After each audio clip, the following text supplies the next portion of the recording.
sure it's not warm at home. Make sure it sits like that.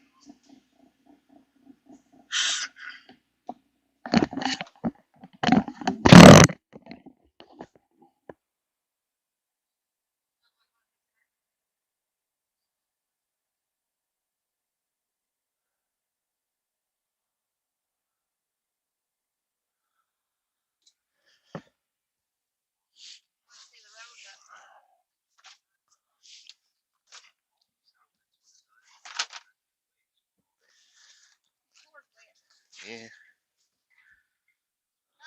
I have you. Do my best. I do my best. Go like the video. Yeah.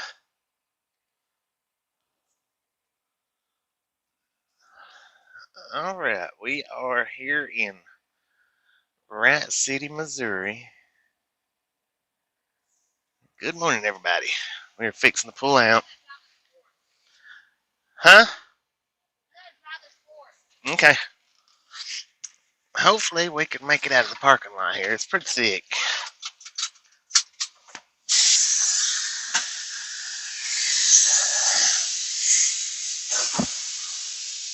And now I've got you guys in the middle on account of my windshield wiper blade doesn't hit the corner right there very good.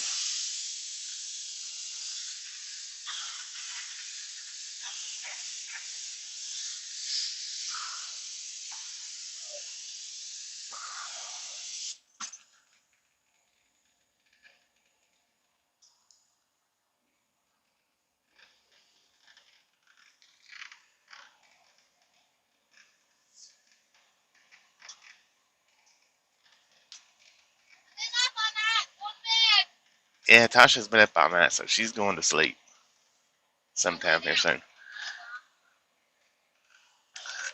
And I'm going to leave the mic on for a little bit, and I can't see you guys' comments. But good morning to everybody.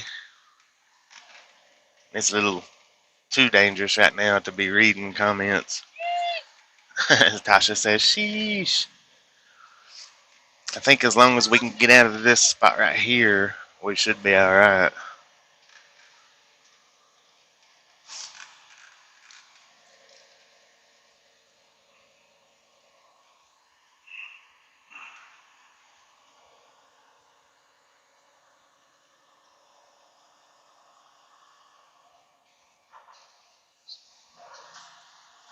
And we are spinning big time.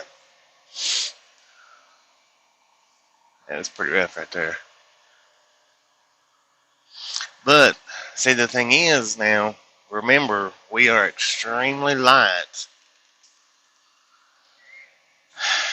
And we're even lighter on our drive axles. Yeah, I don't think it is, but like I say, we'll drive real slow.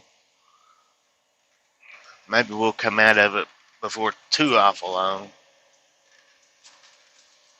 It's been snowing all night long. Yeah, it started snowing right when we got here last night. And it's just been a thin flurry just like this, but it's been doing it for the last 10 hours.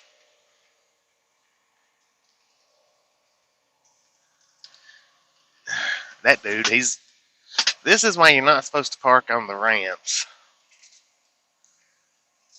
Because he's blocking completely, making it dangerous for anybody to drive around him.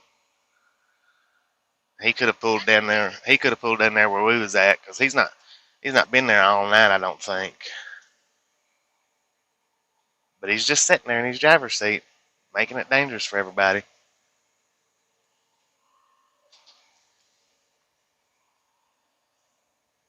And the thing is, see, you're not supposed to pull off the edge of the roads because you don't know how soft it is right there.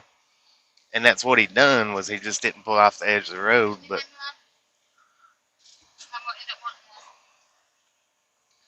like I say, he should have pulled down there in the McDonald's and sitting in the fuel island. Sitting in the fuel island would be safer than sitting right there where he's sitting at. Yeah, we sponged us in. They drove off the ditch, and I not the ditch, but off the side road. Oh, this is slick. Is it? Yeah. Just pull over. Babe, no, we're not pulling over. We're just going to drive slow. May run with our hazard zone.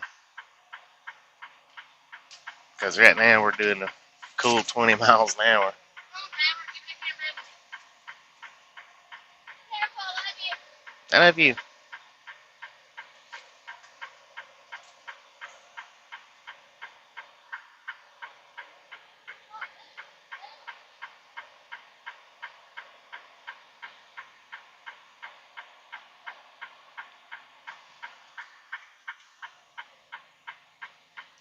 It's much slicker this morning than it was last night.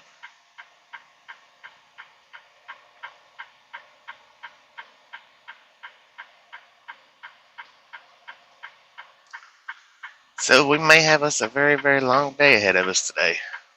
Because I ain't going to get too awful fast.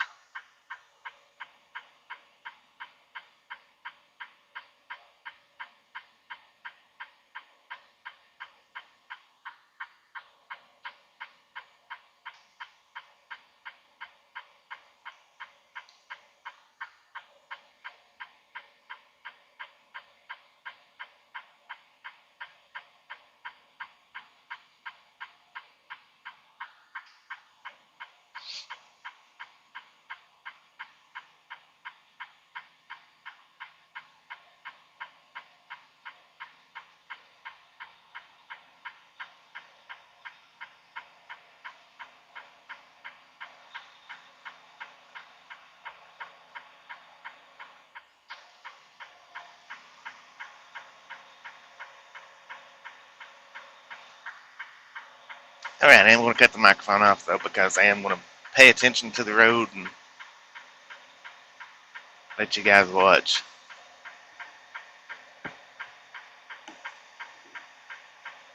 Not reading comments.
probably buffered right there because I got a phone call and I didn't flip it back to the camera, so we probably buffered like crazy.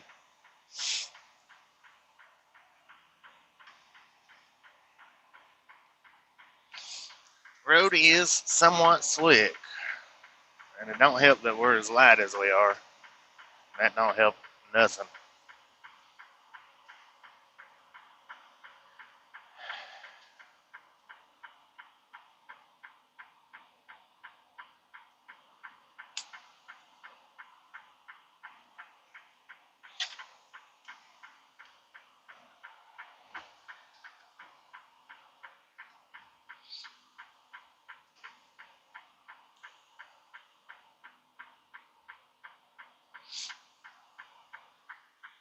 We probably should have just stayed parked back there, but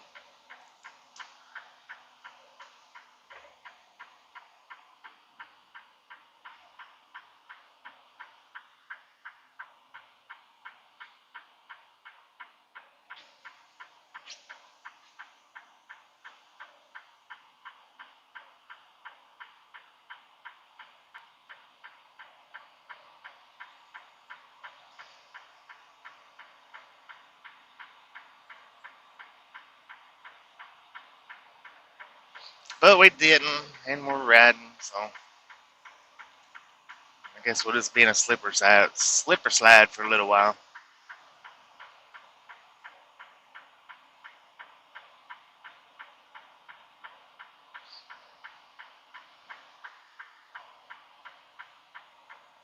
I don't know what it is, but it seems like a lot of times when this happens like this out here to me, we seem to always have a light load. So I don't know if it's really better to have the heavy load or the light load, but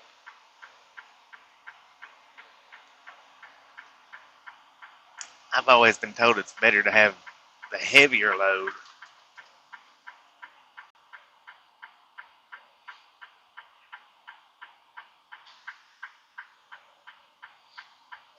And now see this car that's coming up beside us here, it's drivers like him that ends up in the ditch, and they're like, "What happened?" I was taking. No, I'm not gonna say that.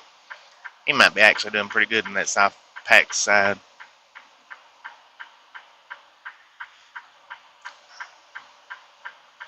I would like to be going a little faster than 26, but the way we're slipping and sliding, I don't think we really need to.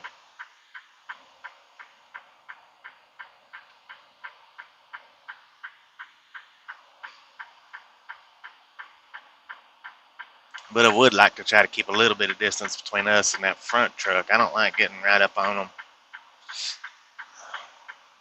in conditions like this.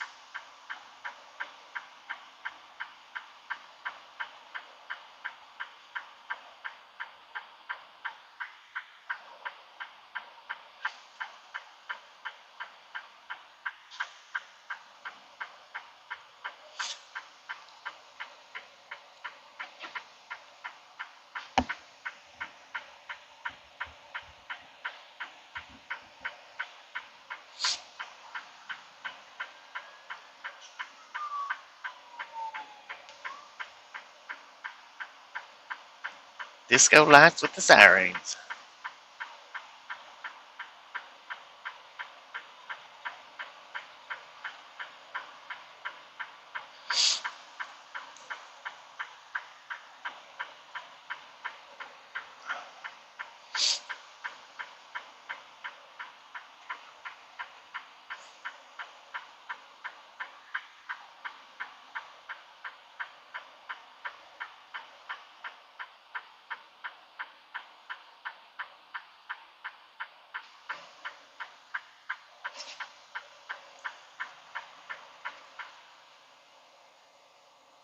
I'm just going to turn our hazard lights off. That way, the truck behind us he'll know better when I'm hitting my brakes.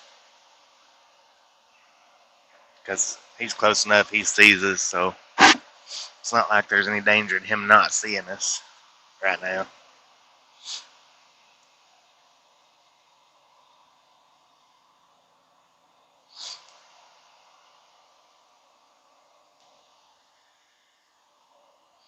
And we got all day, so I'm not gonna attempt to try to pass the ones that's in front of us, even though I would rather be going just a little bit faster. I'm not gonna attempt it, mainly because we are so loud. I think we're behind a. Well, I thought it was a plow, but I'm not sure if it's a plow or just a flatbed.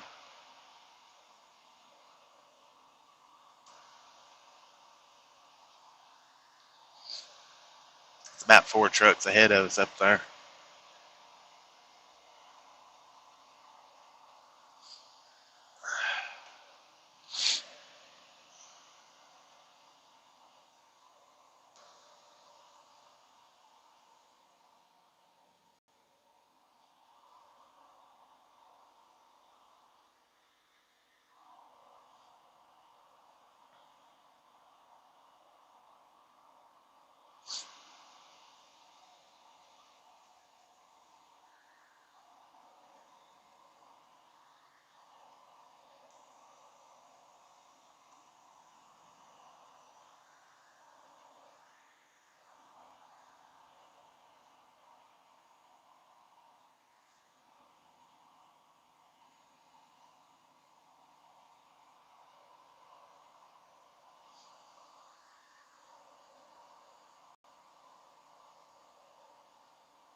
I think it's just a flatbed.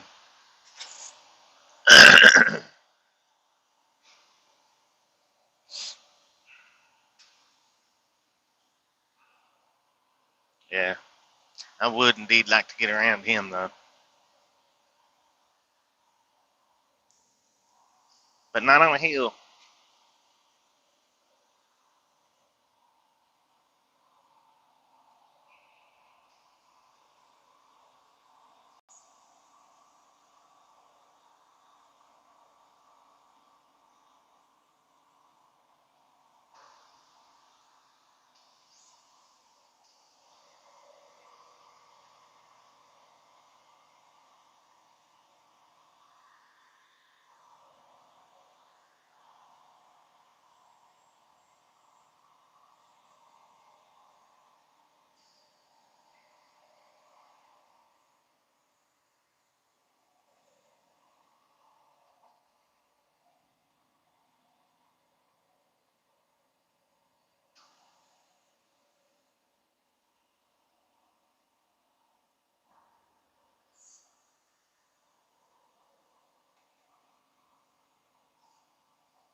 think, see, that's why you're not supposed to pull off on the exits like that. The way that truck was sitting there, if you noticed him, he'll be getting towed out of there. He won't be pulling his own self out.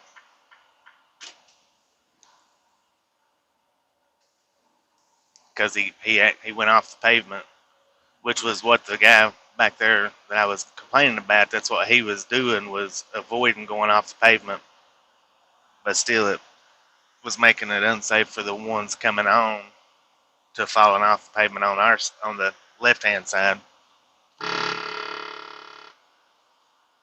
That right there is what we don't want to do.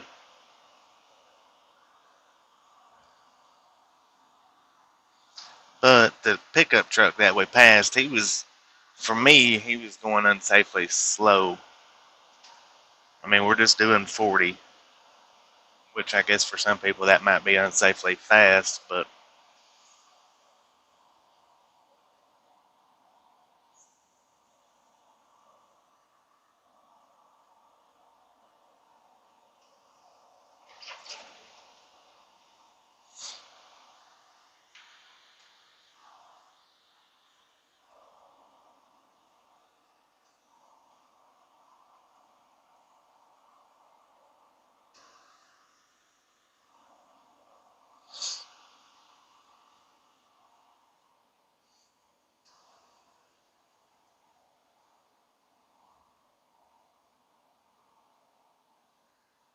and we're going to be seeing vehicles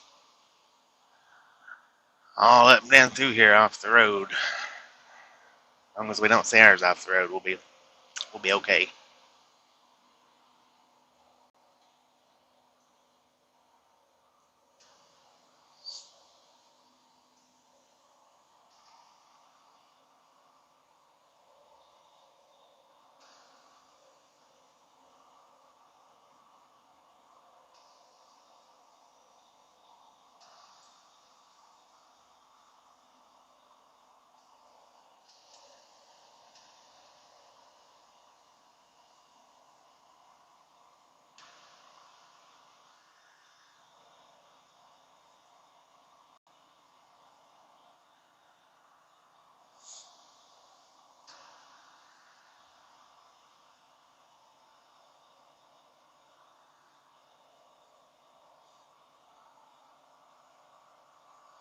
Hopefully you guys don't pixel out on me, because there's just no way of knowing right now for if yous do.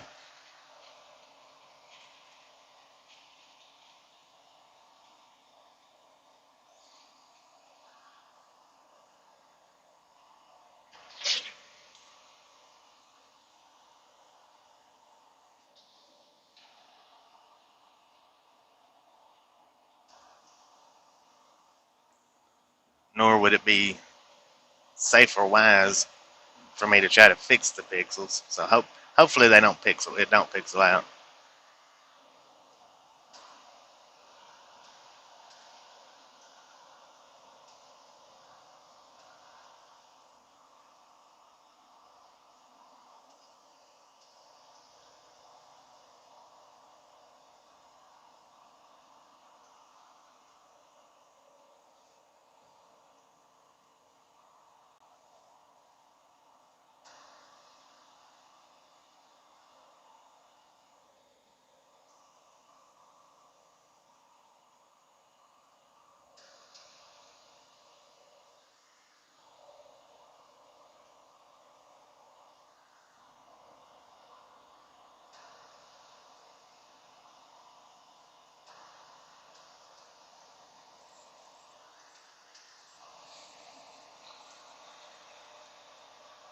Well, it's kind of looking a little better.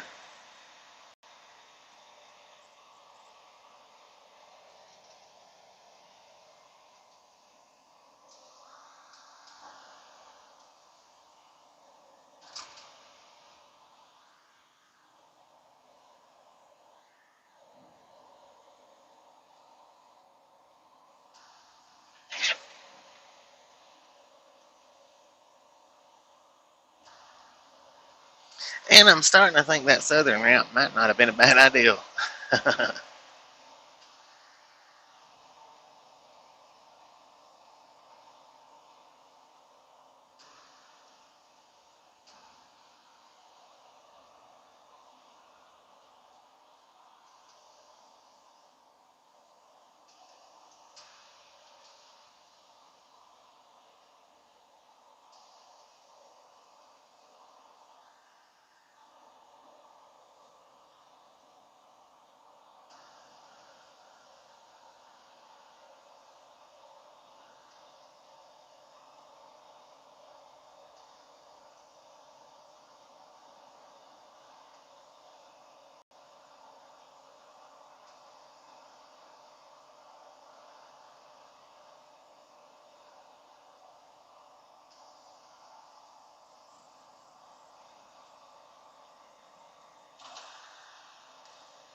ahead and leave the mic on, even if I'm not talking that much. That way I don't have to try to speak up loud enough to where you guys can hear me. Hopefully the mic come on. But what I was saying about the truck back there, I said he's still in his driver's seat, but that doesn't mean he's not been sitting there for 6, 7 hours, But now the other one that was in the medium, I believe his was pretty fresh. I don't believe he'd been sitting there too awful long.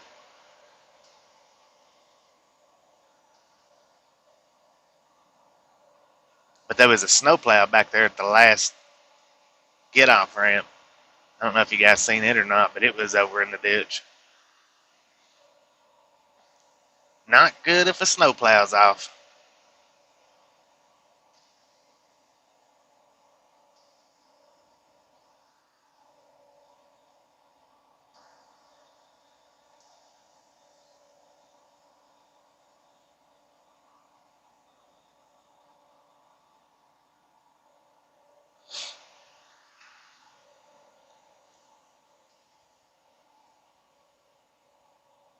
I think we're staying at a pretty decent speed because we've not got trucks piling up behind us, and we're not right up on the rear end of other trucks. So when I'm in the snow like this and the ice, I don't like being right behind a truck, and I don't like for a big pile to be right behind me.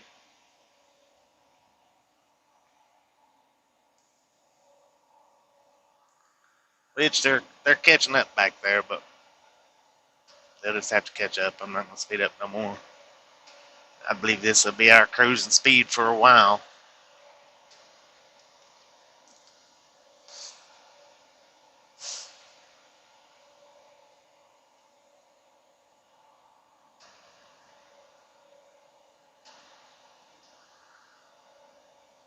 Which is, like I said, 45 miles an hour. That's what we've been since we went around the little pickup. That's what we've been setting at. It's about 45, 40 and 45.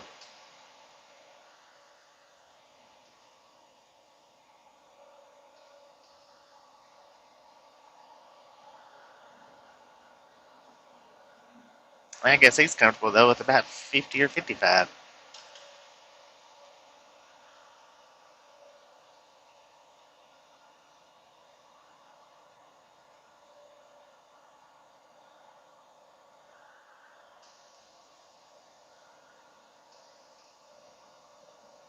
If we was weighted down a little more, I might be a little more comfortable with going a little bit faster, but not much.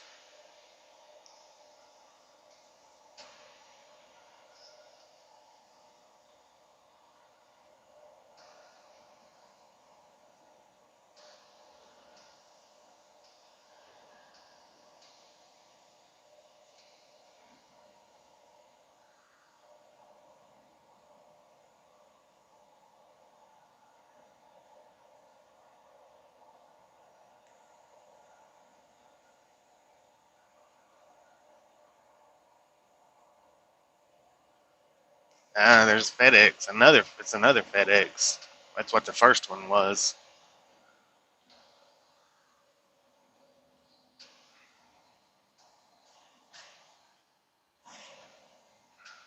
Oh wow, they're actually having to pull them off of off the get on the get on and get off ramp, get on the exit. There we go. There's FedEx truck and another trailer sitting on the opposite side over there, which they've got the truck pulled away from that trailer. Jackknife.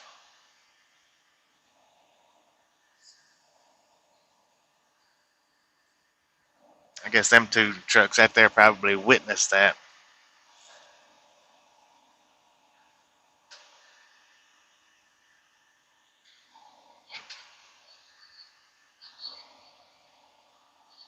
I'm surprised they've not um, backing them other two trucks up to where they could hit that ramp.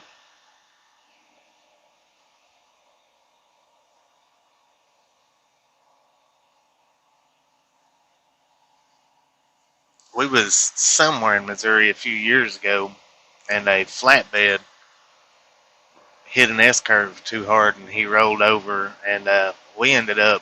We was right there when it happened. I mean, the dust hadn't even cleared yet. That's the only reason I even noticed that there was a wreck, because I was like, "Where's all that smoke coming from?" And then about that time, the truck that I was passing, I noticed he jammed his brakes on, and how I was able to get stopped before I hit that truck is beyond me. But I managed to get it stopped within 20 to 30 feet of hitting, because the truck that jammed its brakes on beside us, he actually did hit the truck. He didn't get stopped in time. That's how I can't figure out how I was able to, and he wasn't. But we ended up, because I was right there. I was the very first one out at the crash, because I mean I was right there when it happened. But good lord, um, I ended up having to back.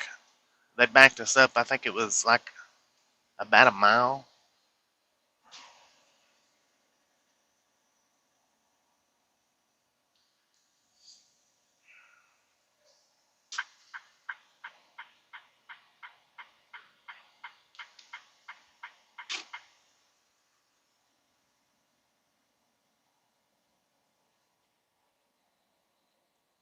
Let's see if we can't get around this pile of slow ones before we hit this hill.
That little creek river's trying to freeze up.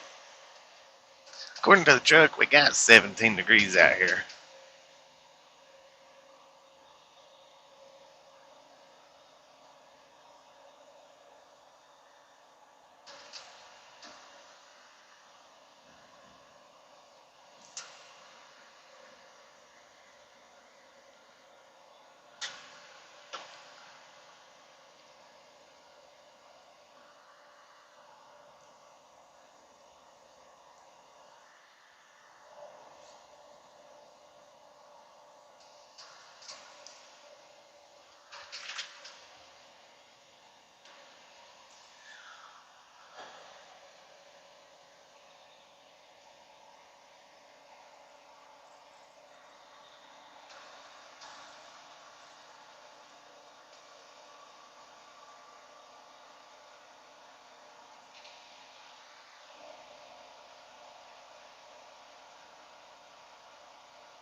Do me a favor, if you hadn't clicked that like button, go ahead and do that for us, please.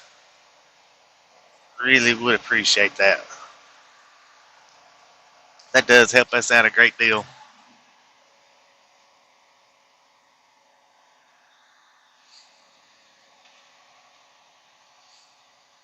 And if you hadn't subscribed, I'd really love that.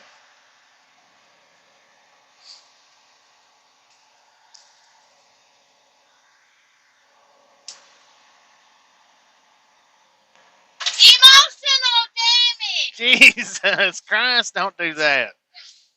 Holy crap. That scared the crap out of me. How many people heard you scare me like that?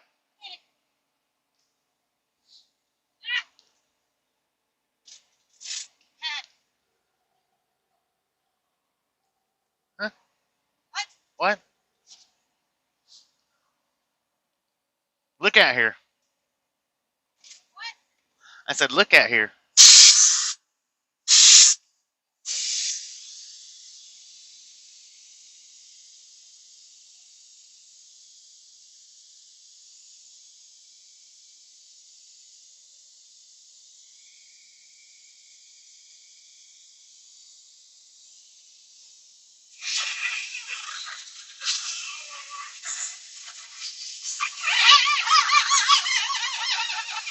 Tasha's back there practicing for NASCAR.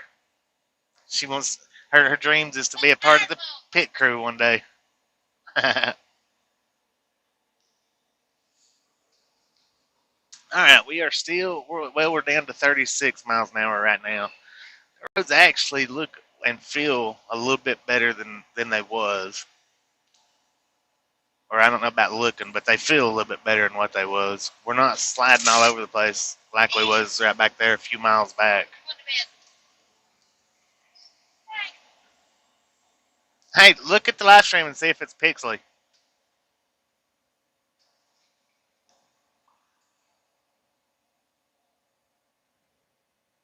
before you go to bed.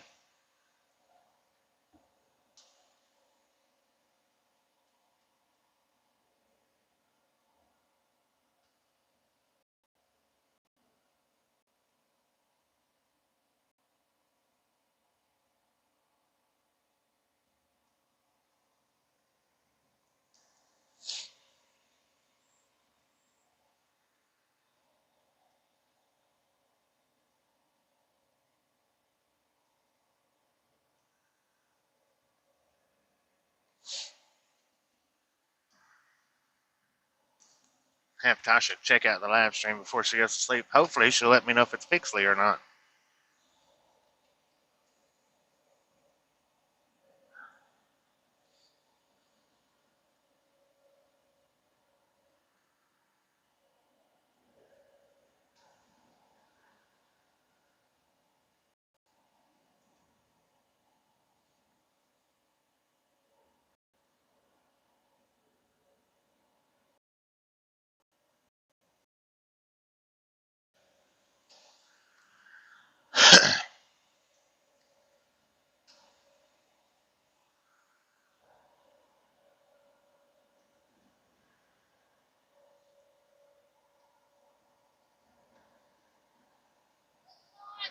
Looks fine. Thank you.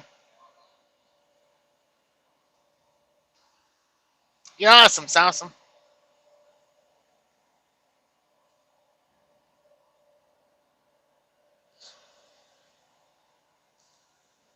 And now, hopefully, like I said, hopefully the mic's working. I can't tell if it's working or not either. Um, Hopefully it's working. We'll just leave the mic on. We won't turn it off and on. Because I know sometimes when I turn it off, try to turn it back, then I have the problems getting it to kick on. So hopefully it's on, and then we'll just leave it on.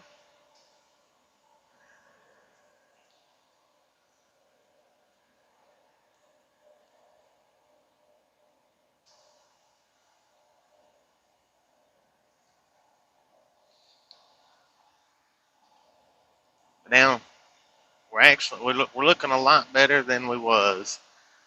Thank goodness. We're up to 50 miles an hour. I'm not going to get much faster than that. But like I said, we're not slipping and sliding. Before we passed the one jackknife FedEx, we was spinning and slipping and sliding. I mean, almost from the time we pulled out till then.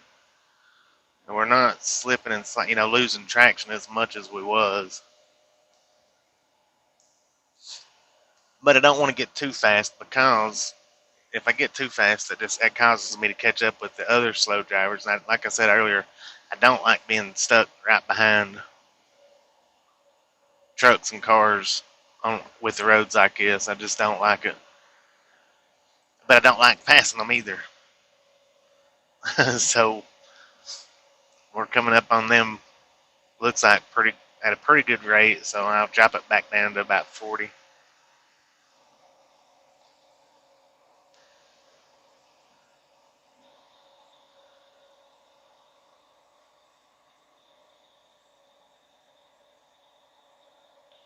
45.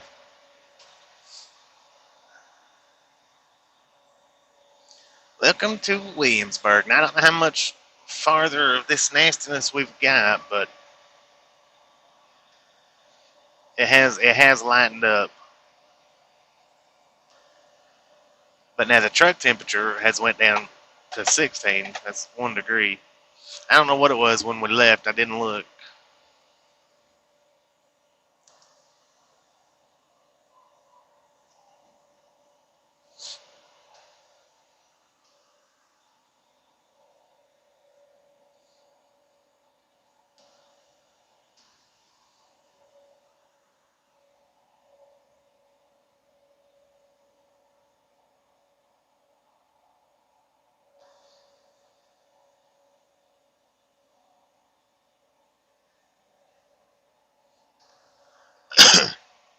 And good afternoon to everybody.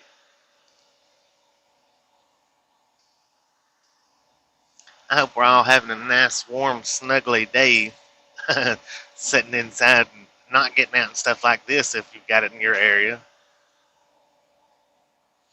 And if you don't have it in your area, I hope you're enjoying seeing it.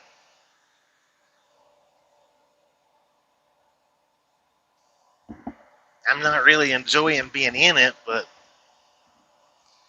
we got to do what we got to do, I guess.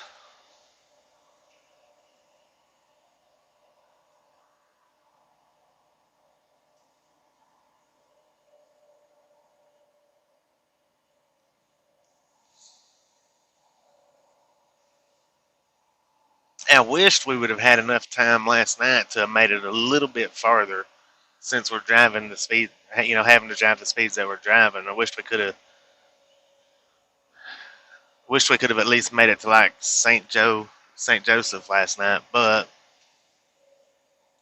because driving at 40 miles an hour, 45 miles an hour, then well, we're only gonna make about should only make about 400 miles today, depending on if it clears up and we can speed up a little bit. And we're 580 miles away right now, but we don't have to be there till I think it was 5 p.m. I have to double check that to make sure, but I think it's 5 p.m. And we're going to North Platte. Will be our first stop, which we all know from experience. North Platte is slow. We've got there late before, and it usually takes them 6 hours to unload us. We've got there on time or early before, and then it normally takes 4 hours. So they are just North Platte is just one of the notorious slow Walmarts. North Platte and Los Lunas, New Mexico. Those are the two slowest that we've been to.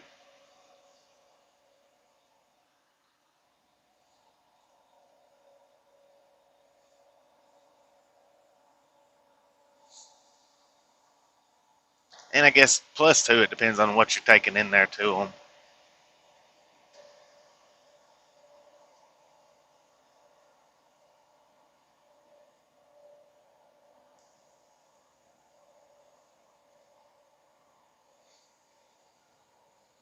Because it seems like there was one time we went to North Platte with watermelons, and I think it was watermelons, they actually unloaded us pretty dang quick. I think. I'm pretty sure that one is what it was. They didn't waste any time getting us unloaded.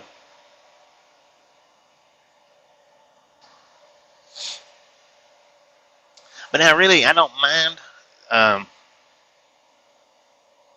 so much the Los Lunas one. They've actually got a food truck out in their parking lot, which that's the only Walmart that I've ever been to that does. But it's also the only big distribution center that I've been to that has a food truck out in their parking lot like that, and the food's pretty good at it. So it's not like you're gonna sit there and uh, like we have with a lot of places, get there and be like, oh man, I'm starving to death. How much longer are they gonna hold us here? You can just walk over to the food truck, grab something.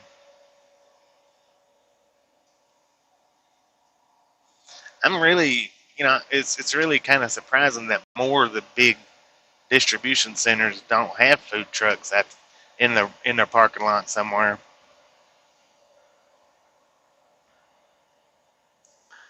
Especially the ones that takes forever, you know, like the Peytons that's in Cleveland. Oh man, when I drove for First Fleet, that's we picked up all our loads from the Peytons in Cleveland, and we would take them to the surrounding Krogers, and our team drivers would go to like Virginia Beach, Texas, a little bit further out areas.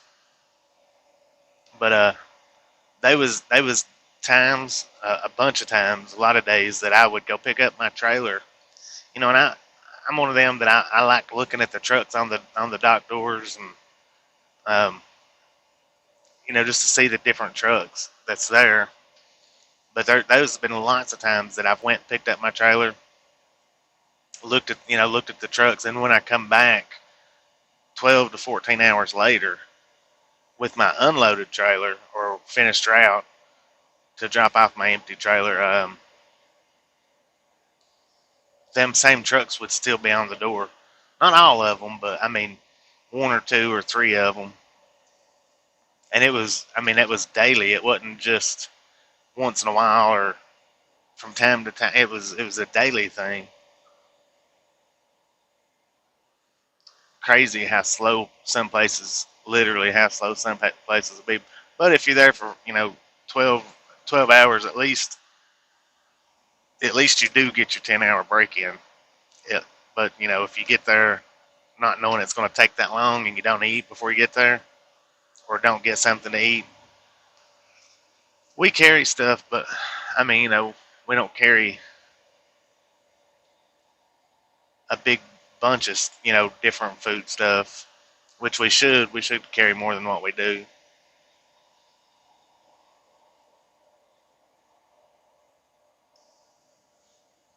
And we used to, with the other company, we would carry stuff that we could cook in our air fryer and our microwave. Um,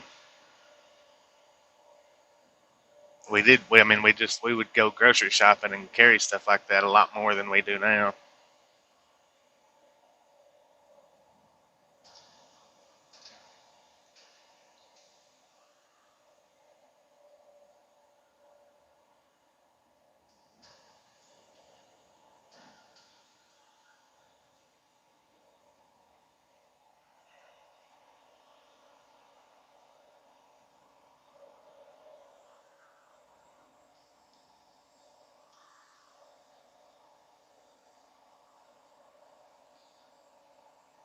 But with the other company, our pickups and our drop offs wasn't just pretty much. I mean, with these guys, we're pretty much 90. I want to say 90 to 95%, maybe even 99% of our pickups and our deliveries are sets right off the interstate. With the other company, it wasn't like that. We had some that set right off the interstate, but a lot of our pickups and deliveries, we might go 20, 30, 60 miles off the interstate where there ain't no truck stops or nowhere good to pull in.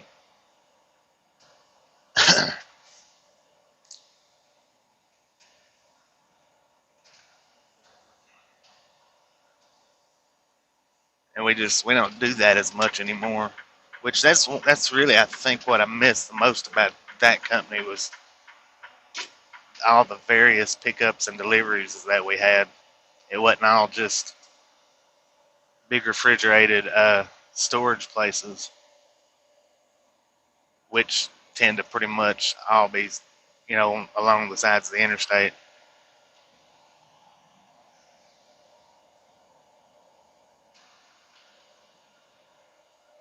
Or right off major highways.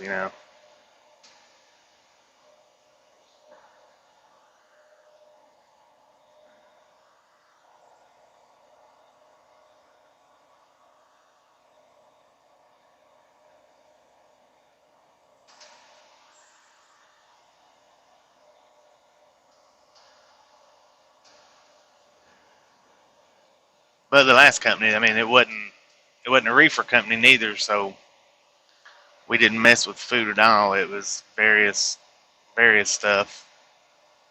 Anything from empty aluminum cans to the big aluminum crushed down blocks to lawnmowers, um,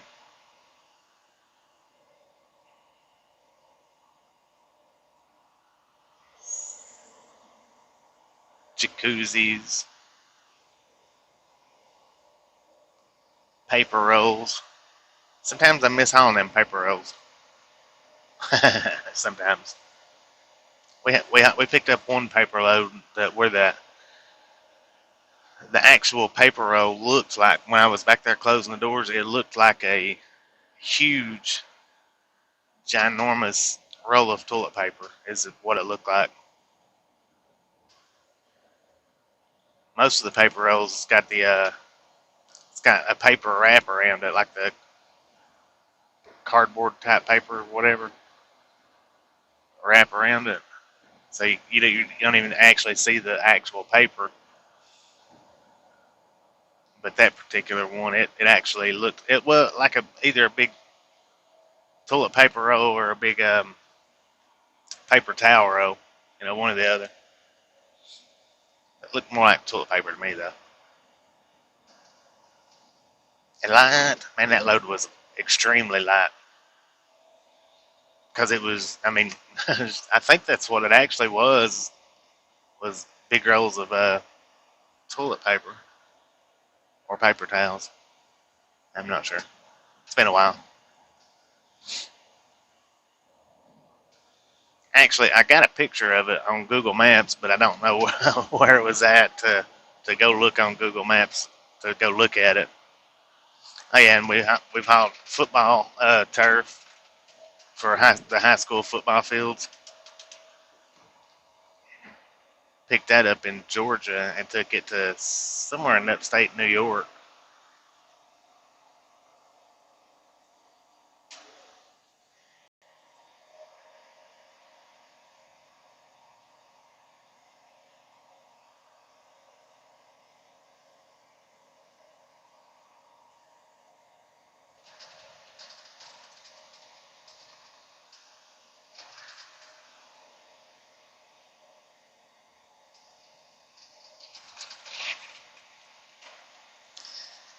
And my windshield wipers are froze up, so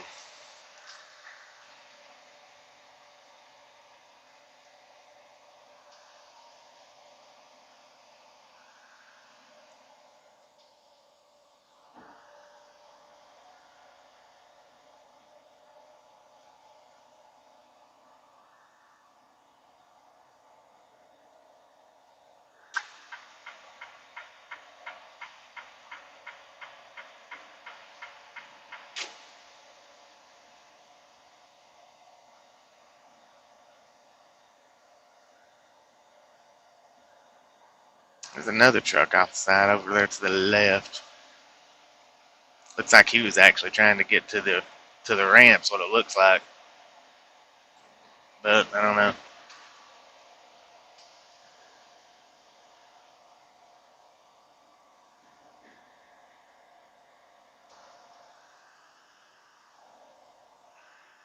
That's what it looks like. He was trying to get to the ramp, but I don't know that that's what it was, or if he just slid off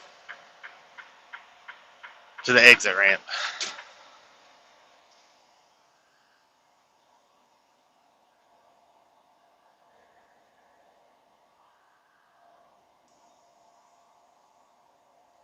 Mix and match $2 or two for $6. Burger King.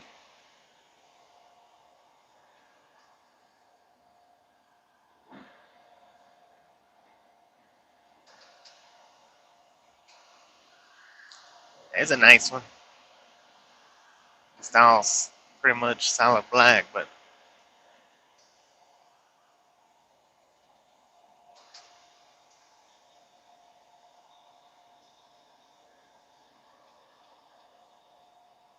I was watching a video while we was off on home time. It was a Peterbilt RV coach like that. $500,000 for that thing, but it was nice. I mean, it was extremely nice on the inside. The way they had it all, the way they put it together, and then it was the Peterbilt. I think I want to say it was the 579, but I'm not 100% sure if it was. Uh, but I'm thinking that it was. Watch road conditions, do speed, styled vehicle. Well, styled vehicle exit something. Um, but yeah, I wanted to see the inside of it. Was the reason why I watched the video. I didn't figure that they would give a price tag on it, but sure enough, he did. $500,000 for that thing. I was like, wow.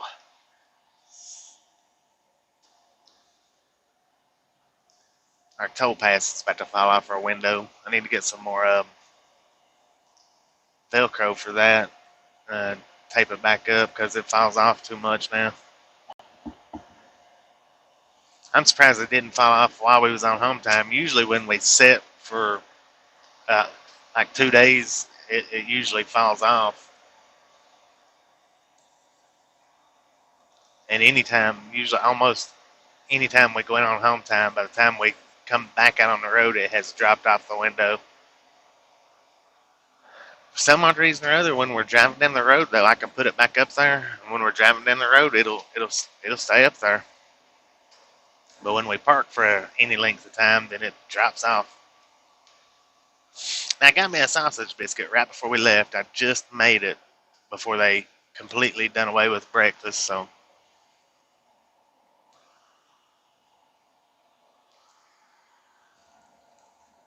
I don't know when McDonald's stopped doing the all day breakfast menu. Like the sausage biscuits and whatnot. Uh, but yeah, most of them, I think all of them that I've been to here lately, does not do that all day breakfast. Doesn't have the all day breakfast menu anymore, or any of them in this region of the country. I don't know about the east and northeast. They might still do it. I don't know.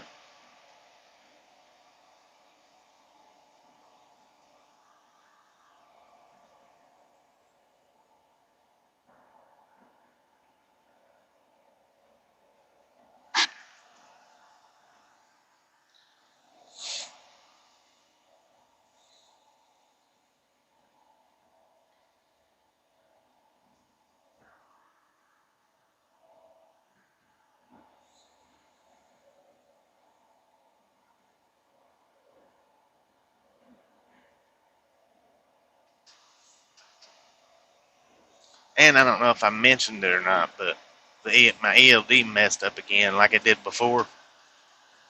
So I'm actually having to use it on my phone now. I don't like that. I do not like that. I like it better on the tablet, on the actual ELD, so that I can look at it and know how long before we need to stop for our lunch break. Which I know it's not nowhere near time right now, but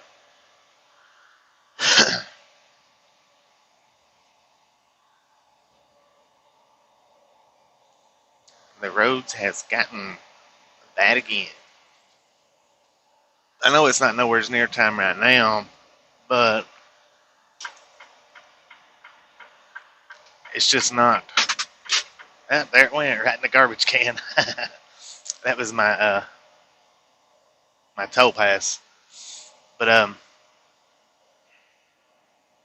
the way I've got it's on my phone right now. I'm having to use it on my phone because my ELD tablet Wi-Fi is not working for whatever reason. I don't know if they've just not paid the bill or what it is, but so there we got a truck and a Jeep. I don't know. The Jeeps, they're still in the Jeep. I think that probably was very recent.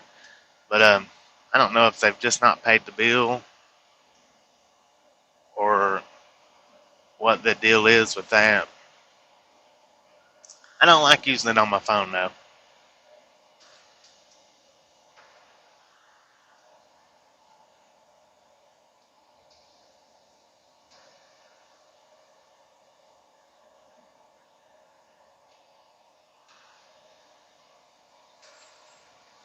Because now, how it can tell that this truck shuts off the engine is beyond me. But even when it's on my phone, I mean, I can kind of see it on the tablet because all that stuff's wired in. Is connected in with the computers and sensors and whatnot of the truck. But my phone, it's not. But if I shut this truck off, it knows it. It knows that the truck was shut off, which I don't understand that.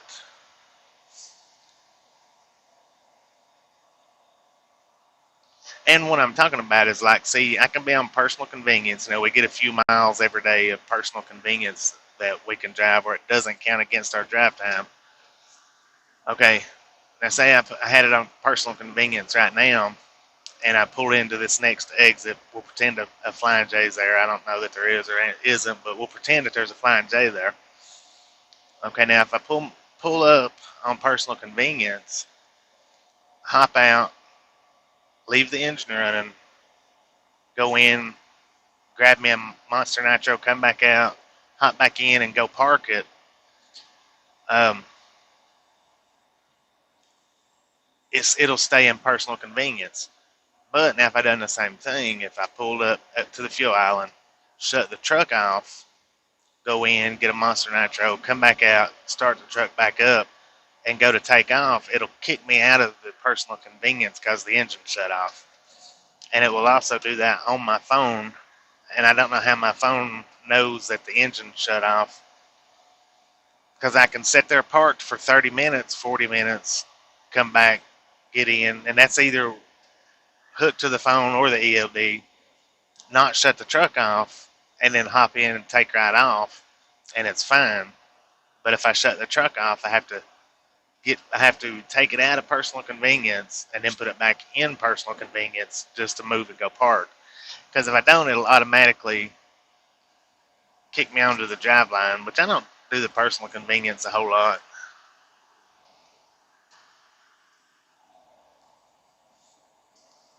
on account of stuff like that, getting kicked back onto the drive line, and I just don't see that I don't see that I need it. If I'm not going fishing, then I don't need it for driving down the road, unless like if we're at a delivery and they're like you can't park it, you can't take your break here, you can't park here, and I don't have no time, then I use personal convenience to get to the closest truck stop. That's about the only time I ever use it.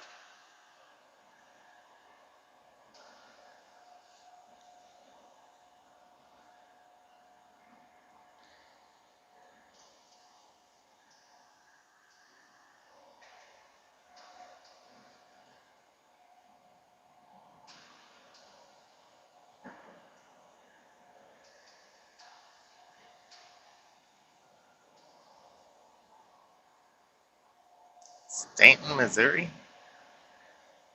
That's what the barn says, but the GPS says Fulton, Missouri.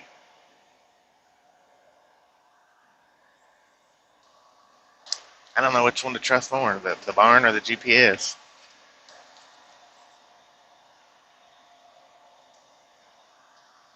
All I know is we're still in Missouri with icy roads.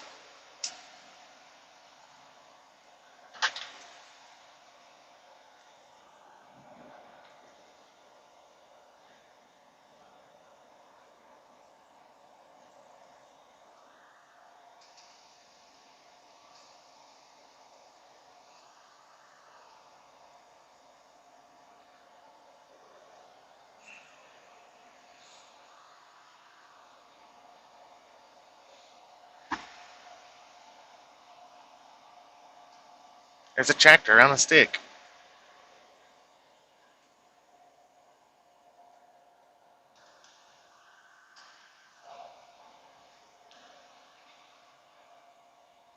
Yep, this is gonna. Oh, he about lost it. Slow down, slow down. I don't know what caused him to do that. If it's because he was trying to get over, he about lost it though. Maybe you guys seen that pretty good.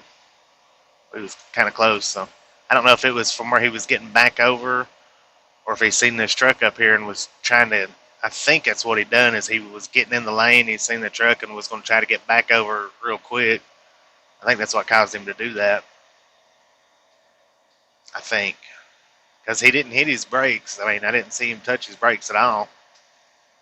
See, he's getting over now, and now he's going to probably turn right around and try to get back over. Huh? He stayed in that lane that time. He went. He hit the 11 o'clock mode.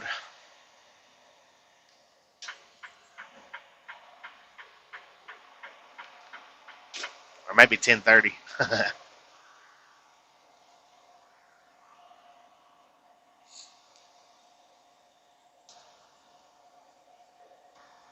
Man, that dude was blasting down that little frontage road.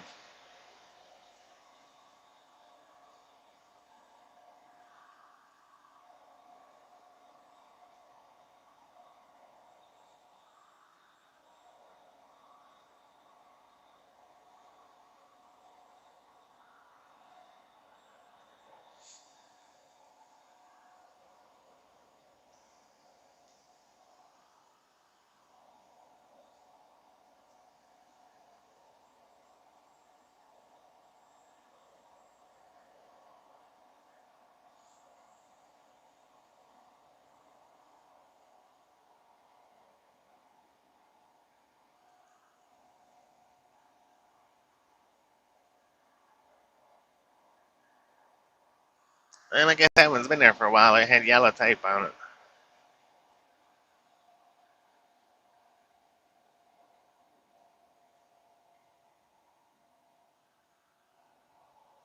Let's get over before we get to the ice.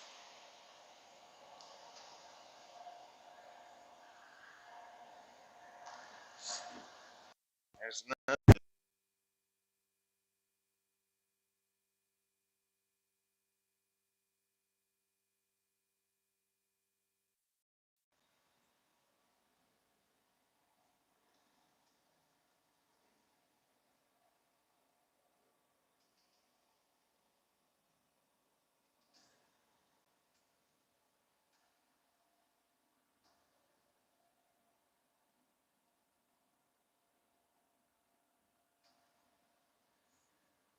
got a slow truck, but that looks like a snowplow up there on the side. I don't know. His axle looks broke. Oh, he's got two flats. That dude does. That's why he's driving. I guess that's why he's driving so slow. He's got two flats on the right hand side of his rear trailer axles.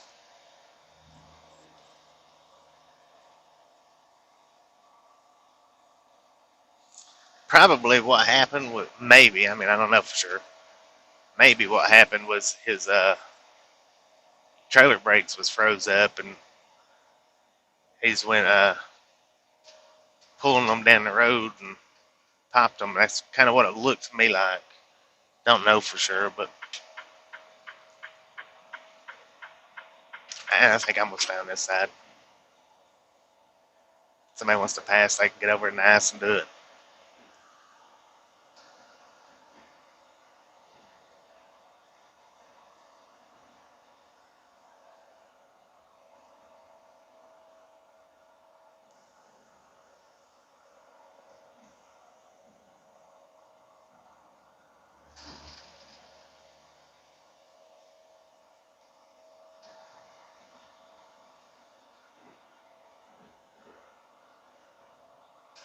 Yep, four plows, salt trucks up there.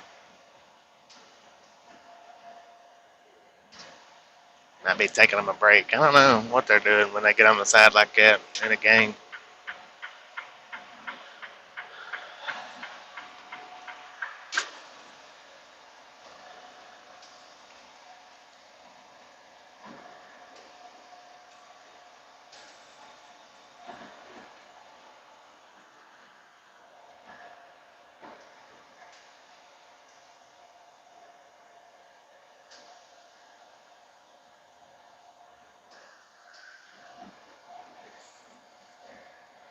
Yeah, I've had to deal with a lot of frozen trailer brakes before. Best thing to do if you're parking just for the night, like at the truck stop or whatever, is not even pull them trailer brakes when it's cold like this. But where I've had to deal with a lot of frozen brakes is when I was yard jockeying, yard dogging, skag driving, whatever you want to call it. Um, they wasn't no choice but to pull the brakes when you drop them. Then the drivers would come to pick it up and the brakes would be frozen. I'd have to help them either unlock them or they'd have to sit and wait for a mechanic to come and do it. Because a lot of people just they don't know how to get out there and pop them loose or don't want to, I guess.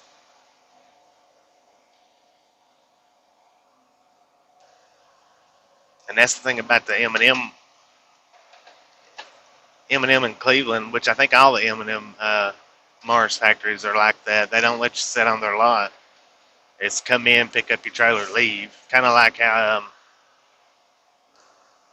Cargill is in Schuyler, Nebraska. It come in, you pick up, you don't sit there. They don't let you sit there. I mean, even across the parking lot over there in the gravel parking lot, they come and made us move after sitting there all day. But that's the way M&M Mars is. They don't let the drivers sit on the yard at all. If their load's not ready, they make them, go to the Pilot or the Loves or something like that and wait, or wherever they want to around town. Um, so yeah, in the wintertime, I dealt with a lot of frozen brakes.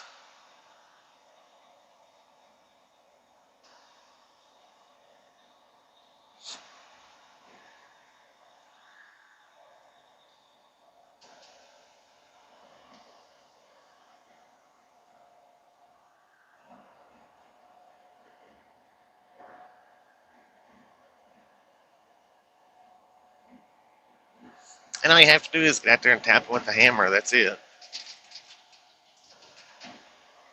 But now, if it's all four sets of brakes that's locked, you have to do it pretty much, not always, but you have to set and tap all four of them until they pop loose. But sometimes it's you can tap one on like the right side and both of them will unlock sometimes,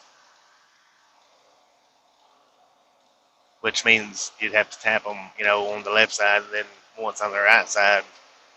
But most of the time, I think I always had to tap on all of them to get them to all release.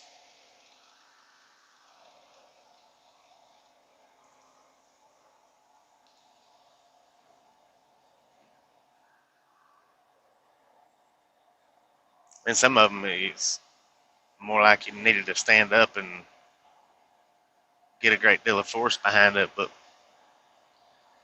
can't do that under the trailer. Just have to lay on your side and tap it.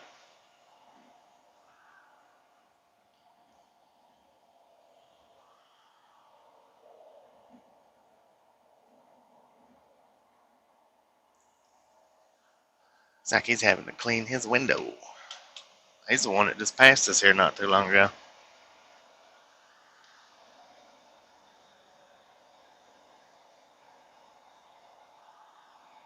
That looked like he had a truck stop squeegee.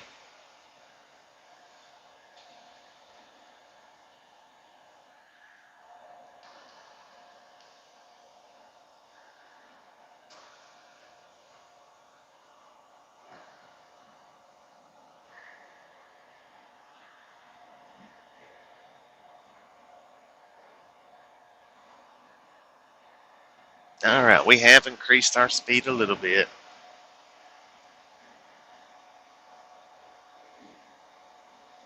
We'll just keep an eye on the road though.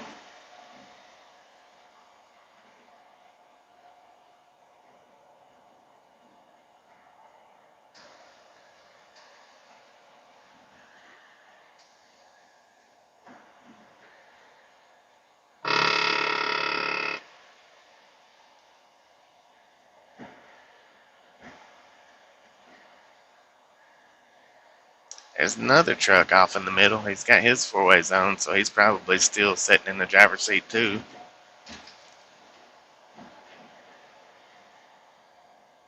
You know, that's got to be scary when that happens.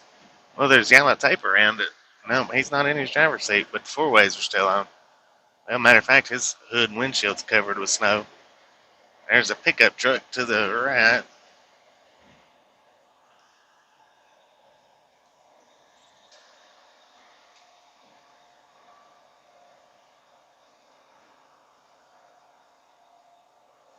I mean, you know, I'm sure it's scary to spin out of control in a car, you know, on a highway like this at a decent rate of speed. But I just couldn't imagine how much scarier it might be to do it in a truck.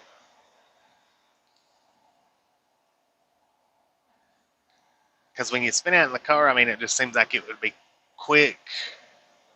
And as long as you don't start flipping, you know, just don't, I don't know, it don't seem like it would be as quite as scary as the truck doing it because it's not, it seems to me like it wouldn't be so hard to roll the truck over. And then plus the jackknifing it where you're looking at the rear end of your trailer while you're sliding down the road. I don't know. What do you think? Would it be scarier in a truck or a car to spin out of control? I think it would be more fun in a car than scary, I think. That's my opinion. I think it would be more scary in a truck.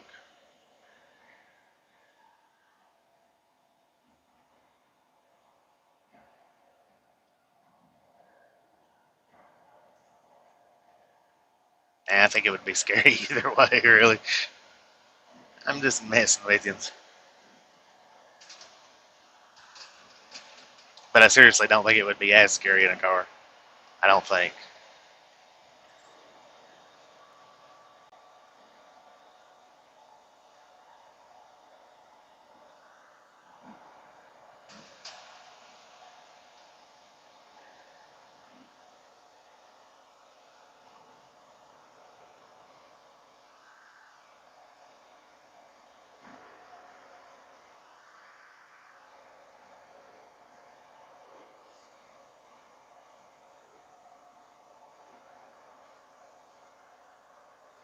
I think what would probably be going through my brain, in a car anyway, not a truck, if I started spinning out, would be if you've seen them. I don't know what the name of the song is. It may be Roller Coaster, but it's they on the movie Final Destination. The two, I think it's the two girls at the tanning bed singing that song Roller Coaster. That's what would be going through my head.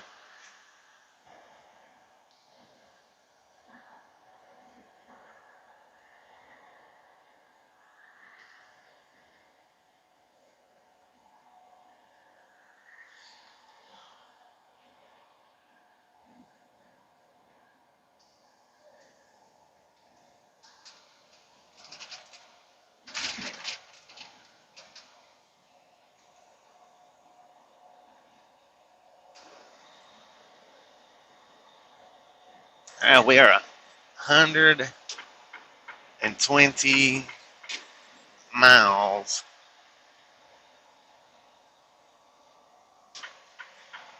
from exit 8B, which is 435 north, Kansas City. Uh-oh. I thought the traffic was stopped. It was caught up to some traffic.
See, there's what I was talking about before, the truck moving company where they tow their car behind them. If I'd have had the tow hitch when I was doing that, that would have probably been a great job to have held on to. But I could not, when I was doing it, I could not find the tow hitch that hooked to the truck from the trucks to the cars. Because they take a different tow hitch than what you would use to tow one car from another car. I could not find a truck tow hitch though where I could tow my car. That would have, like I said, that would have probably been a great job to have still been doing or hung on to, had been able to had found one of the the right tow hitch.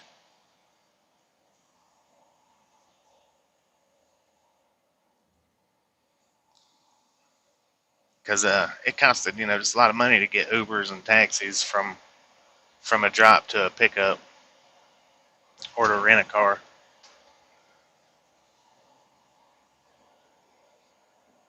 That's the way I had to do it. I had to get taxis or rent cars, just depending on how far I had to go. Which I usually had to get a taxi to the rent a car place. Sometimes they come pick you up, but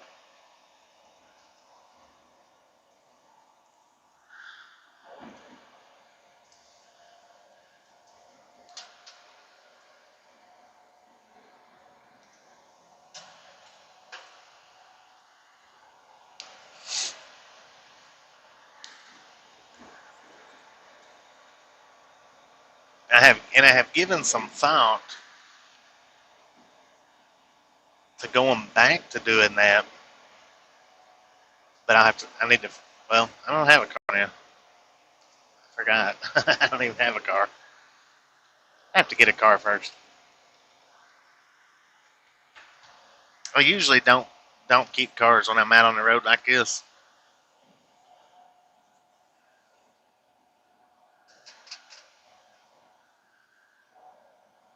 because I don't really need one.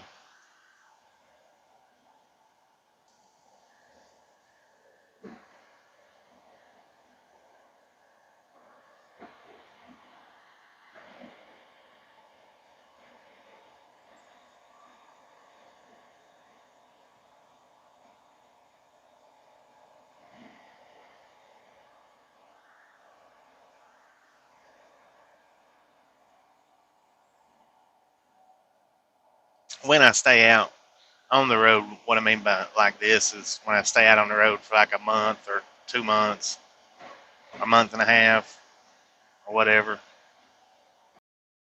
When I'm then I do keep a car because usually them places don't. If you're just out for the week and then come back home on the weekends, them places don't like to let you drive the trucks home.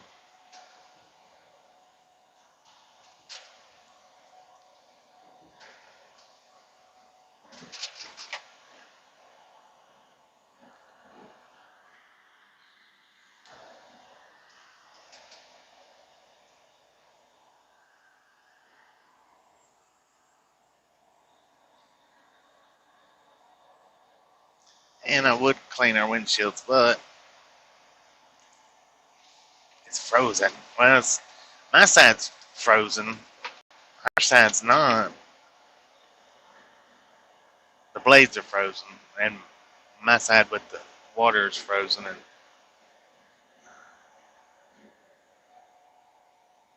I don't know if that helped much or not. Helped me just a little bit. I did manage to get one little streak that's actually level with my eyes, almost looking through a cutout.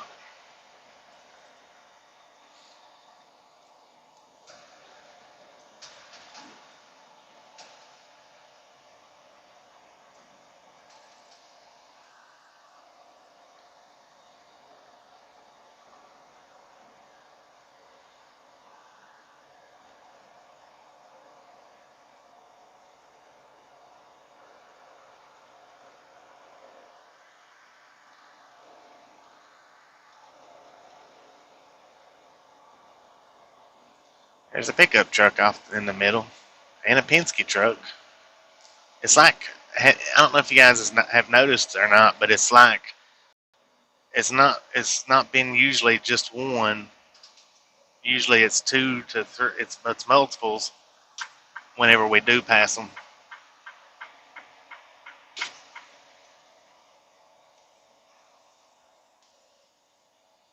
Even if they're not, just right beside each other, they might have a little bit of space between them, but still, like them two back there, they had a little space between them.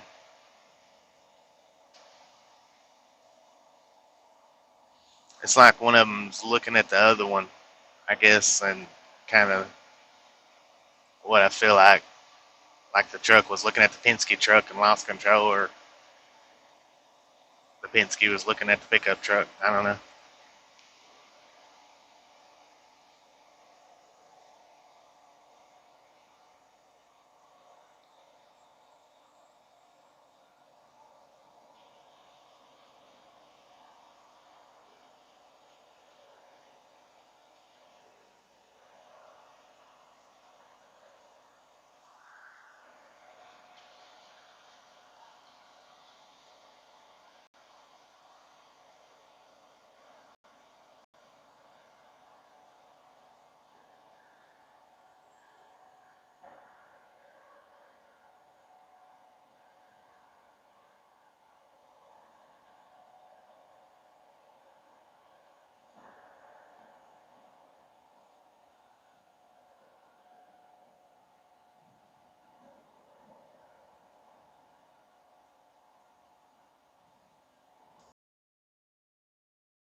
There's another one in the middle.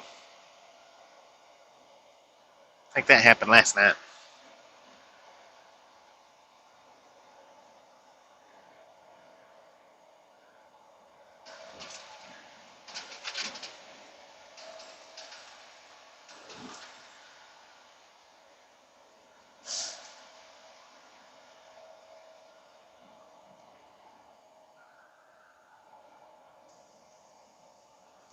And we're back to ice covered roads again.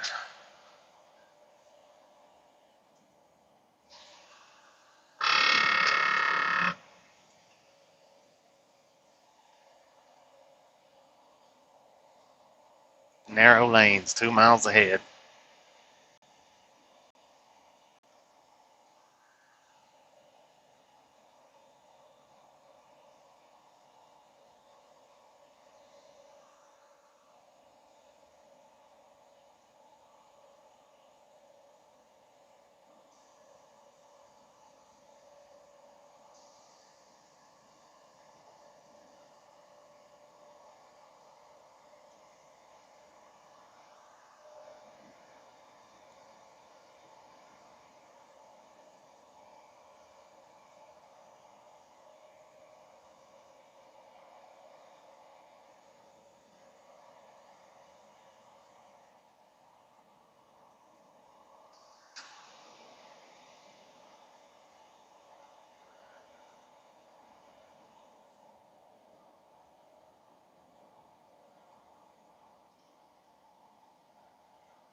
Concordia, 57 miles.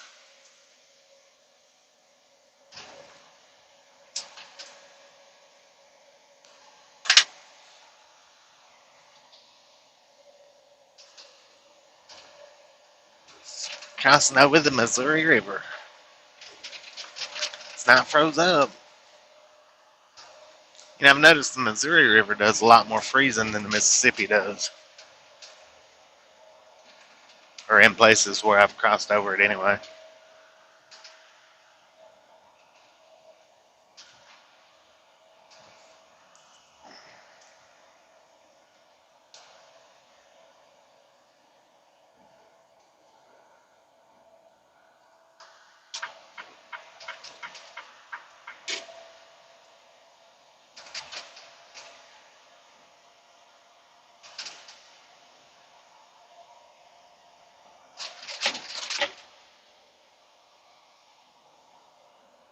And I get over the pass right when the road narrows.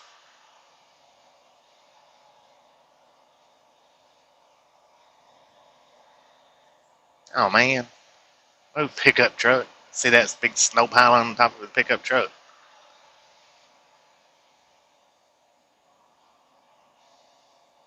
Hopefully it don't blow off and crack us on the windshield.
Maybe that'd look a little better for you guys.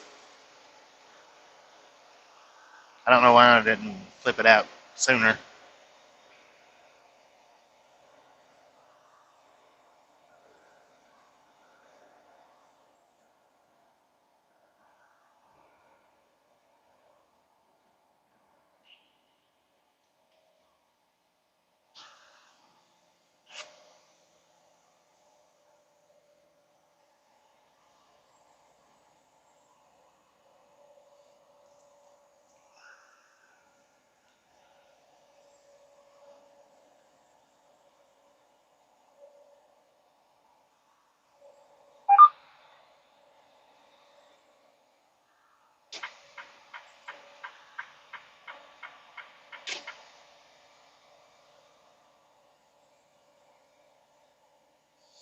Looks like by looking at that pickup truck's fender, he might have rolled off somewhere.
Dang, look to the right there.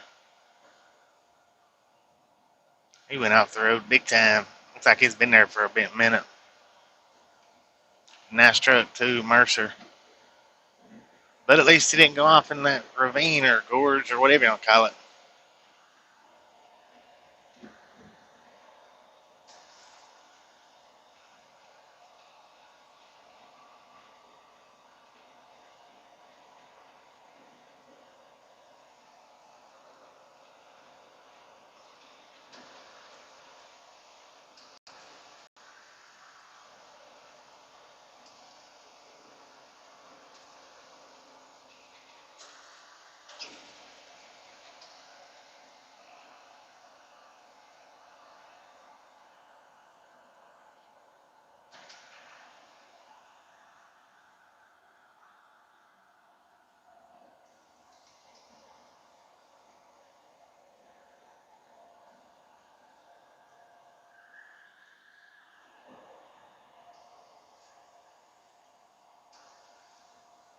All right, according to the truck, we now have 18 degrees outside.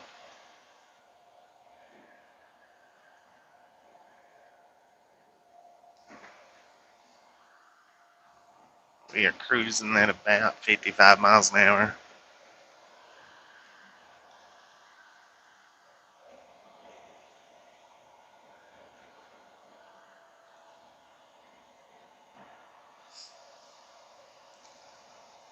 And my windshield is nasty.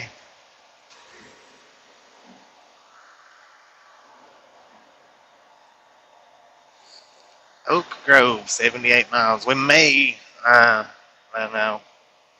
I was going to say we may stop there, but when we do stop, I need to stop at a pilot so I can get some fuel.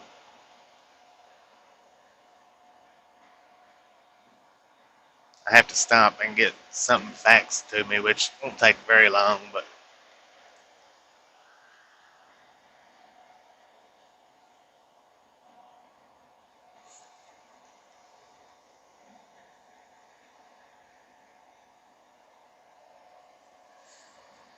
I need to do it within the next couple hours.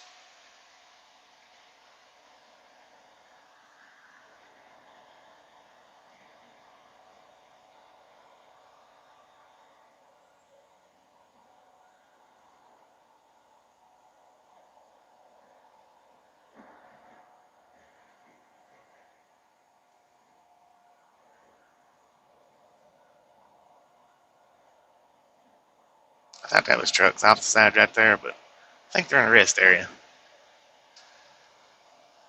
Got the snowplow out there cleaning up the rest area. You would think they'd have the little pickup trucks doing like the rest areas and stuff rather than the ones. Oh, look at that cab over. That's nice. um, Rather than the big ones that runs out here on the interstate.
It was weird. One of his exhaust pipes was rolling the smoke or steam out. The other one wasn't.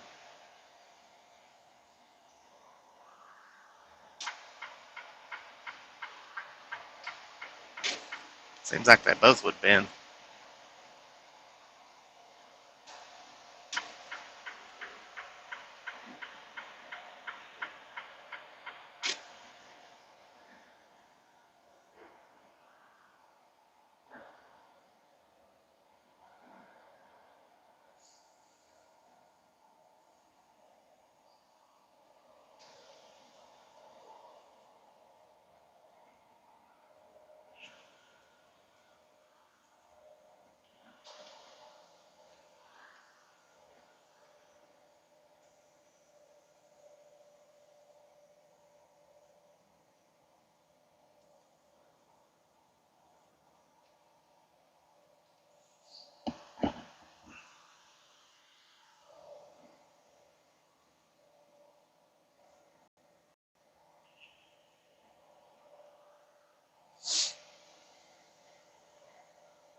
Oh, well, okay. If it's the same truck. Nah, it's not the same truck. I was going to say, if that's the same truck, it's a dually. It's silent. Why the fender looked like it was puffed out, but it's not the same one. Good Lord, look at them tires. That's what we need on this truck right now.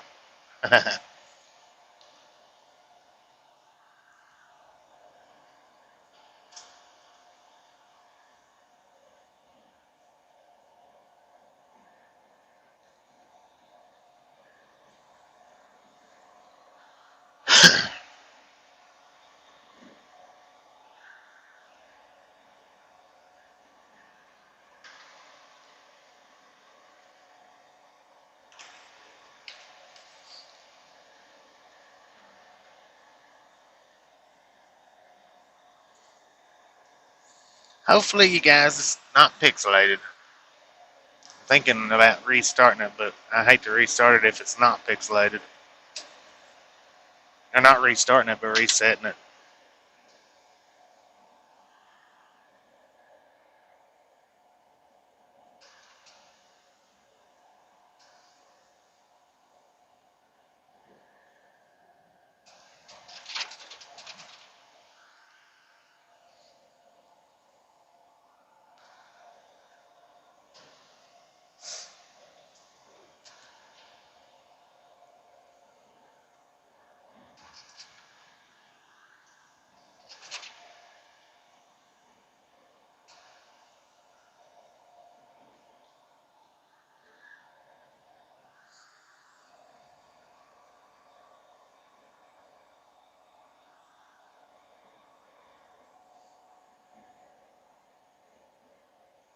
I'm surprised the ponds ain't froze up around here.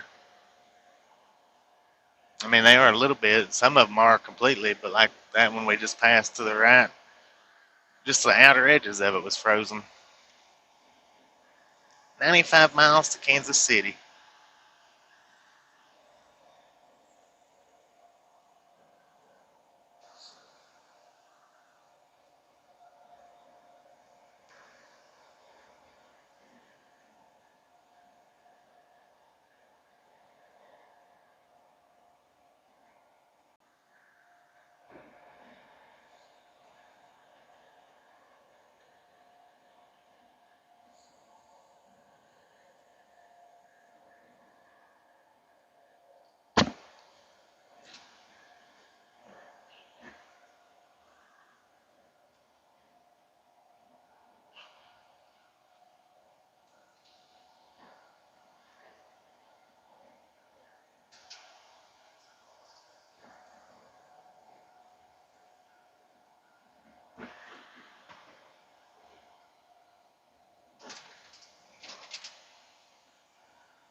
Oh, we got a truck on its side, half on its side right here on the right hand. Yeah, it's on its side. It's laying down sleeping.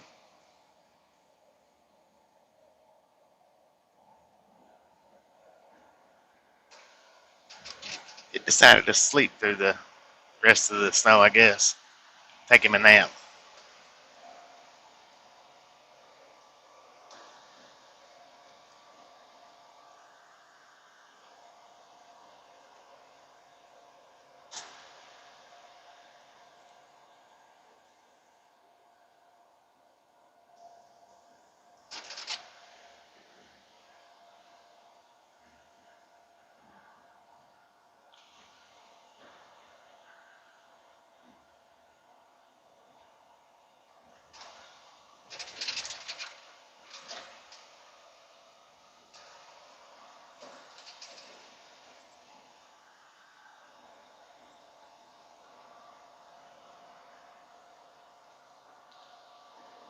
There's another one on the left hand side. On its side, it decided to take a nap too.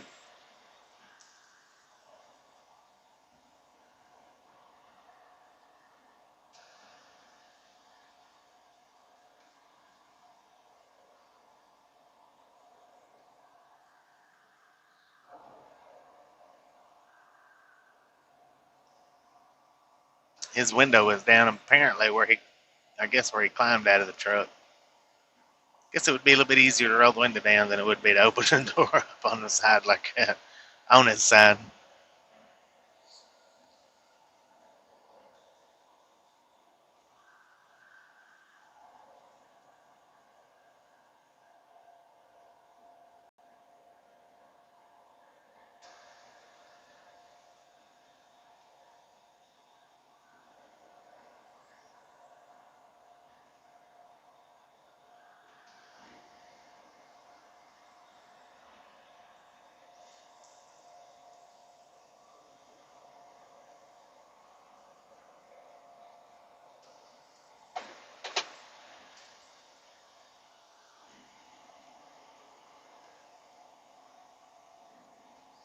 Now that pond looks good and frozen. Well, it looks a little frozen anyway. I don't know about good and frozen, but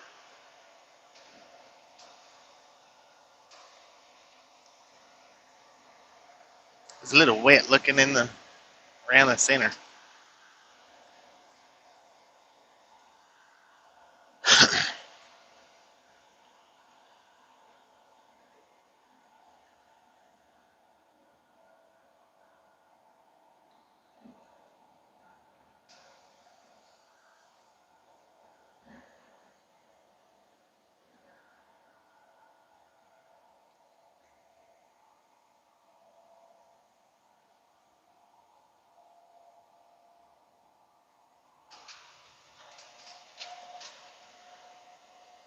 River's frozen up pretty good.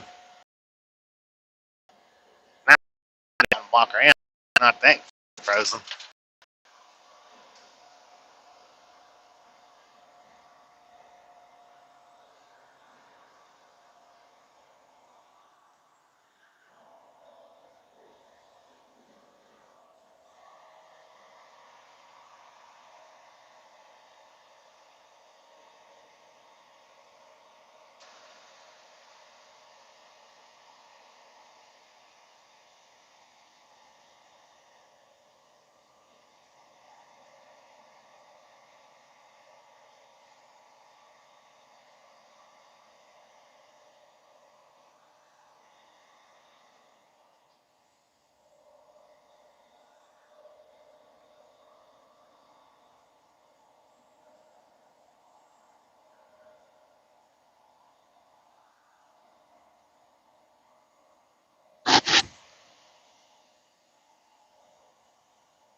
There's another truck in the center.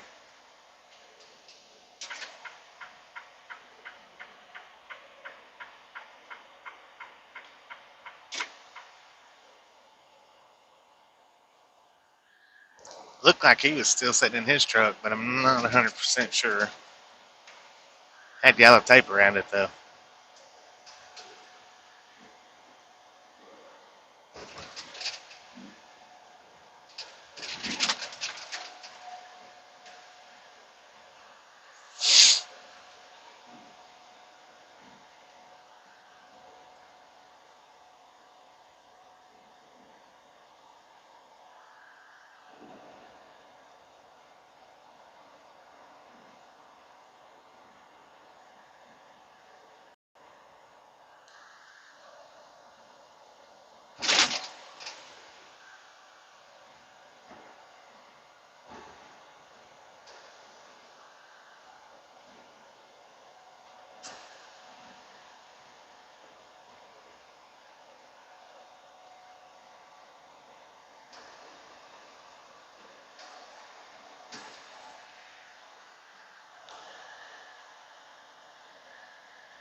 Alright, we're going to buffer for just a minute.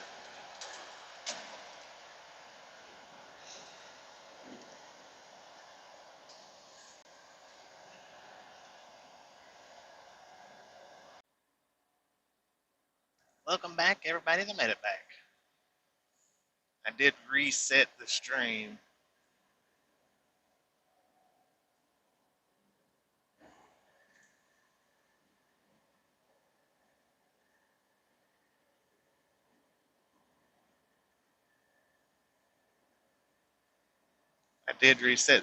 So you might have to go in and switch it back off of the 140p, 144p.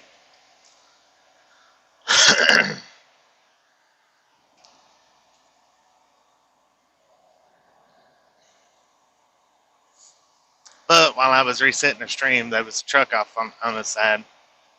Looked like a sugar tanker, a bulkhead. I don't know if you guys would have been able to see it or not because it was in a drop off, like a little ravine.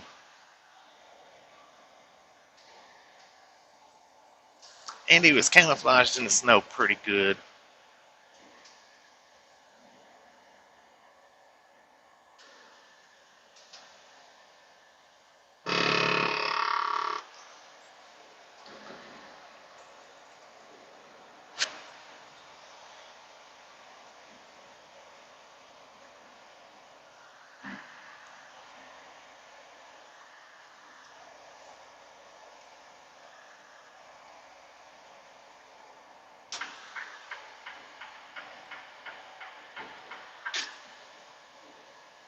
"82 miles to Kansas City."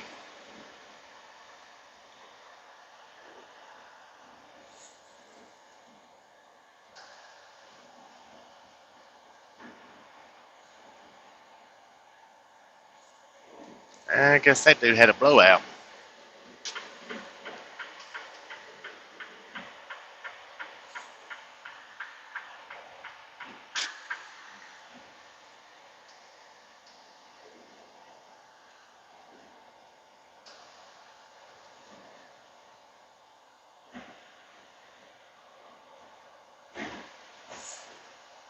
And I noticed that our live stream hit that 11-hour and 55-minute mark last night, so I don't know how much of the end of it got cut off.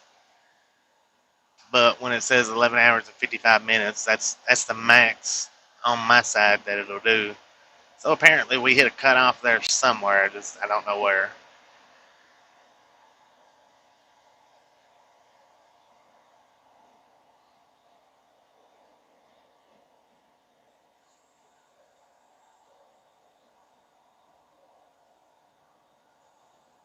There's two more trucks over on the left-hand side. See, it happens like it seems like it happens in pairs down through here. Liberty Fruit Company. I don't. That one says Star on the side of it. One was a Volvo, and the other one I think was a Kenworth.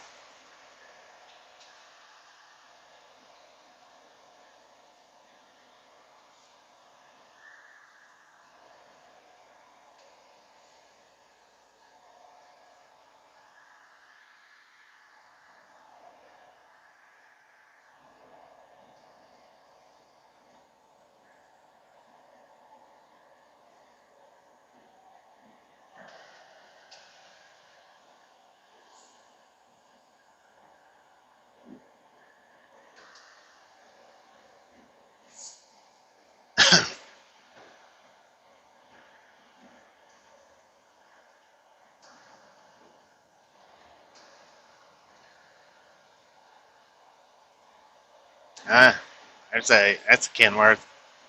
W900 right there in the middle. His blinkers are still on. I didn't see him in the truck though. It does have yellow tape around it.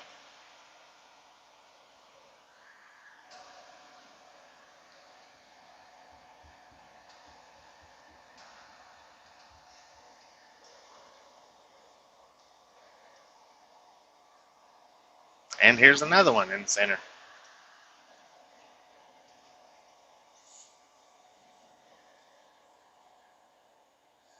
He's been there for a while because snow's piled up on the side of his truck from the snow plows. He probably is not in his truck no more.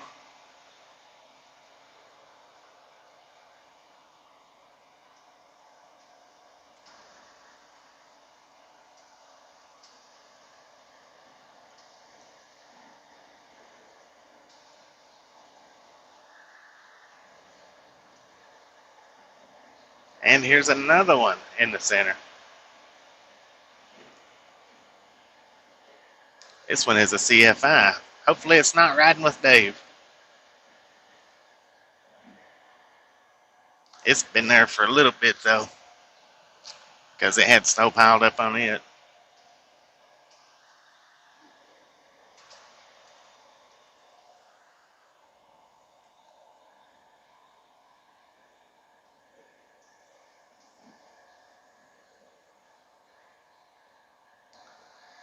Here comes a tow truck.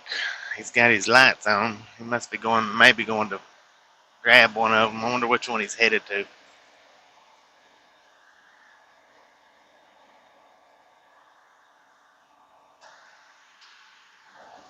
And I wonder if they've got the one that was jackknifed back there earlier. I wonder if they've got it pulled out of the road yet. Surely by now they maybe might.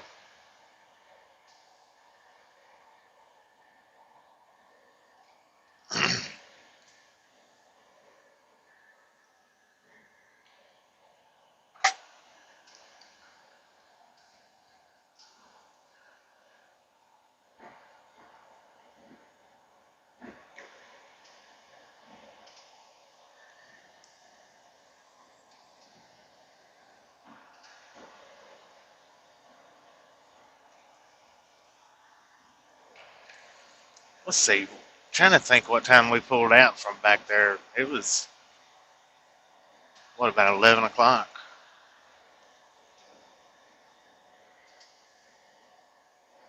So we've just been going, I think, right around 2 or 3 hours. I think. See, I don't have that's what I don't like about running my ELDs on my phone, because I can't I can't just look up and see the time.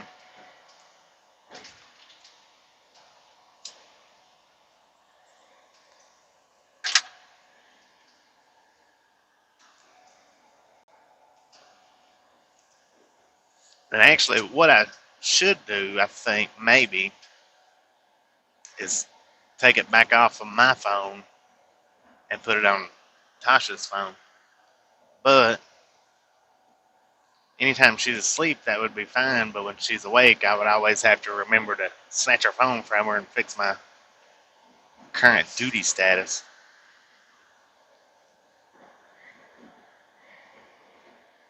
There's another car off in the center. Looks like that one's been there for a minute. At least he didn't go off the opposite side down into the water. Blackwater River. Blackwater River looks kind of like froze up. I wonder if the quarry over there is froze up. I've been wanting to try to sneak into that place and fish, but I don't know. It don't look froze up.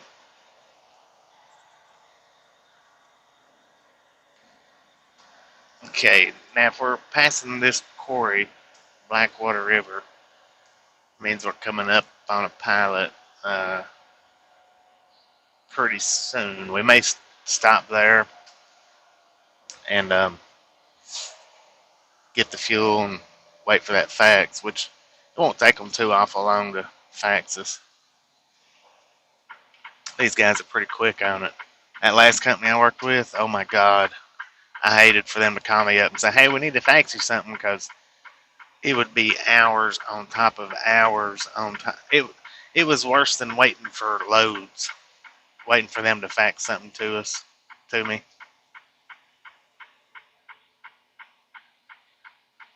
Well, they're pulling something out of the medium over here. Looks like a van of some, maybe a camper. Still can't tell. Almost looks like a little mail truck. Penske truck. He's been sitting there for a while, it looks like.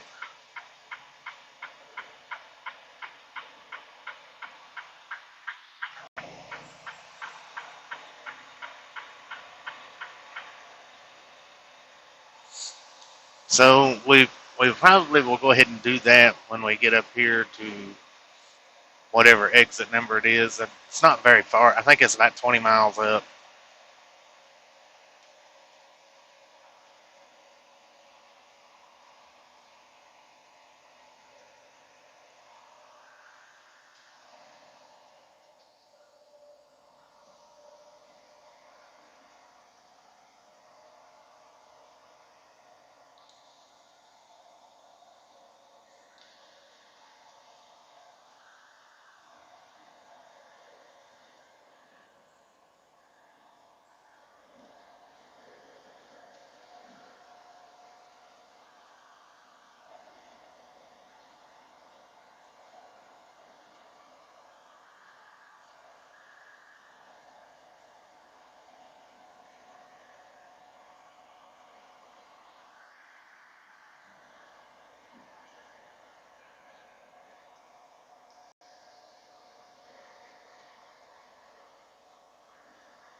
Light vehicle ran off the road on the frontage road over there. Service road, whatever you want to call it.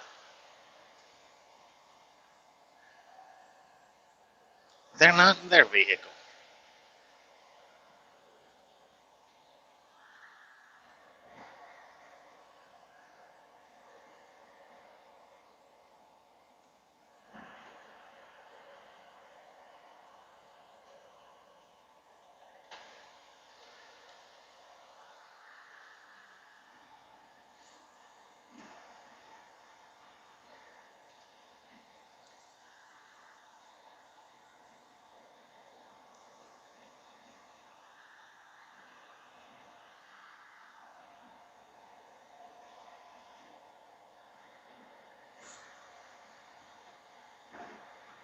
But that pilot has a McDonald's, so I can get me a sweet tea.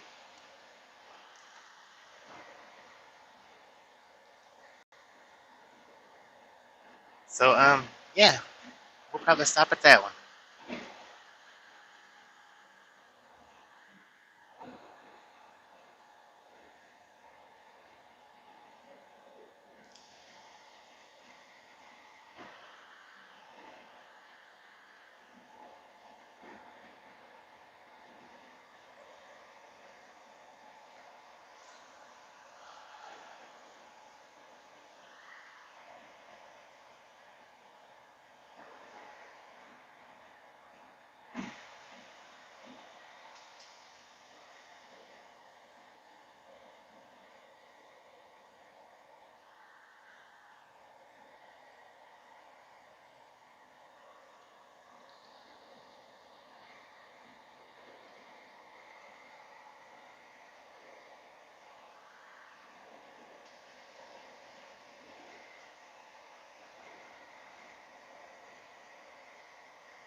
We will definitely clean the windows off, bust the ice off of our blades, windshield wiper blades. Added some wiper fluid. I think we need some by now. I think, and I also need some radiator coolant. I meant to got it uh, yesterday when we was at the pilot in Cleveland, and I was in such a hurry that I forgot.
Over to the left, we got another one taking a nap. It looks like another. It looks like a box truck, just snoozing away. Yep, little old box truck. No, is it? Yep, sure was box truck.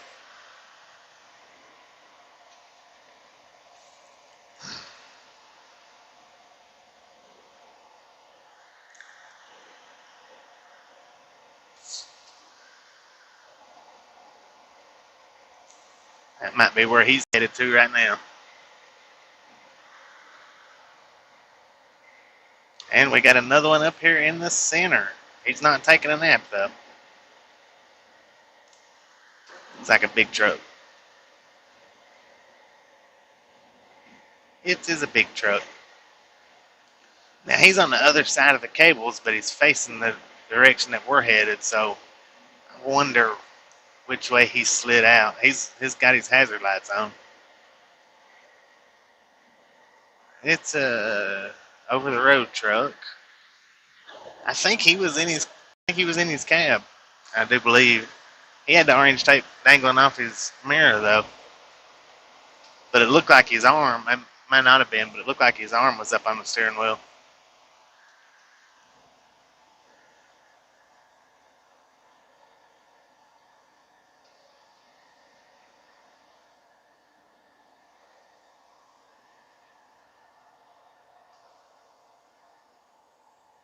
That sign decided it didn't want to take a nap.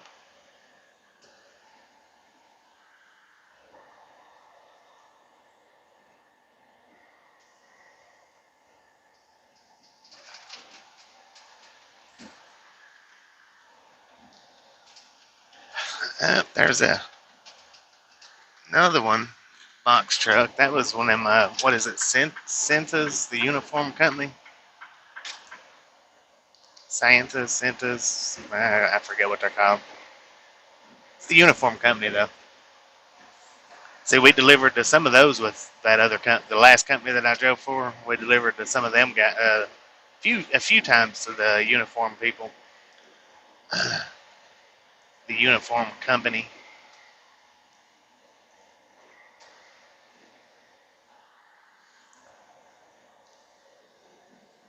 That, I guess, is what I missed the most about driving for them.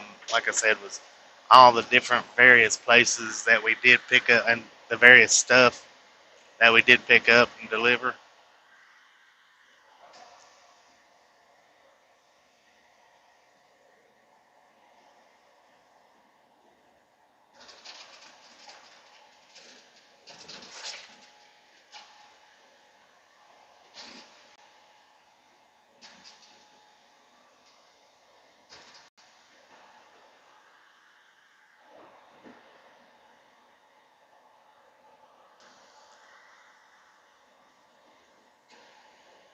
It just beat the crap out of hauling chicken and meat all the time.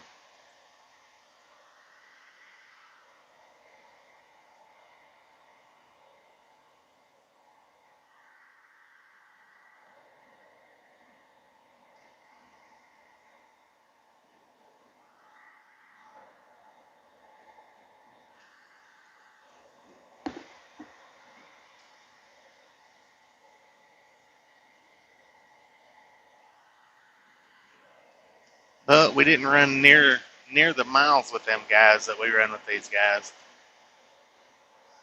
And that's even with us being in the last 2 months being slow like we've been.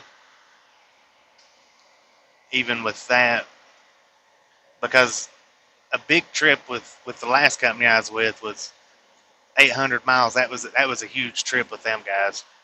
A big trip was 500 to 600 miles. The average trip was 300 to 400 miles. 300 to 400 mile average trip when you're out on the road for months at a time. It's not good. Not like that. Company like that is the kind that should bring you in every weekend, should bring you home every weekend.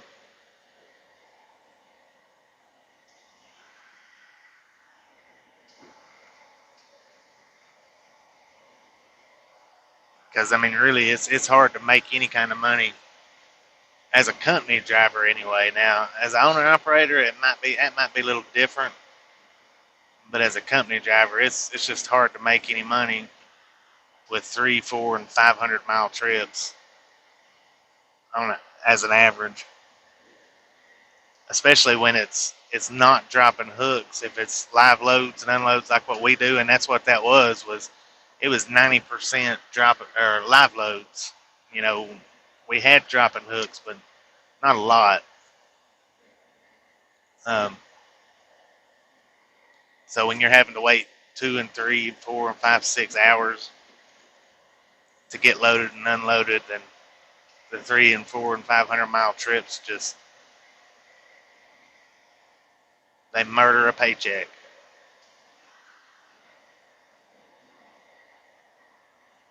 Especially now on the ELDs. I mean, when it was paper logs, then hey, just keep on running, keep on going. That's why I did it. But when they switched us over to the ELDs, then the paycheck it wasn't worth being out on the road with them guys.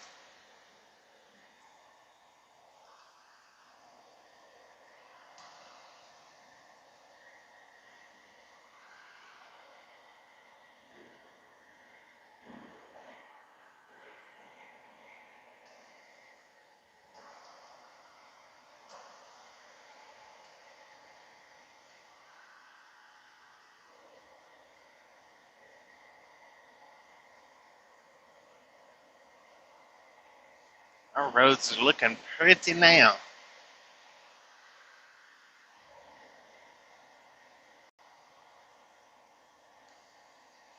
And we've still got 17 degrees according to the truck. We are up above the 60-mile-an-hour mark now.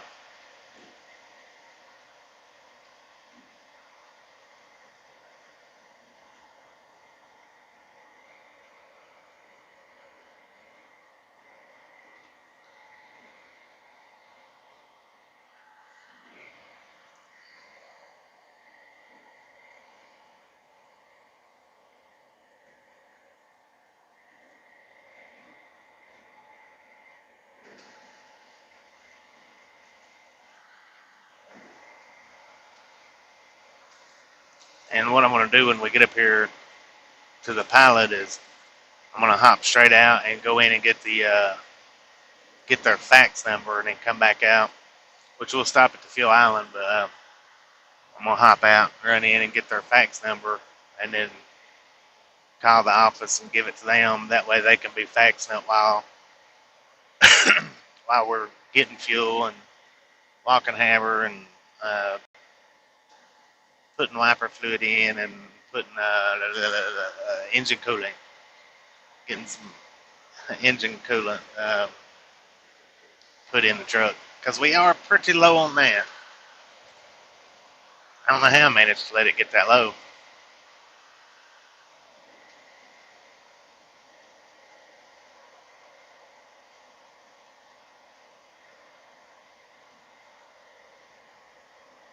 And by the time we get all that done, then they should have had plenty of time to fax our paper to us.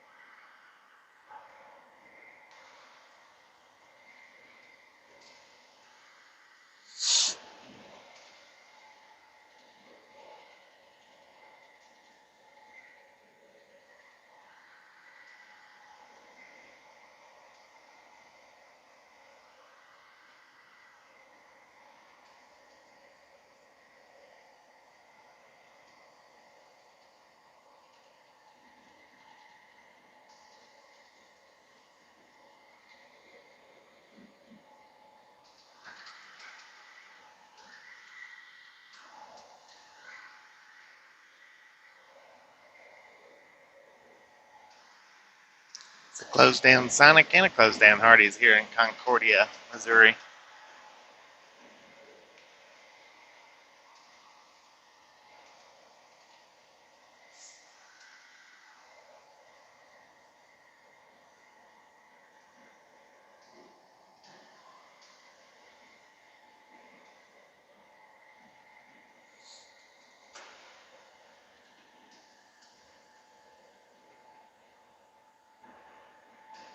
That truck right there in the rest area looks like he might need to be towed out of where he's sitting at. Yep. Yeah, he's not going to pull that thing out. Not good to pull on the sides during the snow.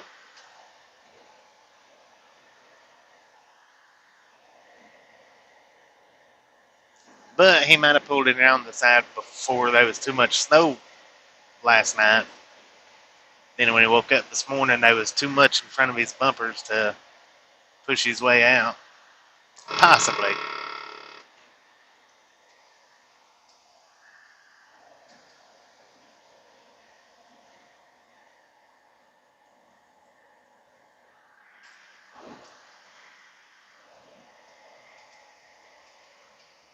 18 miles to Odessa, and I think it said 65 to Kansas City, I think, but I'm not 100% on it.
Yeah, buddy, the roads look a lot better now.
And I may not do it here at the pilot, but I'm also going to have to, I'm going to have to get some more windshield wiper blades because these are just not, they're not the right size. I accidentally got them too big. And I think, if I'm not mistaken, the last time I bought windshield wiper blades, I got them too freaking small. But too small is better than too big because it actually covers more windshield area if on the ones that's too small, but not much more.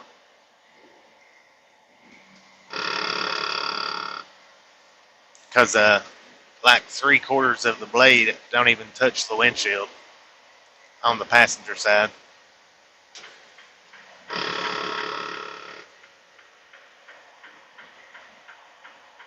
and then maybe 1/4 of it on the driver's side don't touch the windshield, which is the lower or the left hand side of the blade on the driver's side is the right hand side of the blade on the passenger side. We may go ahead and do that too while we're there.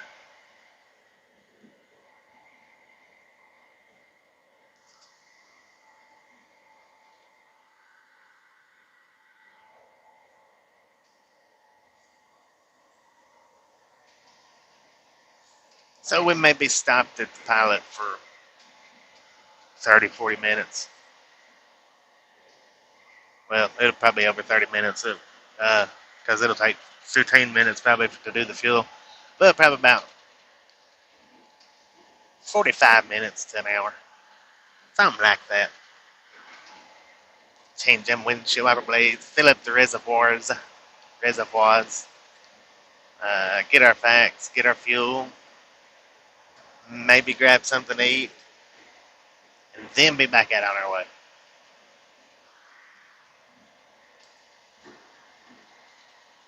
And I hear Haber shaking his head, so we'll take him for a walk too. There it is. I see it in the distance. Yep, that's the pilot.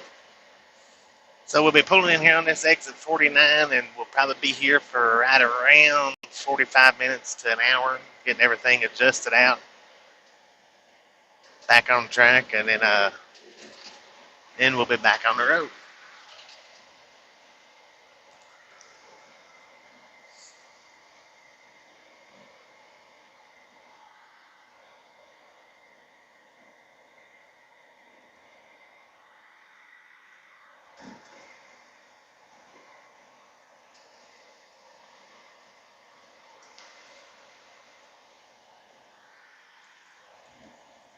We've got about another 1,000 miles worth of DEF, but we may go ahead and fill it up too. I wish we got the same fuel mileage with the diesel fuel that we get with the DEF. So DEF is like we around 3,000 miles per fill up if I let it run completely down to the next to the E,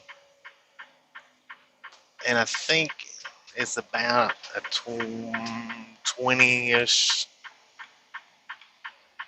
gallon tank, give or take. Somewhere between 18 and 22 is what it is. I think it might be 25, but I don't think it's that much.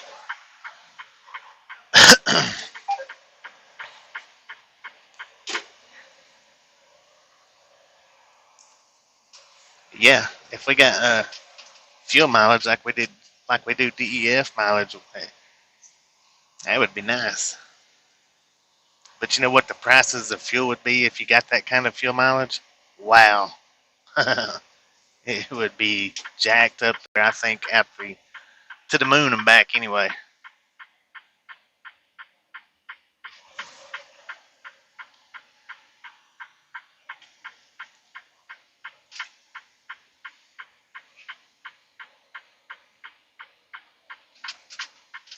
All right, like I say, we're gonna be here somewhere around the 45-minute mark.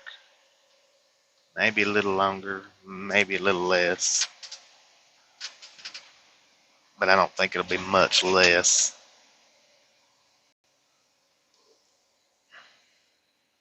All the freaking pumps is probably froze up. Dang it.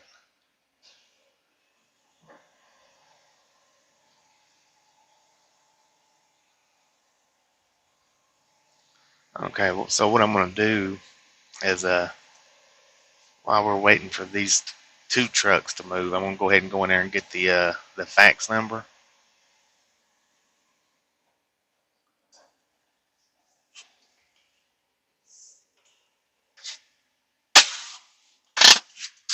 That way I can get back out here and call and let them give them the fax number.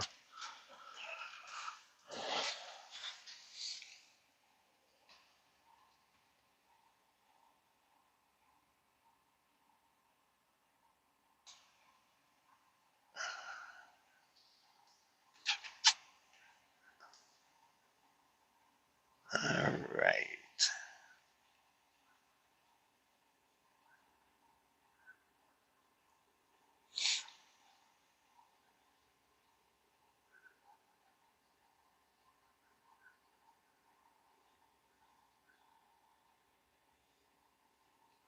Three hours and 2 minutes, so you're pretty dang close there, Gary. I think that's what you said. 3 hours. Um, yep, we can.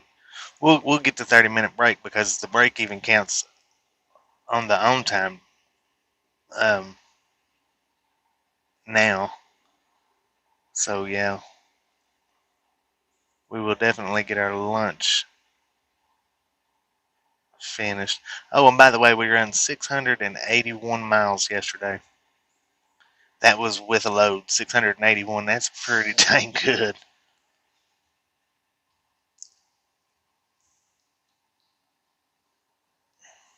And I'll have to not forget when I get back out here to put that over on duty. I've got it off duty right now.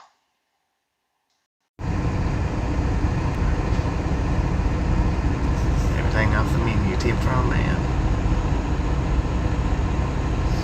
Alright, so I'm gonna run here and get the facts. I'm gonna turn this microphone off so y'all don't have to sit and listen to the tunnel.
Alright, we got the fax number, so we're going to go on mute for a few minutes while I call them and give them this number.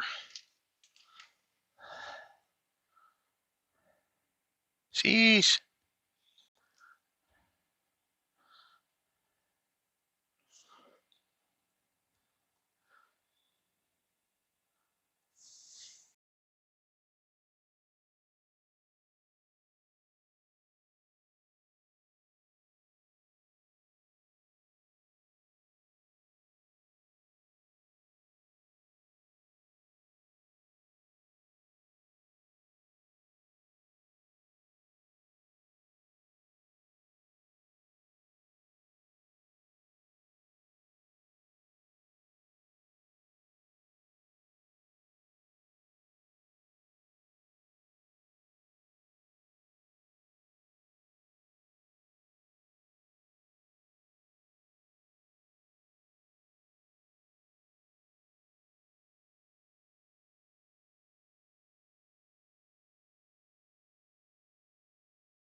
Alright.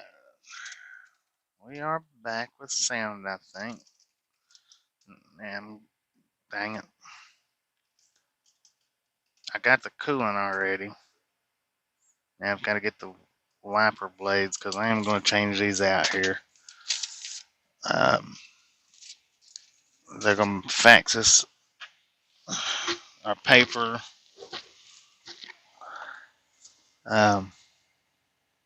While we're here doing all this.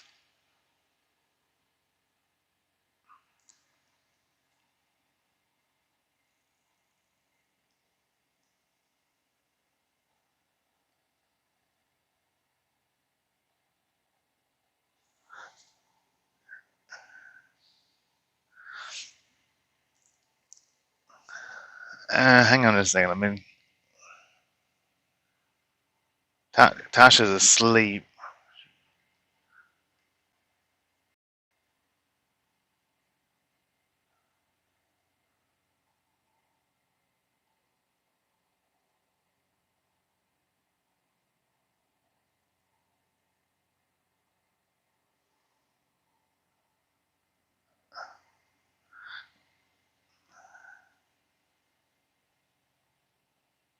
Well, what was it? What's the thing? What did you post on the Facebook? Go ahead and ask me right quick while we're stopped.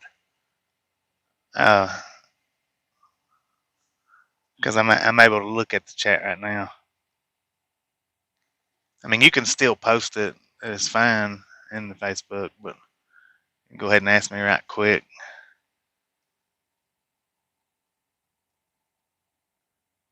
Because I don't know where it's at in the chat if you've already asked it.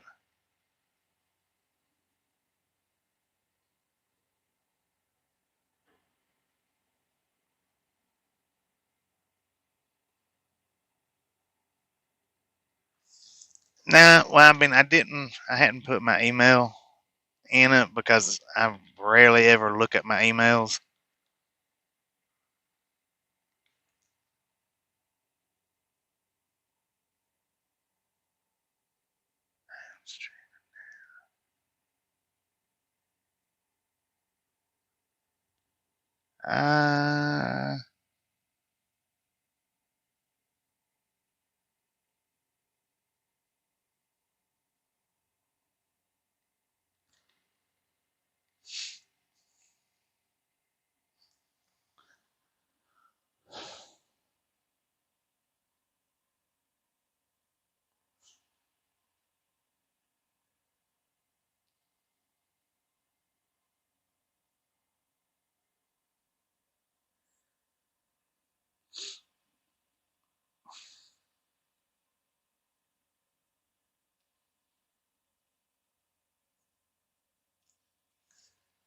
What do you want? What do you want to restream? Just this video?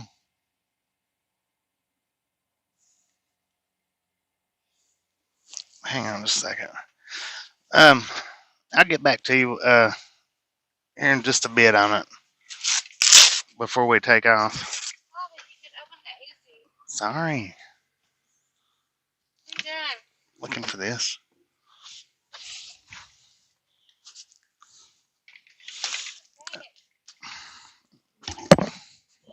But I'll get back to you here in just a minute. I'll open that.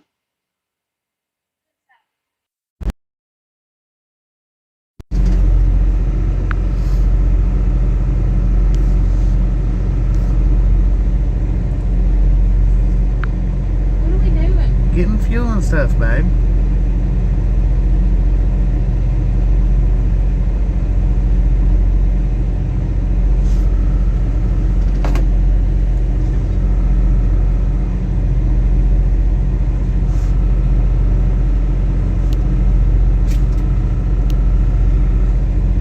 God, I hate doing this on my freaking phone.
Bogart? No. Not really interested in that. If you're still here. Sorry, but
windshield wiper blades layer.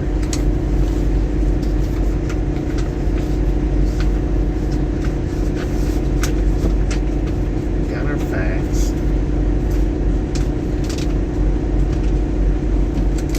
We still need to take Haber out.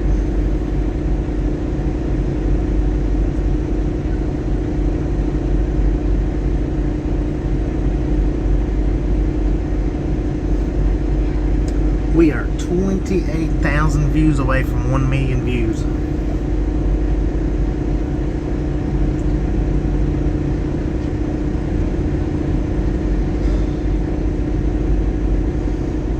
So let me take Haber out and then we'll be back out on the road.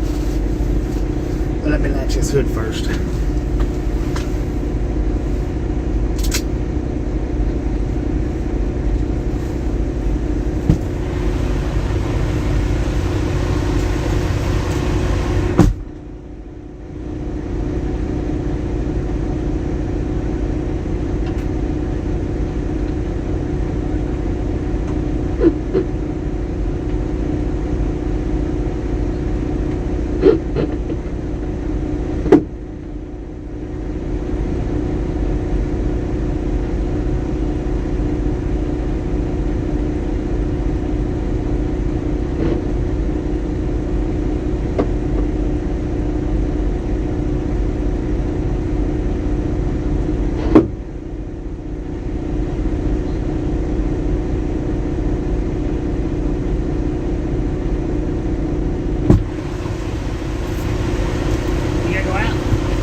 That everybody wanted to stop and get them some windshield wiper blades today because they was completely out of what we needed.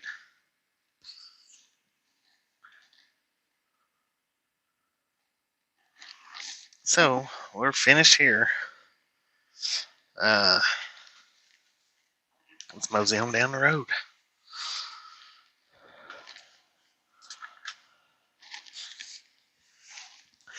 We took Haber out. We added coolant, and I actually had some under the bed. I thought I used it all.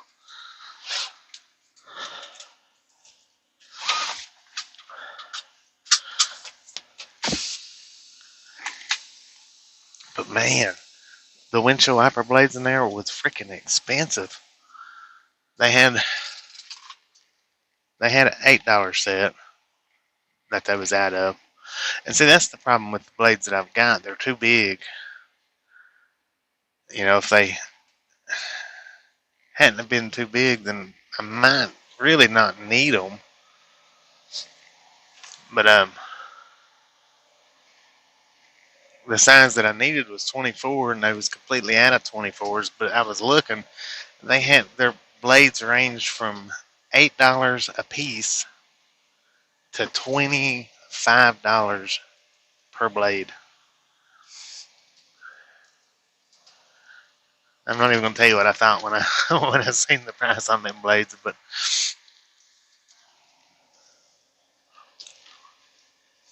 other than, man, are they freaking crazy? But the actual thought that I thought, it might not be family friendly, so.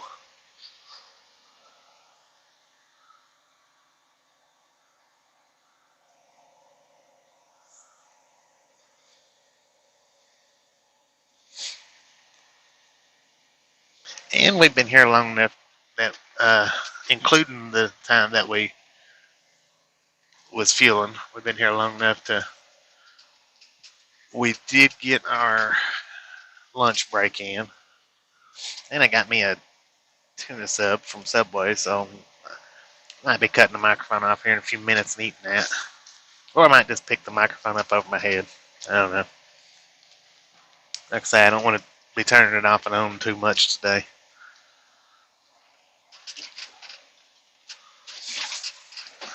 So I don't want to fool with that no more than I really, really have to, with the roads being like they are.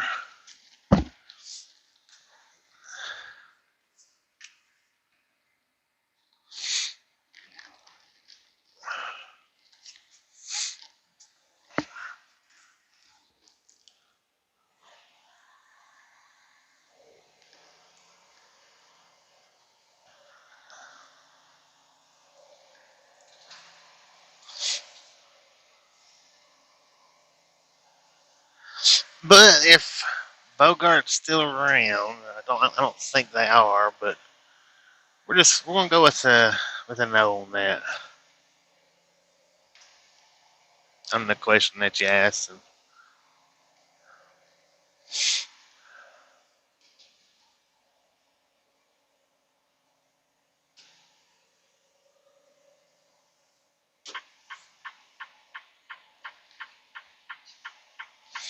And if he's not around, he comes back in. I'm not reading the comments still. I'm not looking at them. So, but if he comes back in and says something, then you guys can let him know that. Somebody can let him know that I said, nah, better not. If you want to. If you don't want to, that's fine with me.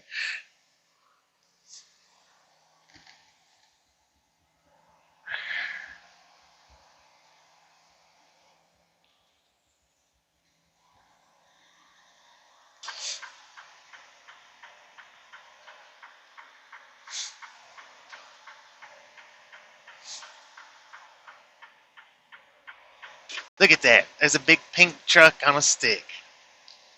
Monster truck. Over here to the right hand side.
But yeah, Man, I tell you what, $25 a blade.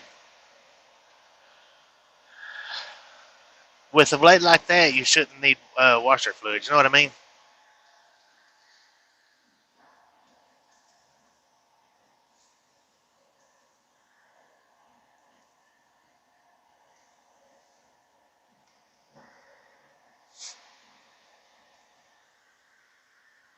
And then again, maybe you wouldn't. But I don't know. That's a lot of money for a wiper blade, in my opinion. But that's just me.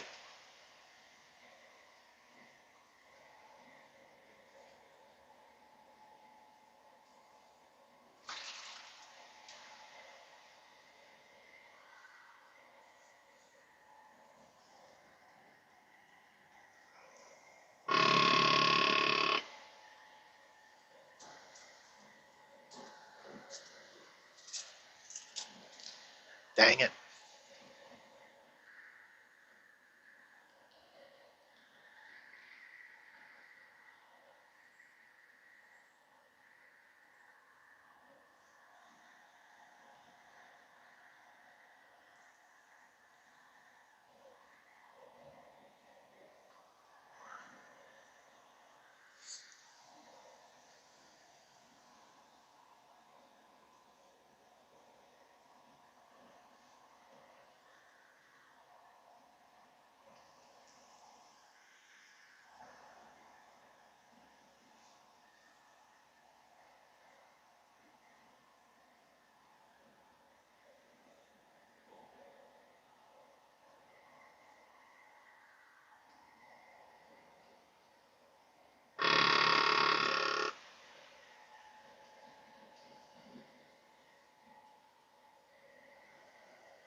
I wonder if these Army vehicles, are they governed down this slow, or do they just drive that slow?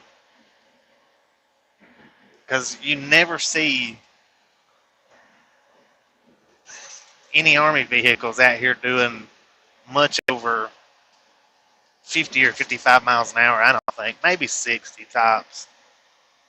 And it don't matter. It doesn't matter where you're at, right? I've never really noticed them going much faster than that, and I just couldn't. I don't know, especially if I was by myself like that. I mean, if I was in a convoy, I guess I could keep it down to them speeds. But if I'm out driving by myself like that one is, I just I wouldn't be able to not go faster than that. This makes me wonder if they're governed down.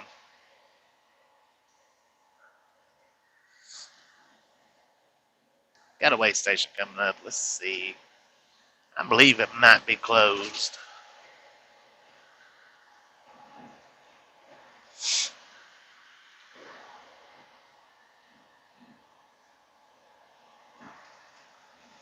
All right, we got 464 miles left. I think as long as the road stays like this right here for the rest of the trip, might not have no problem making it. Like I said, we done 681 yesterday, and that was with getting loaded, which is freaking exceptional.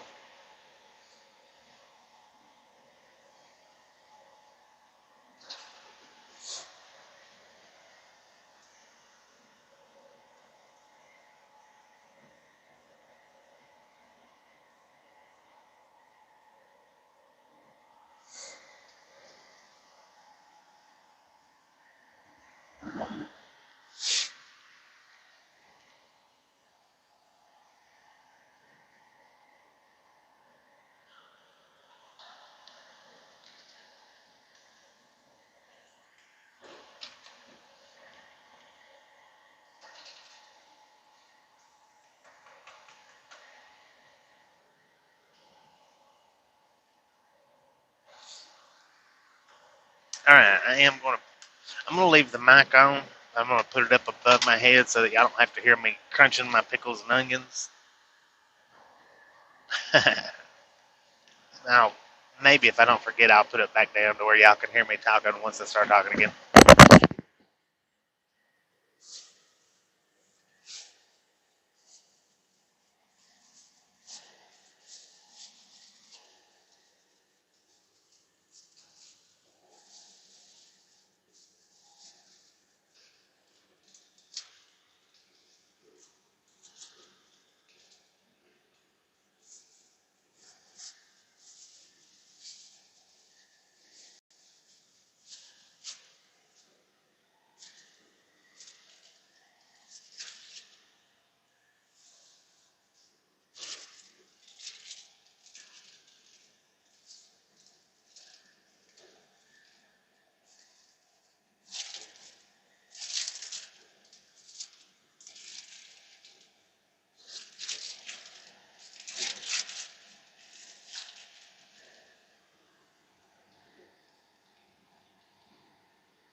Kansas City, 34 miles.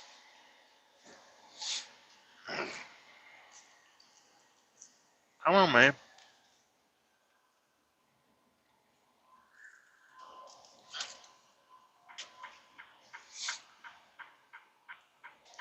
You need to clean the back of your trailer off.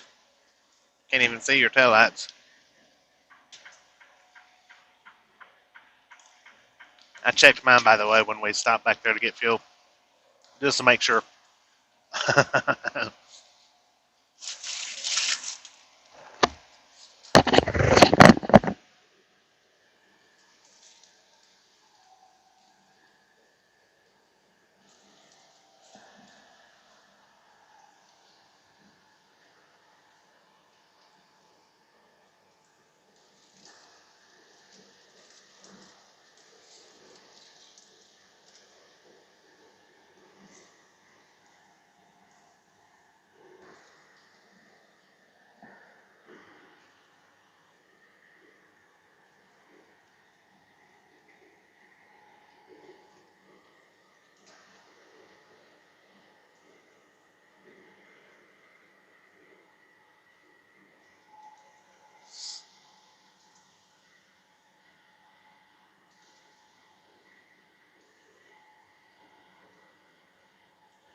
Yeah, Gary, if you're here, could you do me a favor and write down um, windshield wiper blades? Our windshield wiper blades are 24s.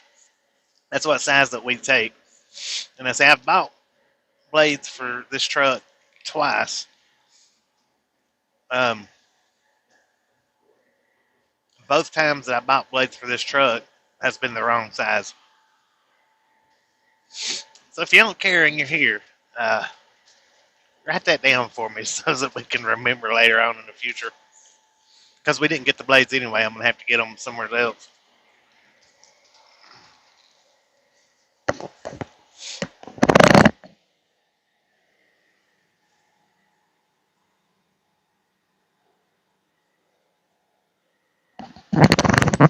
I don't know why I have such a hard time remembering the size of the wiper blades for this thing for.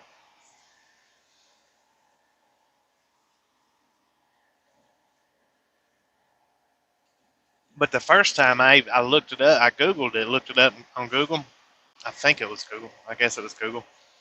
And it gave me the wrong size. That's the reason why I did the first time. And this time I was just like, okay, well, the first time was too small, which I guess was 23s that I got, 22s or 23s. I was like, well, those was too small. So, and I went with 26s. I don't know why that I went so drastic, but 24s is what it takes.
don't know if she was saying she's hungry or something about the TV. I cut her TV off a few minutes ago.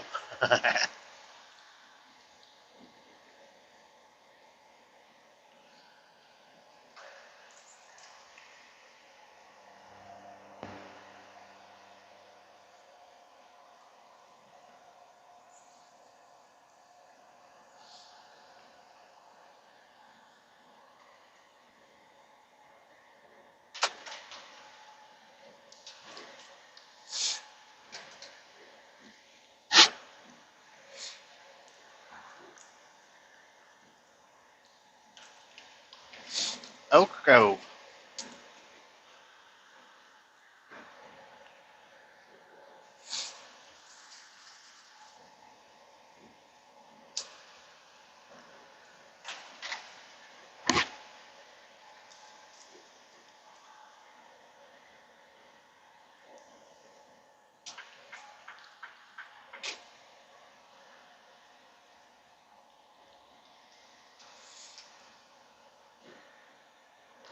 We just had us a sub sandwich from Subway, which was one of them fake tuna sandwiches. Usually, if I eat Subway for now, that's about all I get is the tuna. I like the spicy Italians, but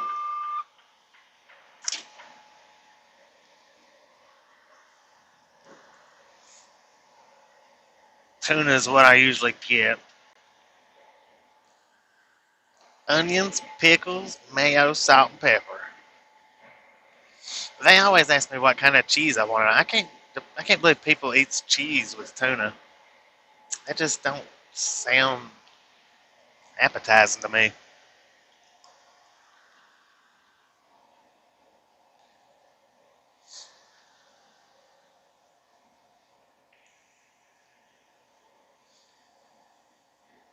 I mean, it could be good. Maybe I should try it sometime.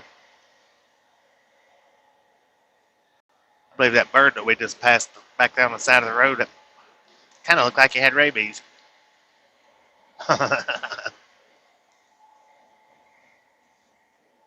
Is that a thing? Can birds get rabies?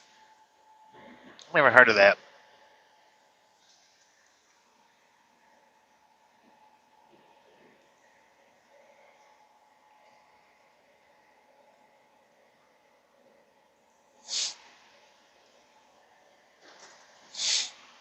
Oh yeah, I don't know if I had the microphone on back there or not. When I was back at the pilot, I looked to see how many views the channel has. Excuse me. We are I think it's 28,000 views away from 1 million.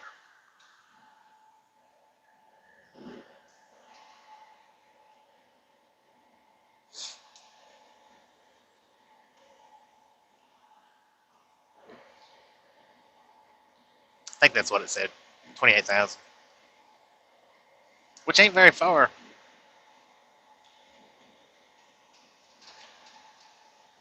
We might be able to accomplish sheesh. Sheesh. We might be able to accomplish the million view mark by the end of the month. I think we could. I think we might manage that.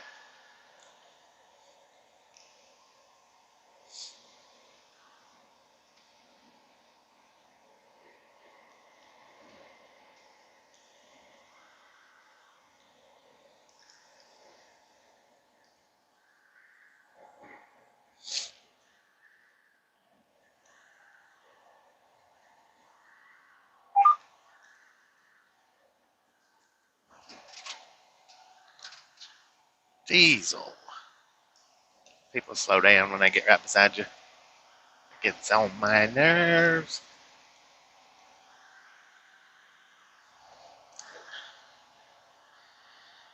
Really shouldn't be reading your text while you're driving in snowy conditions.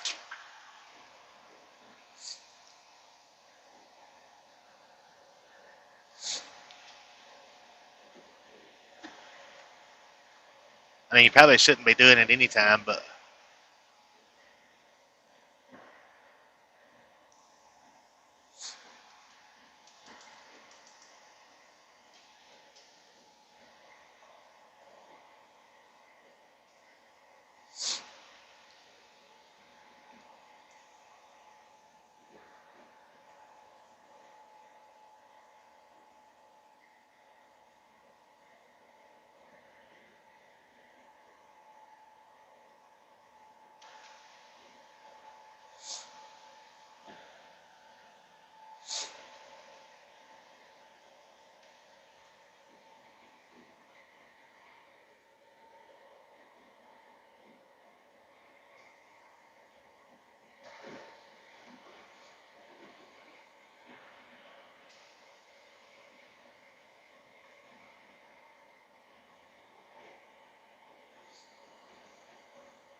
I would assume that water would have been frozen up, but it is not.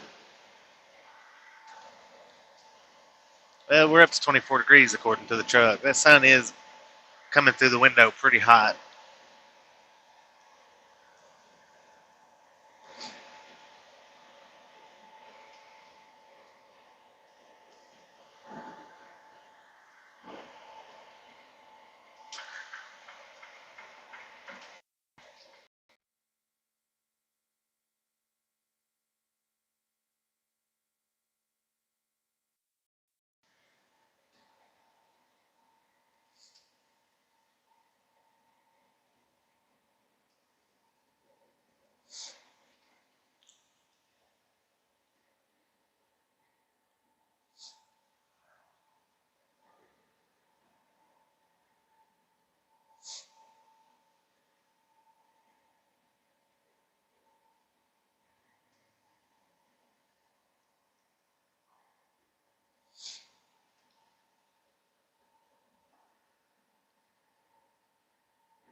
We got disco lights to the left right up here.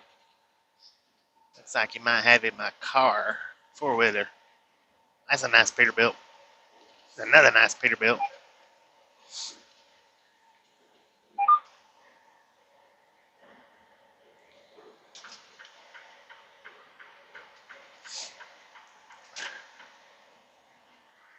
That bear is in a pickup truck.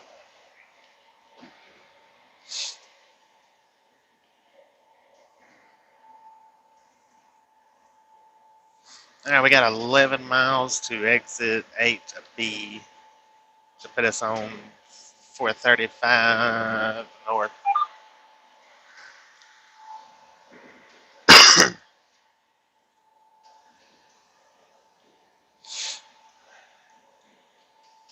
Outlaw Harley Davidson.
Got something in the side of the road up here. That pickup truck's gonna pull over and get it. That's good of him.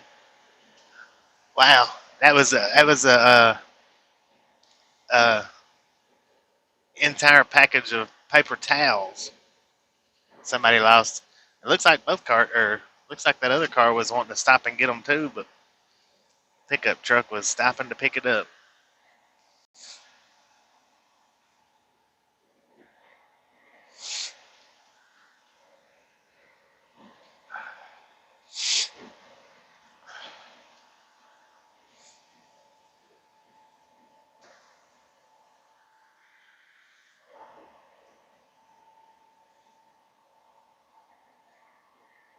Now, hopefully the roads looks like this for the rest of the journey.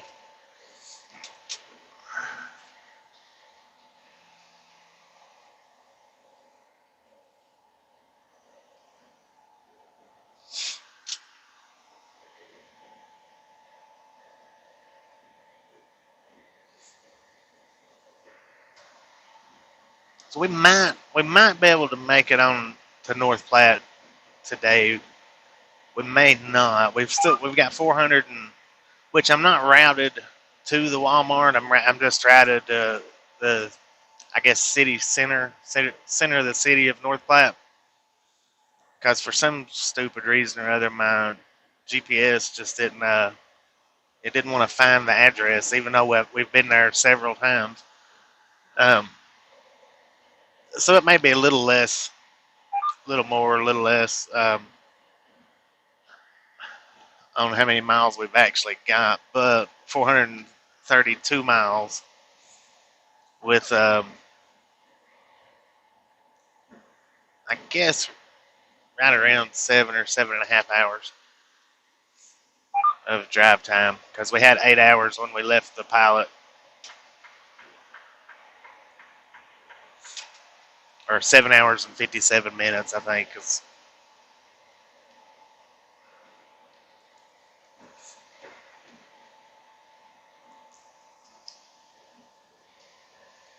hopefully there wasn't a cop getting on that on ramp because you know big trucks aren't really supposed to be over here. I think I've gotten one ticket for riding in this lane. I'm pretty sure just once. Pennsylvania, going through is it Harrisburg, the capital of Pennsylvania?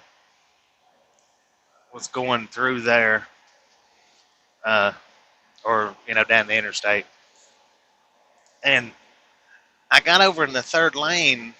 But now the reason why I got over in the third lane for is because one of the big green signs here we was coming up on, it says that this first lane over here exit only. So I thought, okay, well, if that's an exit only lane, then it's cool to go ahead and get over here in the third lane and go around the car. I don't know if it was an old sign or a new road, or I don't know what the deal was, but it never actually turned into an exit lane that I seen. It just ended up staying the third lane.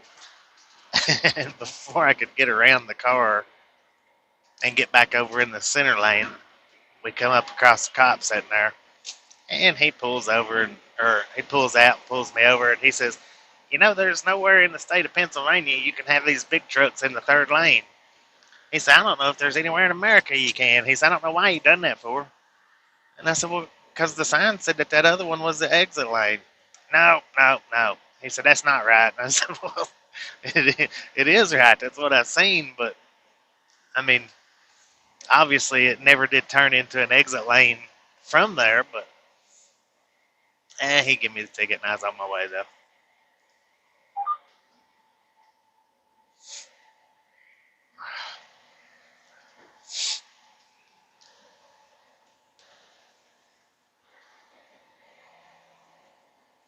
It just depends on where you're at too, because some places, I mean, I've passed numerous cops in Alabama, and I've never had one pull out on me, and which I've passed them in bunches of states in the third lane, But that one, that's the only one that actually got out. It seems like I got pulled over once before for being in the third lane, but I don't think I got a ticket for it. I think it was just a warning.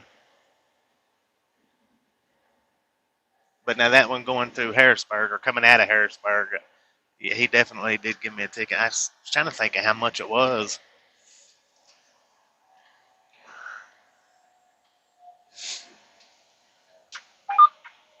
But that would fell under non-moving violation. So anytime you get the non-moving violation tickets, then really all you're out is just the ticket money. You don't have to worry about the points. And he told me that it was a non-moving violation. I said, "How's it a non-moving violation?" I said, "I was moving." He said, "Well, we can write it up as a non-moving if you want to." I said, "Nah, it's all right. I'll go ahead and take what you're giving me."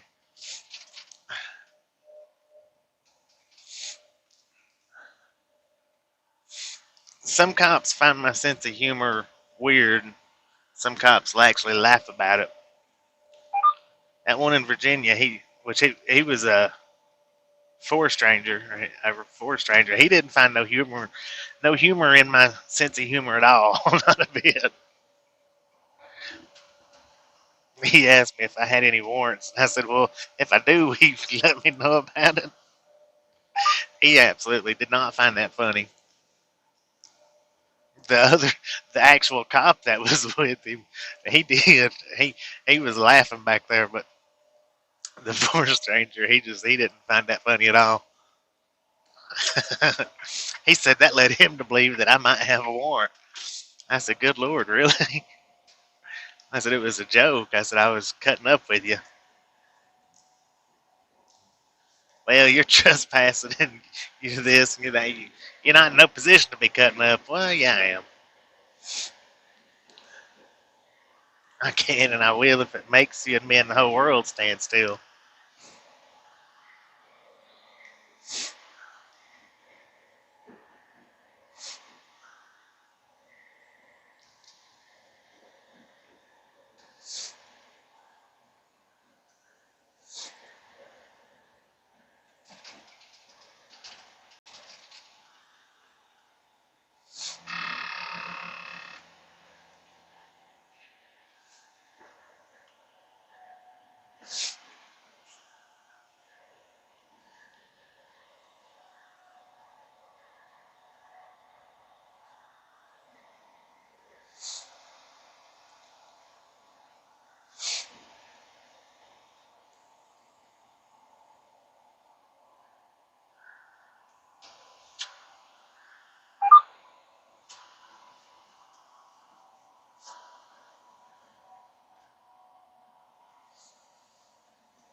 Get on over here, man.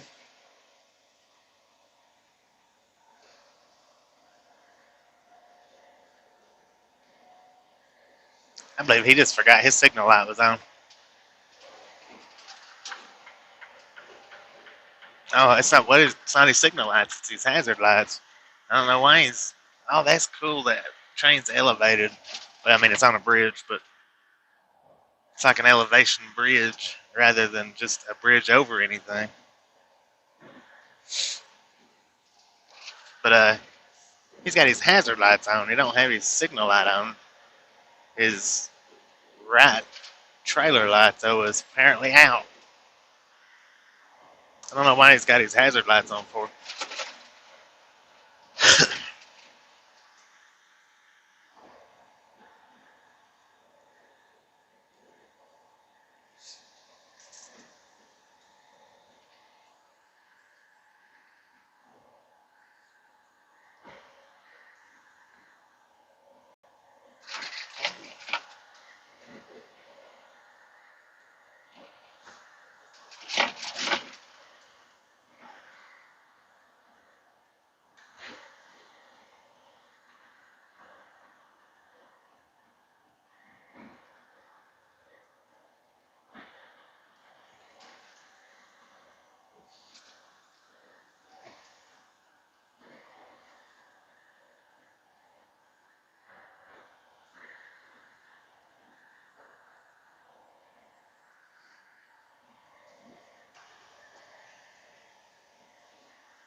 All right, let's see if we can't put this hammer down.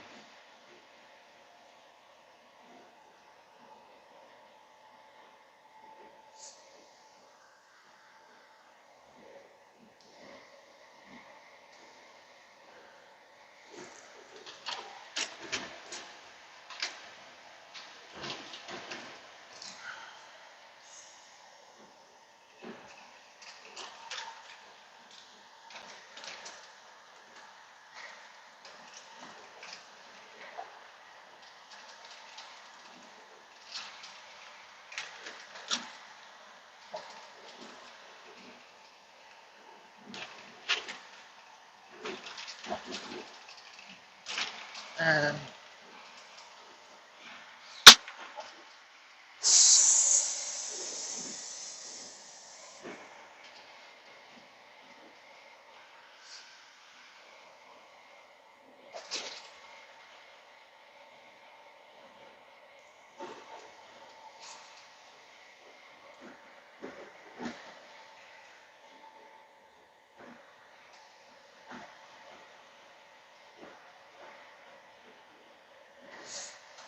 World's of fun right here to your right. There's that roller coaster song in my head again.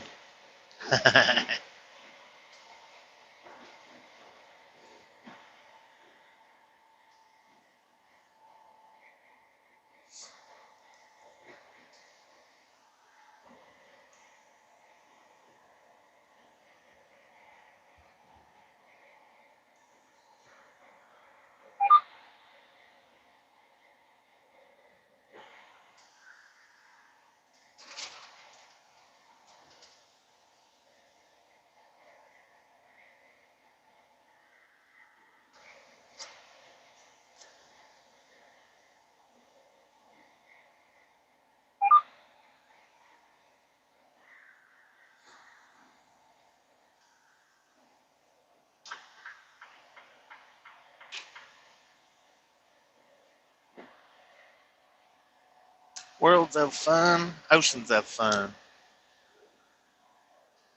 Yeah, that kind of looks fun.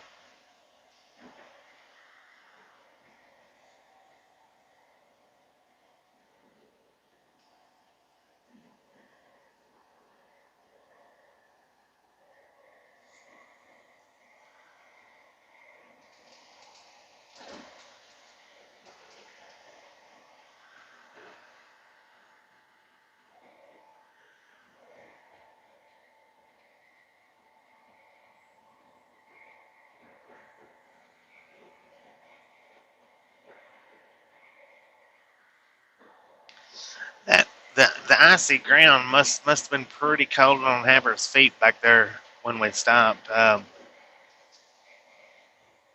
He he walked to the back of the truck and kicked his tire, and then he was kind of trying to like hobble on the way back up to the front of the truck. When he starts doing that, it's because it's too cold on his pads. He can't hardly walk on it. He'll just freeze up and stop after, if I don't notice or pay attention to him walking, he'll just freeze up and stop and hold like one of his legs off the ground. And then he'll put it down and pick up another one. And we used to, when he was a puppy, he would start whining. He don't really do that much, but it takes a little bit longer for it to start doing that to him. And I try to pay attention to it now, which I mean, I paid attention to it when he was a pup, but it would happen so quick when he was a pup that it didn't take him long before he would actually start whining about it.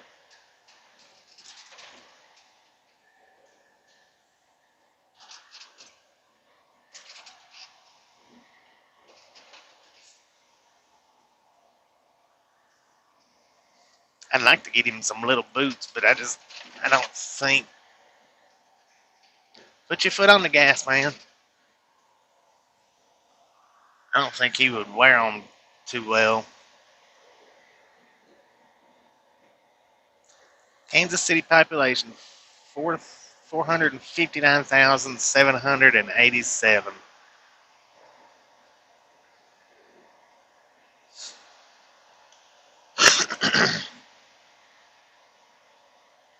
According to the sign back there.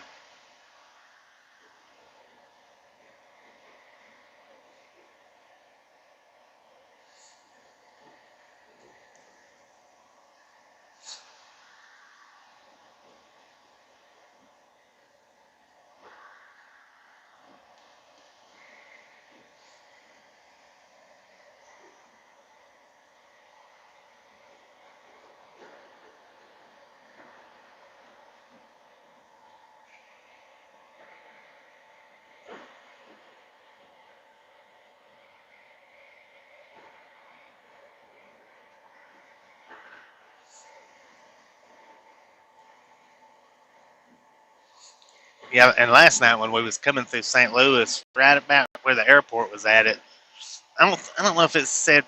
I don't think it said St. Louis. I think it had another name. Wasn't really paying attention, but it was only like 835. Tasha's like, I believe more people than that live here. I, I said, yeah, maybe that's just the airport workers, 837 or 35, whatever it was. But I guess it was just for a little bitty. I don't know. Like I said, I didn't see the name, but I know it wasn't St. Louis.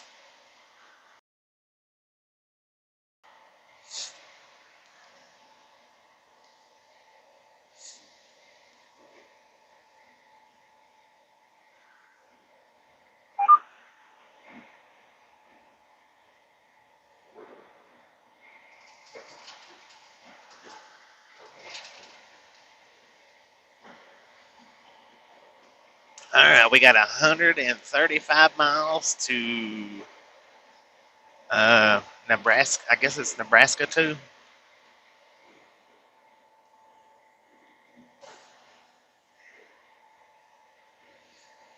Where we'll be hopping off the interstate and cutting up through to Lincoln.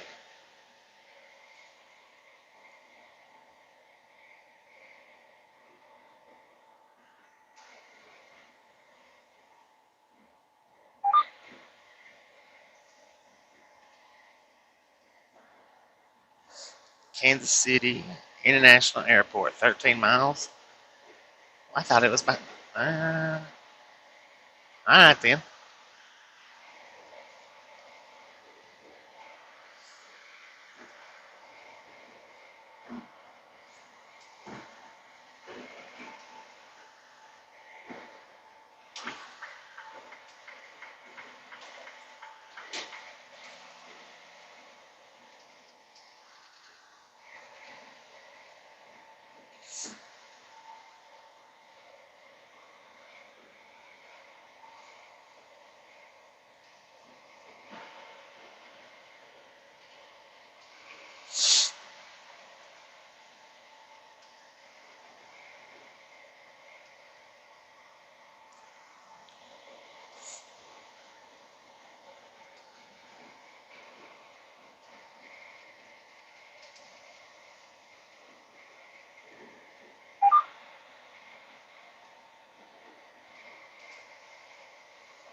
All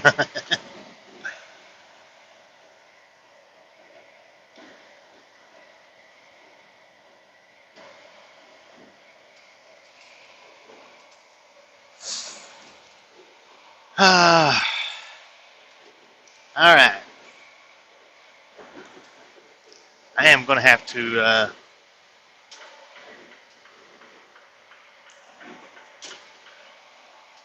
I should have done it right here. I have to pull over here in just a second, for just a brief second,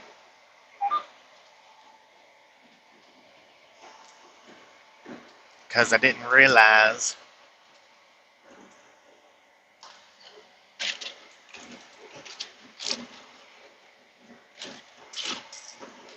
that I didn't have no more smokestacks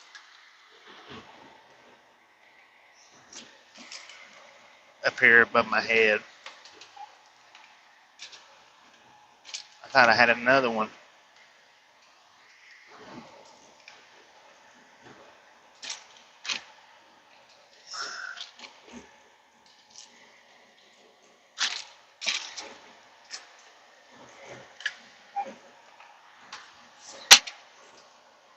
I hate that.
That sun is beating rather hot through the window now.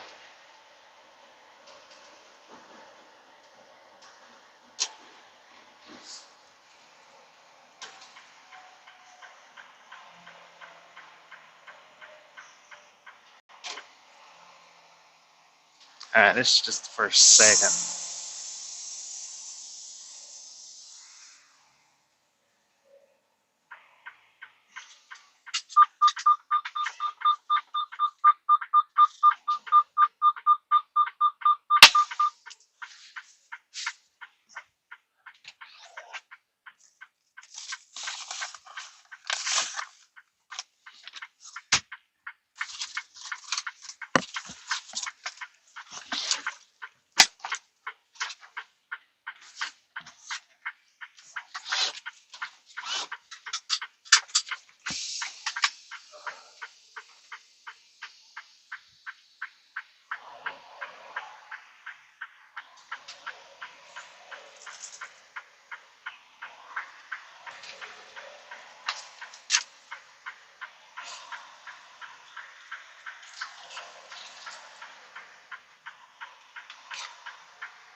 I got it to the floor, so I mean, it's as fast as this truck's coming out, merging. Wish that's what I would like.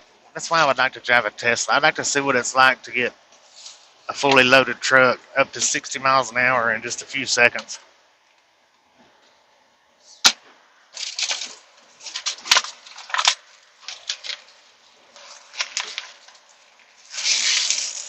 Because apparently, I think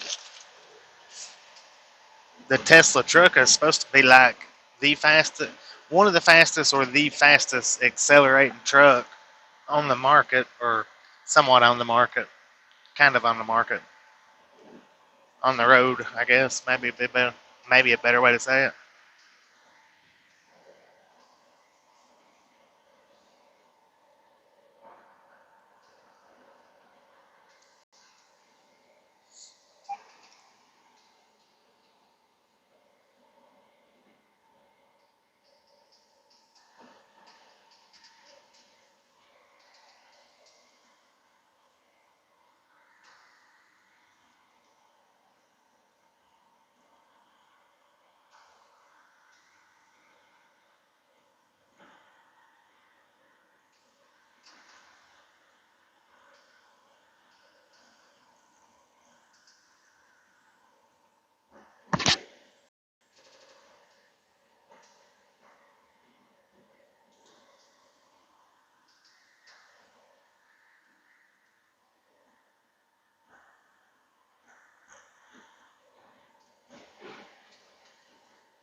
Well, I'm glad the roads have cleared up. Thank you, thank you, thank you.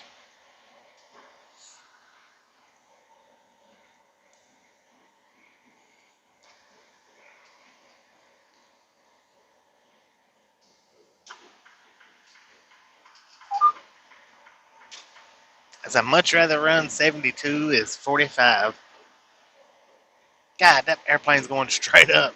I kind of doubt y'all can see it, but it's on the right hand side going up. Should be on the right hand side of the screen if you can see it, which you may be able to see it by now.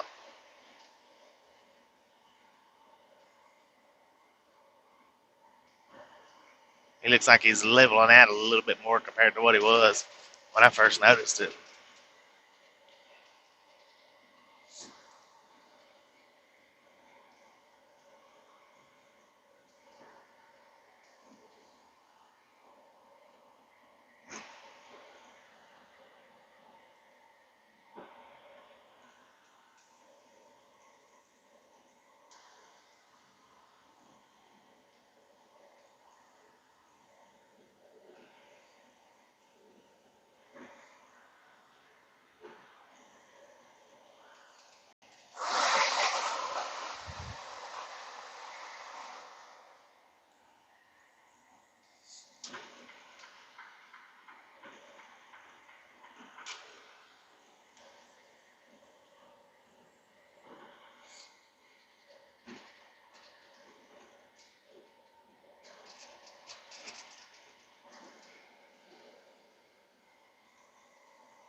Looks like we got maybe 3 plows coming up on us right now. I guess they're getting off on the exit, but we'll scoot over just in case they're not.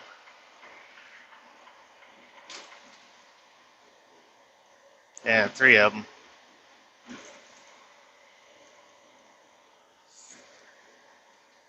Man, they're throwing us out down. Or are they hitting the... Now they dropped their plows.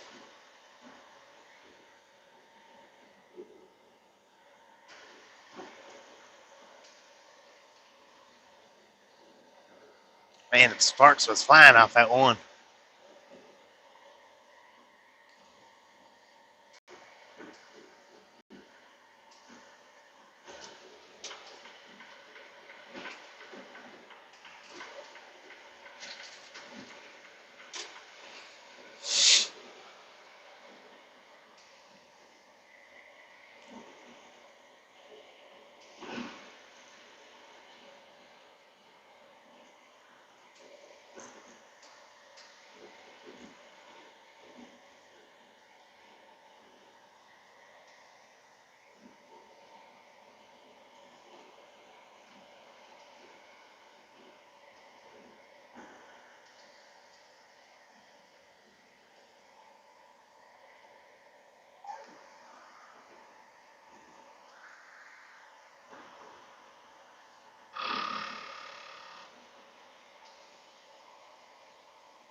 Where's that?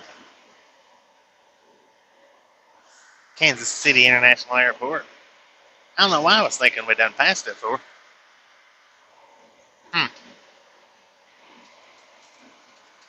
I think that's not. It's not the airport. What the heck's wrong with me?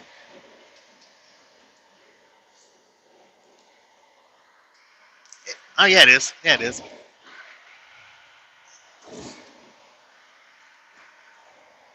I'm in a world of confusion today.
Platte City, city limits.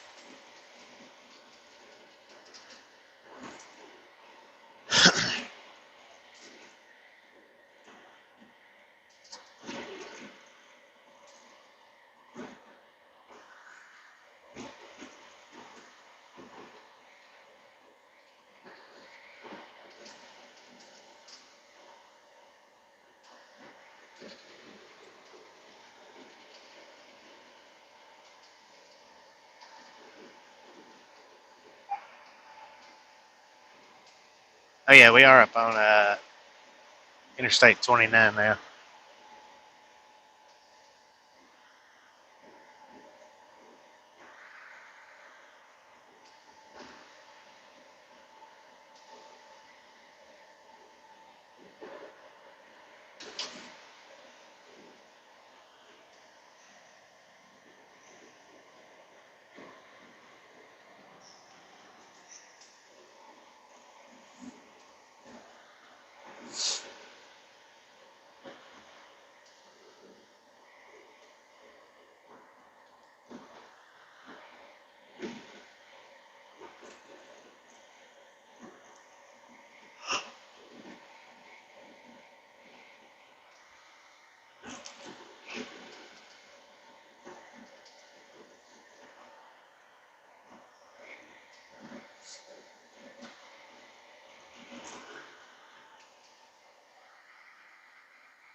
I don't know about you guys, but I think those Jeeps are somewhat ugly.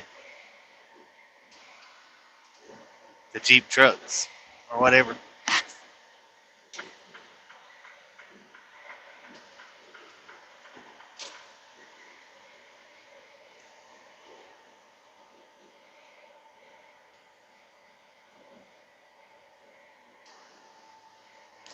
I just don't like them.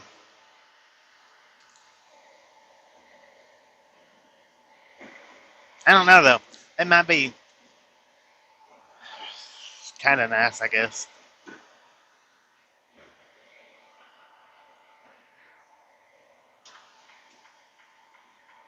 I mean, a truck is a truck, right? Even El Camino's was nice. Yeah, I guess they're all right.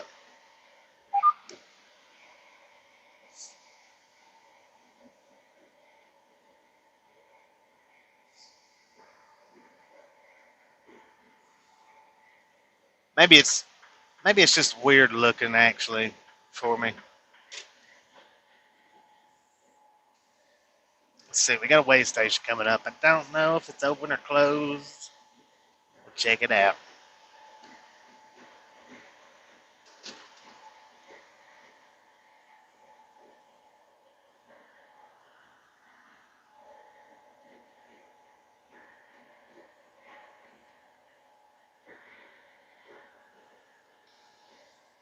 Oh, that's what I forgot to get. I forgot to get the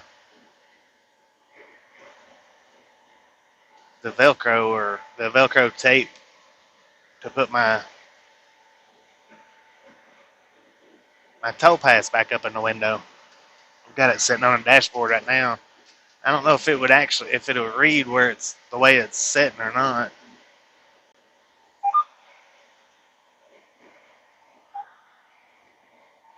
Oh yeah, it was closed, so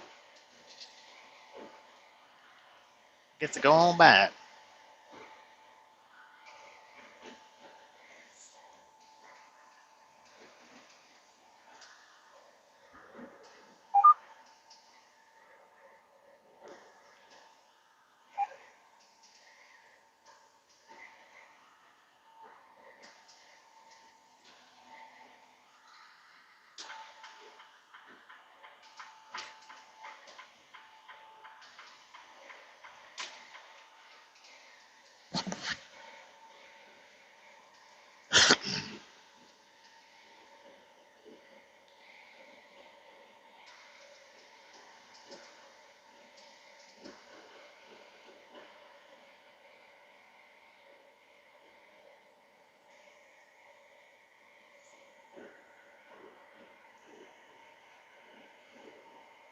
I think,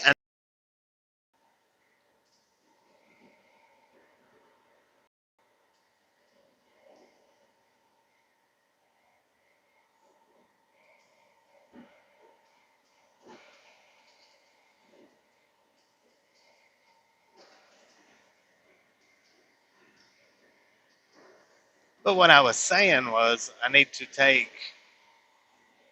Rudy maybe when we go back on home time and see if I can't put Rudy a little closer to the bullhorns. If any of you's ever watched Flair on YouTube, he does the farming, fishing, stuff like that. He had I guess it was a goat or a ram, but instead of having just one set of, it had the curled horns and then the straight horn or the side horn. It had four horns, and he called it quadro.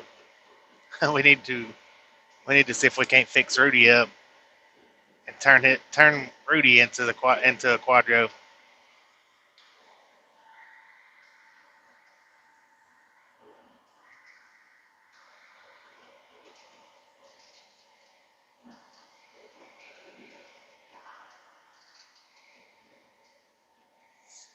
think we hit a pretty hard buffer there for a minute.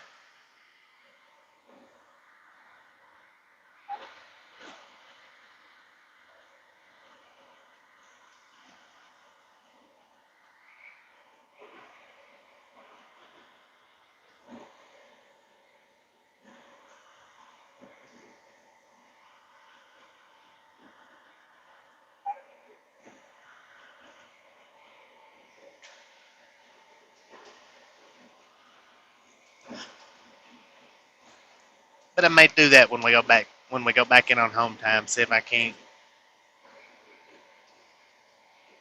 move Rudy to the to the bullhorns. Maybe, I don't know. It don't look bad the way it is.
God bless.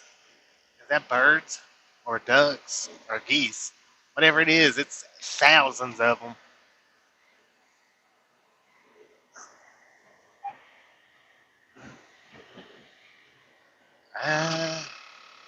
Black and white. I don't know. Kind of looks like a duck's. Good God, man, there's bunches of them. Maybe. They don't look big enough to be geese, but maybe tens of thousands.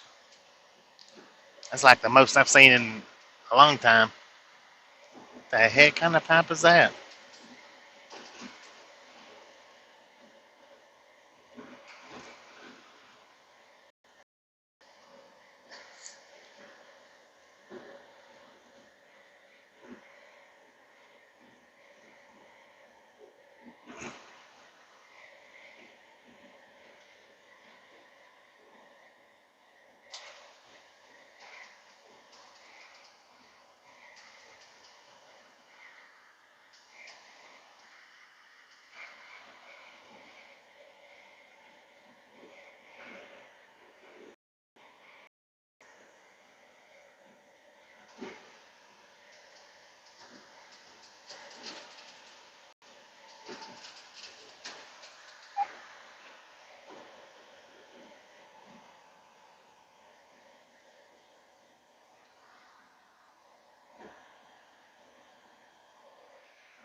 Faucet, Missouri.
There's a truck on a stick. That's an old truck.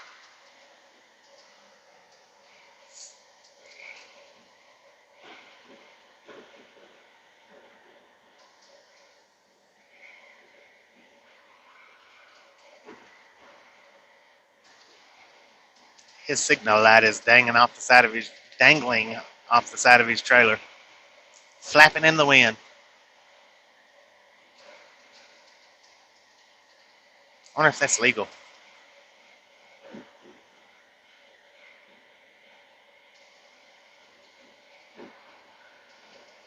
His landing gear crank was dangling too. Sir, you can only dangle in the water. His goatee was dangling.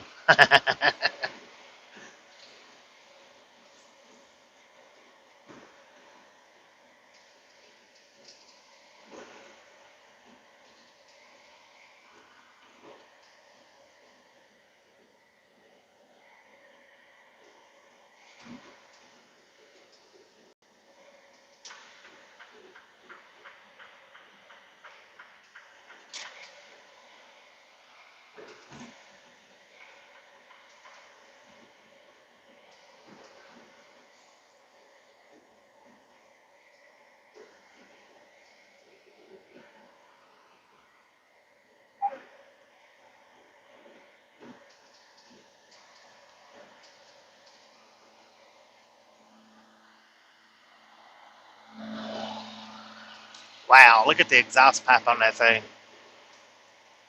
Ain't no wonder it was so loud. I could fit my head in that.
"94 miles to Highway 2.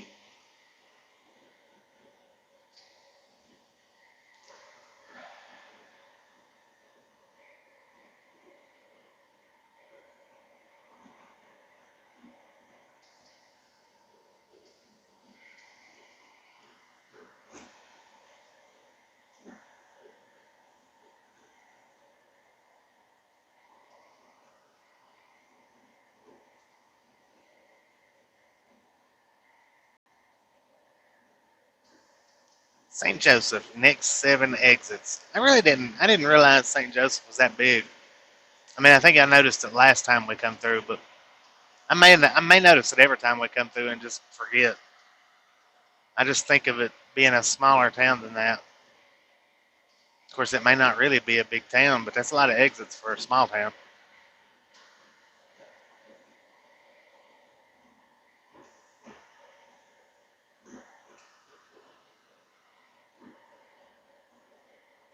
And they've got an airport, so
I mean, it's not a huge town. It don't look like 7 exits is a lot for. I don't know. And I guess it's decent size, I suppose. It's got a Pony Express National Museum.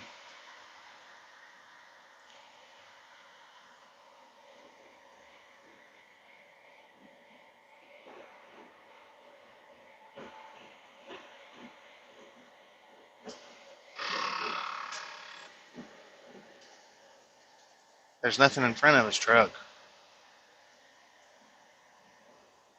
Yeah, see that Love's is packed right now. That's what I was saying last time we come through here. This particular Love's here in St. Joseph is always. It don't matter what time of day you come through. It's always full. The parking lot always full. And I've only seen a few. I mean, the Love's is pretty popular truck stop anyway. But I've only ever seen a few that's always packed up like that. You know, during the daytime, during the nighttime, early in the mornings. And the other one that comes to mind right off is the one in Hamburg, Pennsylvania. Oh man, that one there. It is always, always, always slam packed full, just like this one here in St. Joseph.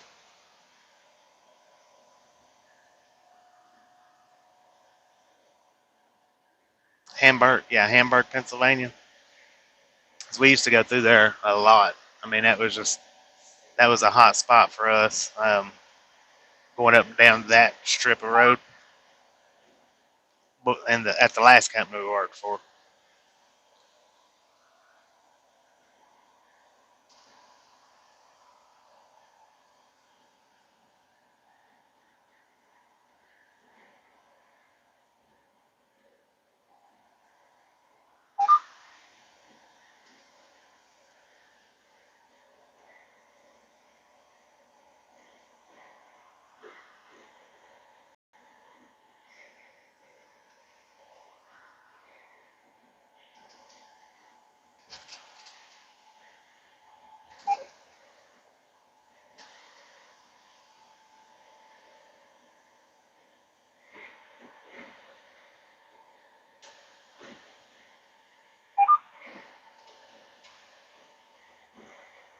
That's a nice Peterbilt there.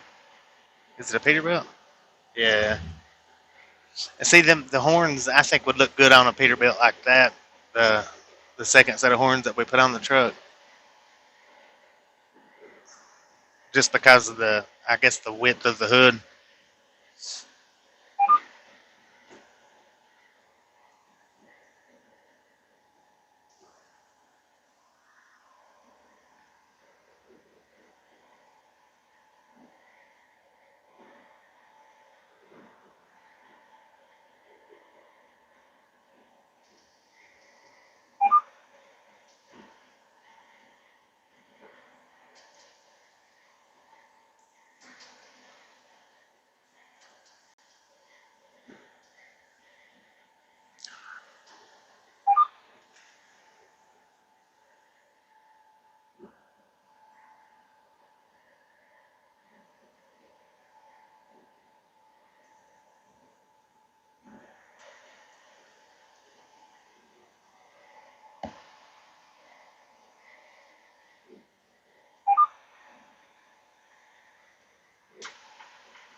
I was gonna get over, but several cars coming down through there, so we'll hang out here.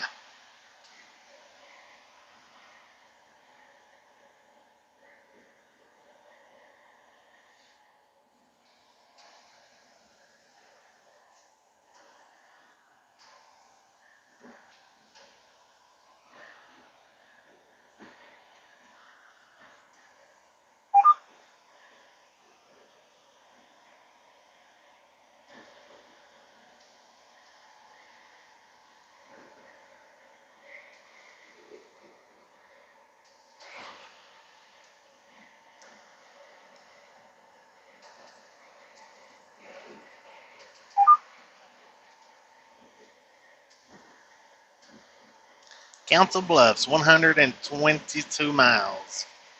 We're not going that far up, though.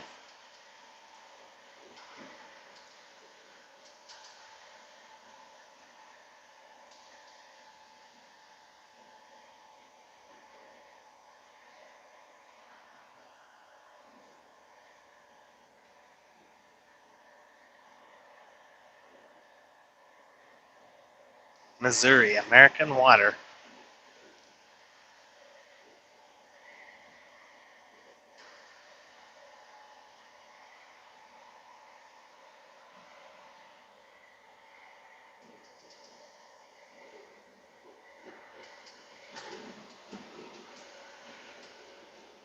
I'd like to drive one of those Peterbilts, uh, just to see how they drive.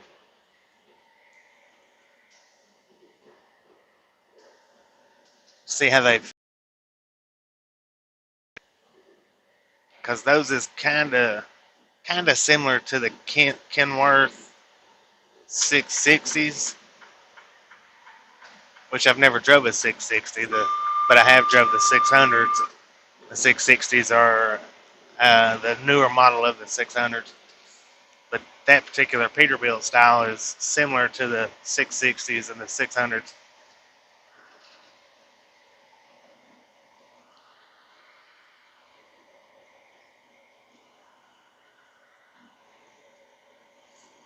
Which they've got a more narrow front end, and the inside where the seats are is more narrow.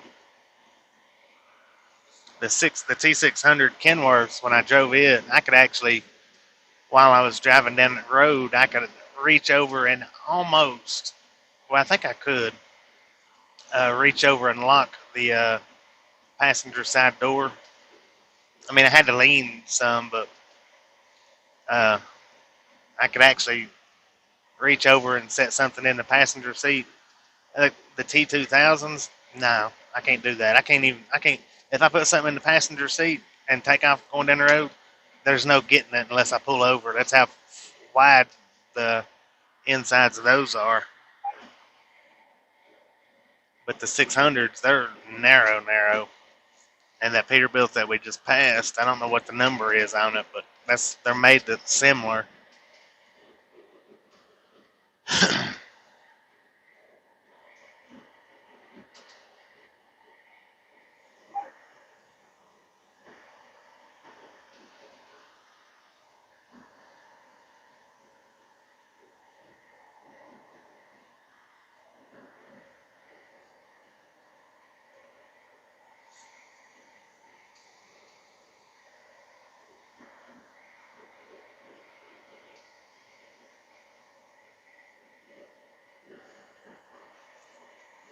But now, like the Peterbilt, was it 379, 389, 369s? I've never drove one of those, but I have drove. I have drove the.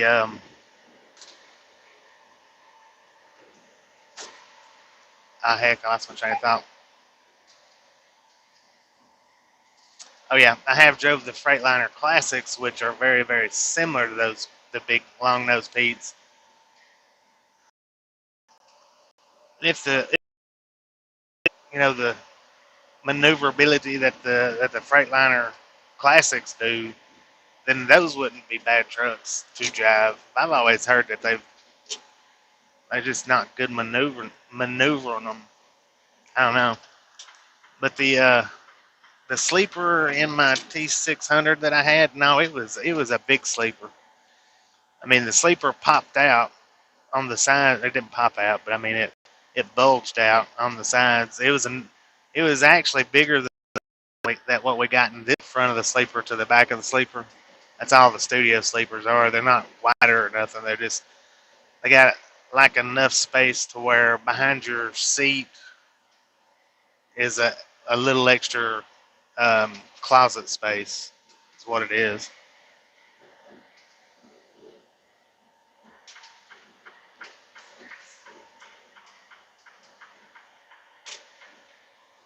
But I've also drove the Freightliners that has if you look at them when you're driving down the road, they look, stubby. They've got the short hoods, and then the short sleepers on them. I drove one of those, and the sleeper was so short on it that the bed actually come all the way up to the seat. No room, to get up and move around. No need for even really the curtain behind the seats like what we got in this one. Because as soon as you hopped off the bed, you was in between the seats.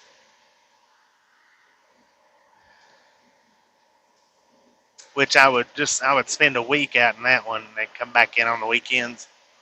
It was one of those jobs. It was fast though. I think it would run up like 75.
I don't understand why that thing does that for.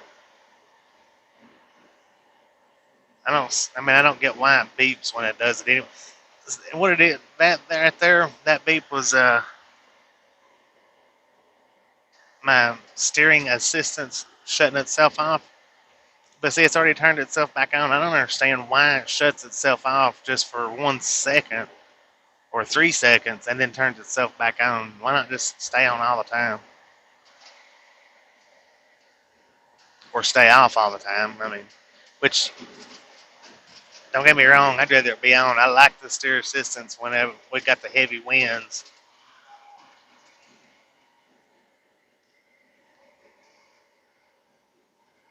That's the first time we've heard her all morning. Or all day.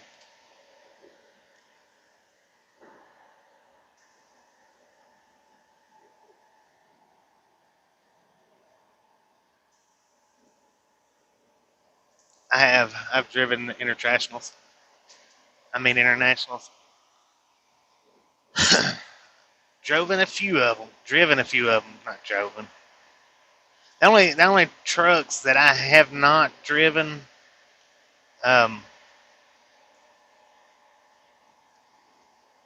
the only type of truck. Like the various various Kenworths. There's like the W900 I hadn't drove. Like the Peterbilt. Um, the only Peterbilts that I drove is I think what is it, the 579s, I think.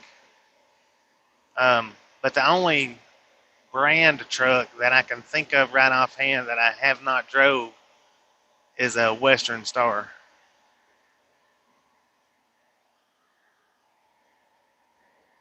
and that's an over the road truck or a day cab. Like the Max, I'm matter of fact the Mac and Volvo was the two first trucks that I ever drove. I drove them in uh, driving in trucking school. But I used to drive a day cab Mac a lot. I've never driven an over the road Mac. Wait a minute.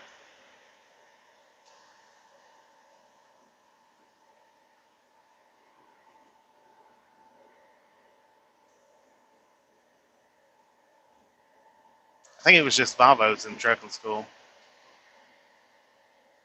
I don't know. It's been a long time ago. I know a Volvo. One of them was a Ford, just a just a Ford. I don't know, some kind of Ford, but it said Ford on the side of it, on the front of it. But yeah, the only ones that I can think of right offhand is the Western Star. I mean, like I said, various different types. I've even drove. I've drove cab overs. I like them.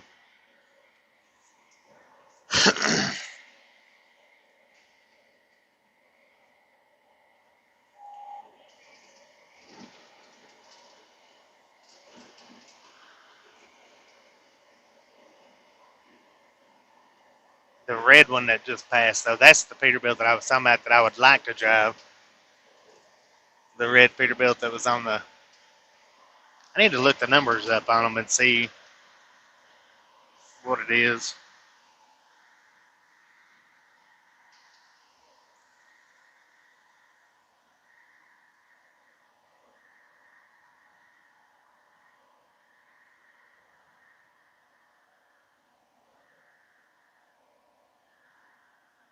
I don't know. I doubt it. I doubt her.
Rockport, 42 miles. We got 66 miles till we hop off the big road onto the little big road.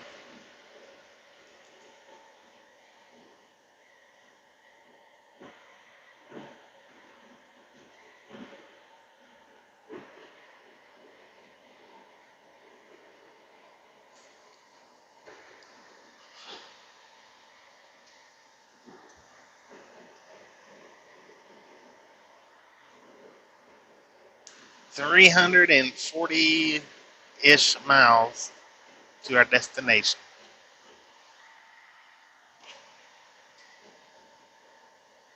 Which I believe our appointment, I think I said 1900 tomorrow, which is 7 o'clock. I don't know, I was thinking 5, but I believe it's 7 o'clock, if I'm not mistaken. Not good with military time. I actually have to sit and do that. I count them on my fingers.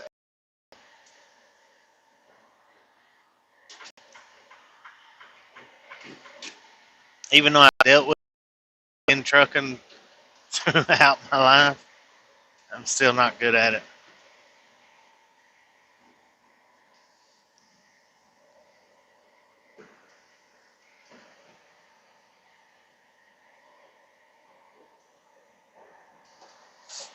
The only ones I can look at it and know which one it is 1300 and 2300. Anything other than that, my brain just don't compute it without tallying it up on my fingers.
We was doing a lot of slipping and sliding this morning. I mean, you really couldn't tell it. I could feel it though. We was doing a lot of. We did lose traction a lot. Spun a lot. Um, the first 40 miles anyway. I won't say about the first 40 miles.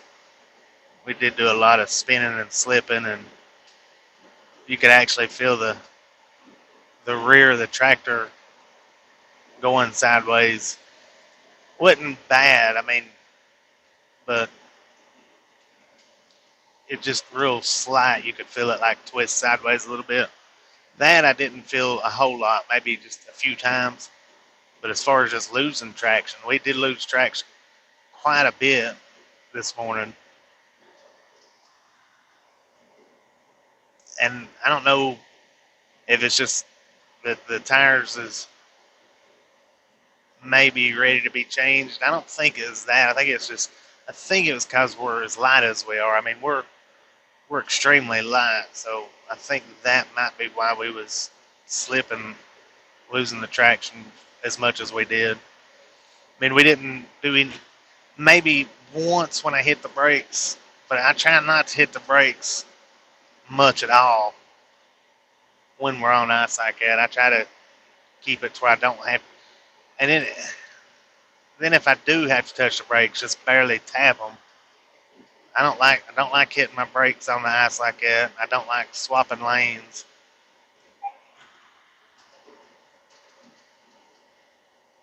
But yeah, we was losing traction more than I liked.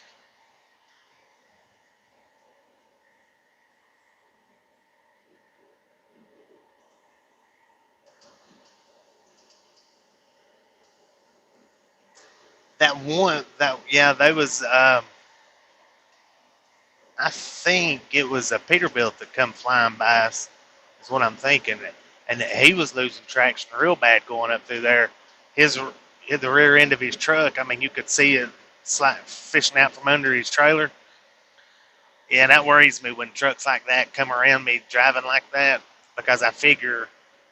I mean, I've had them not figure, but I've had them get a few miles up the road and be off to the side where they've slid off. And that was when I was doing a lot of driving in Nashville, where I've seen a lot of that out. But yeah, that one that come by us this morning, he was when I looked in the mirror, I noticed how fast he was coming. I was like, holy crap!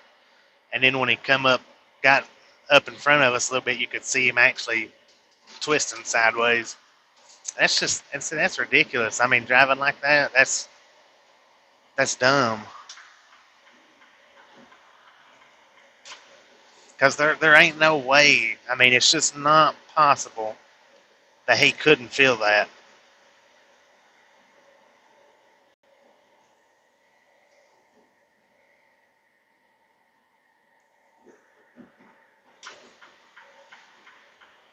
And I've had drivers say, do stuff out on the road. They'll be like, "Well, I didn't know. I didn't know. I never felt it." That, in my opinion, I've run over frogs before and felt it. I've run over frogs with my trailer and felt it. And no joke. I mean, seriously, I've run over the little frogs, and you could feel it just thump. I have touched a fence one time throughout my driving career. Um, I caught the end of it with the corner of my ICC bumper, and I told myself, I was like, "Nah, I didn't do that," but I felt it. I mean, I felt it still I felt it. And when it hit that fence, it folded it like it was nothing. I didn't do, it wasn't much, but it was just a little bit of it. It was the corner of it. It did pop the corner down. But when you do stuff like you can feel it.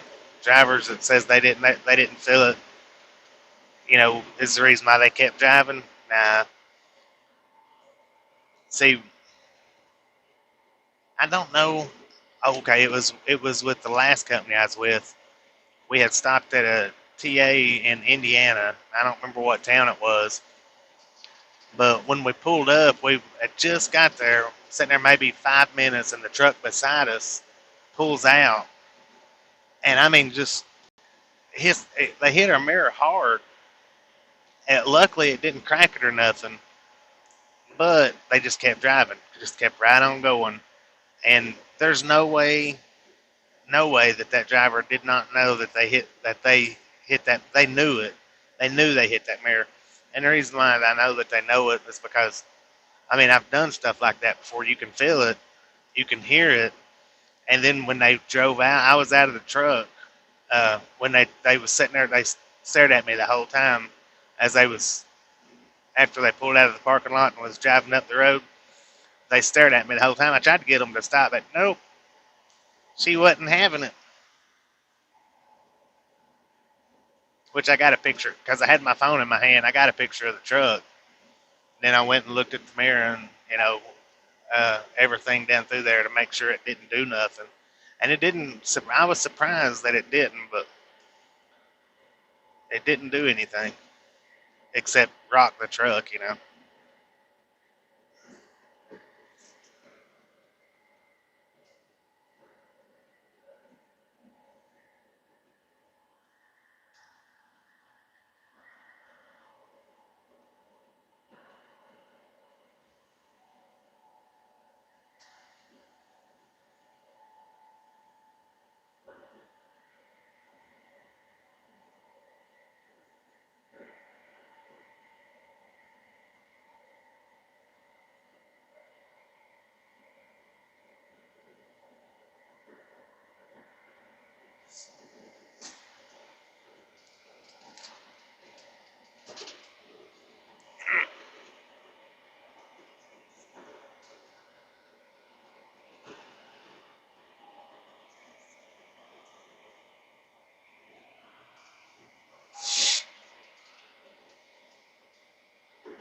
But I tell you what, there's nothing worse.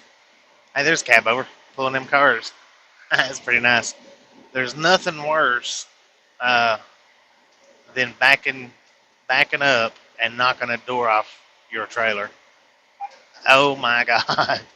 It sounds like it does so much damage, but I mean, it really don't do that much damage other than knocking. It breaks the three hinges or four hinges, but it sounds like it's doing so much more damage than that. And yes, I have knocked some doors off of my time, but all the doors that I have knocked off was when I was doing the yard jockeying, because we would have to. Well, at that M&M Mars, they had to park their trailers with their doors open,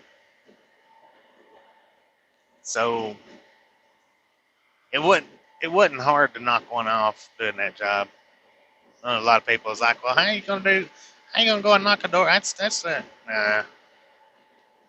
Do yard jockeying for a little while in a trailer lot full of opened trailer doors and see how long it takes. If you do that job more than a week, or well, we'll say more than a month. If you do that job for more, you're gonna knock a door off. It's just the way it is.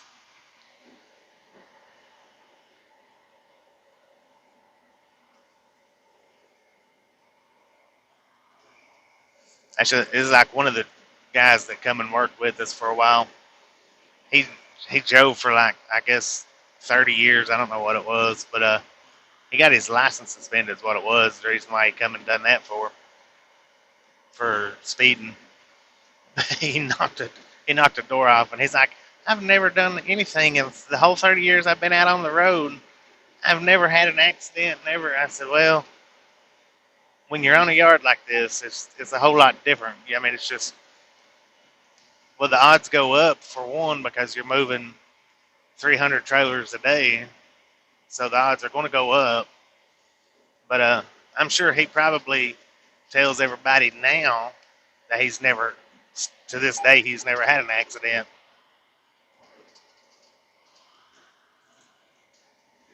Because to that day, he never had an accident at all, ever.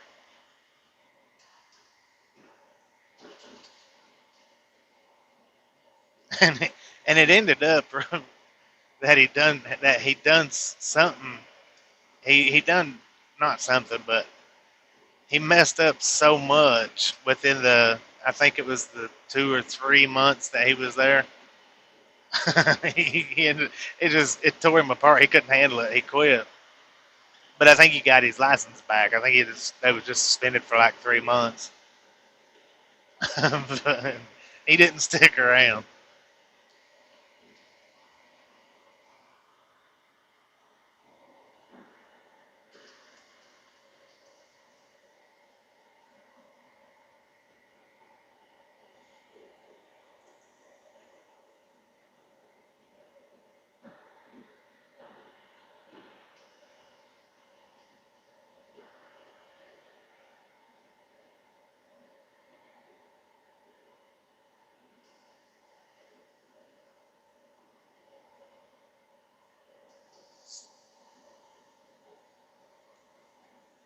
Scale houses, they're supposed to pull a certain number of trucks through their scale a day, and if they've been down for just for say a week, then they have to make that number up when they do open back up. So, and then when it comes to inspections, you take like the truckee scales.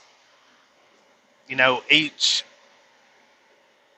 officer has to meet a quota of how many trucks they do inspections on per day. So if they're supposed to do 9 inspections per day, and they pull the first 9 trucks in for inspection so that they can sit around and take it easy for the rest of the day.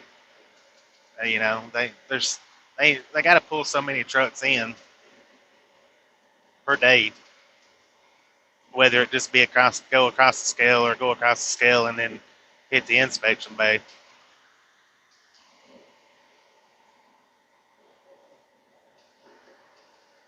And some scales, is higher than other scales. It depends on the traffic rate of that particular area that they're in.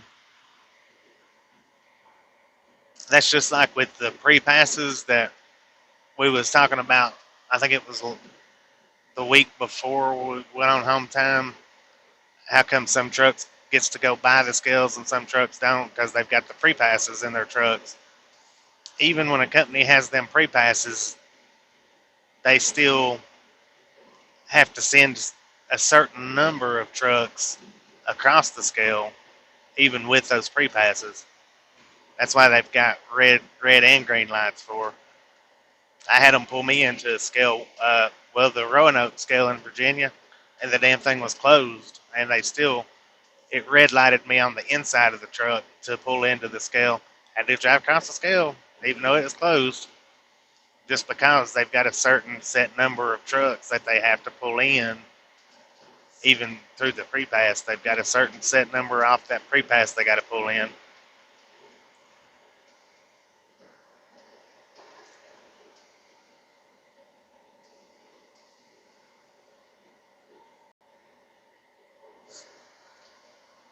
And the only the only thing we get is just on the side of the road when it says truck okay to bypass or truck must pull in the scale. That's the only bypass we get, other than when we get on the scale ramp. The arrow will either point us to the scale or to the bypass lane.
God, that was a big one. I don't know if that was a hawk or an eagle. I think it was a hawk.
Excuse me.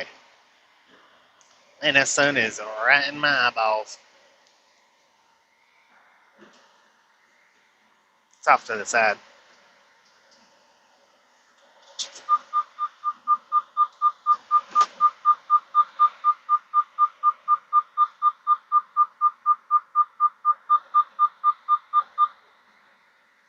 That was my seatbelt, in case anybody was wondering. I had to take it off for a second. We don't ever leave it off, though. Sometimes, though, in order for me to reach something on the dashboard, I have to take it off so I can reach it.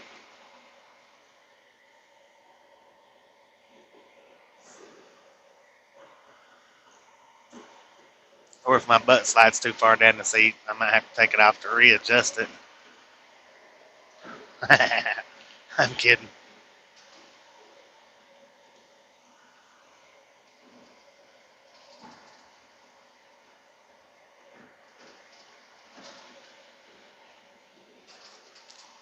Tokyo River was froze up good.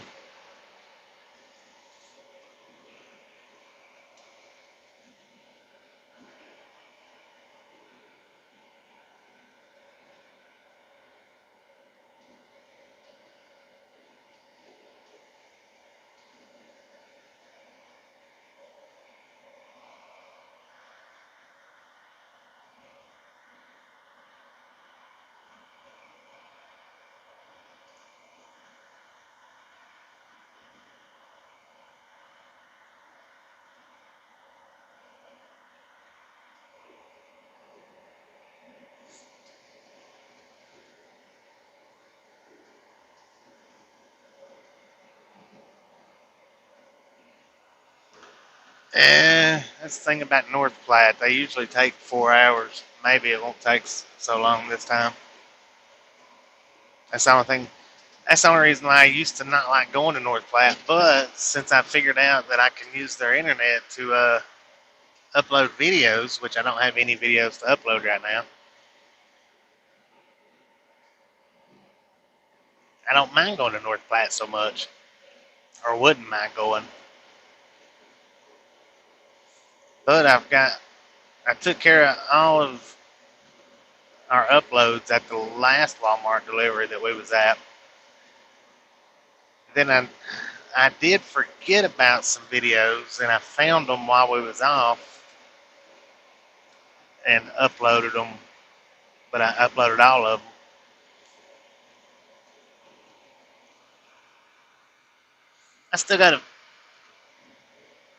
some that's not unlocked, but I don't know how many I've even got now. It was 40 when we went on our home time, so it still should be like 30 something. I think there was 1 or 2 days that we done unlocked 2 uploads. I know 1 day for sure, but it seems like 2.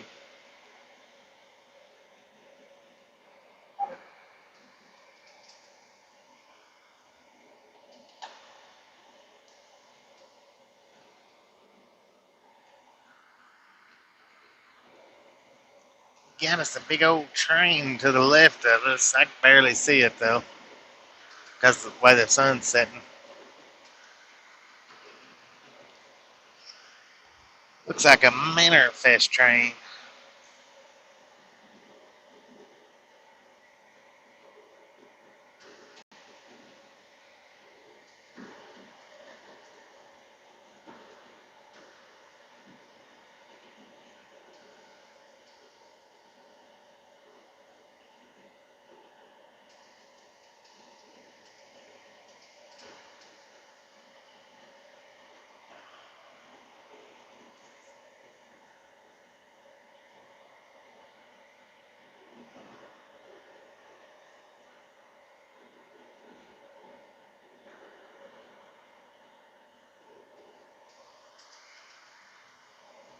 He's got his window cracked. According to the truck, we got 21 degrees outside.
Look at that. Where'd all the snow go? I just now noticed it was gone.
Iowa. God, what a bump.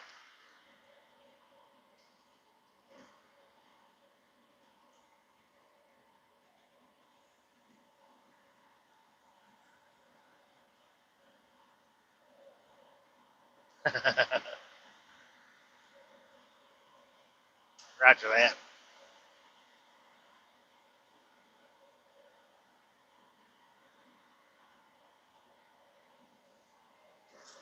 All right, we got 9 more miles on this Interstate 29, and then we'll be hopping on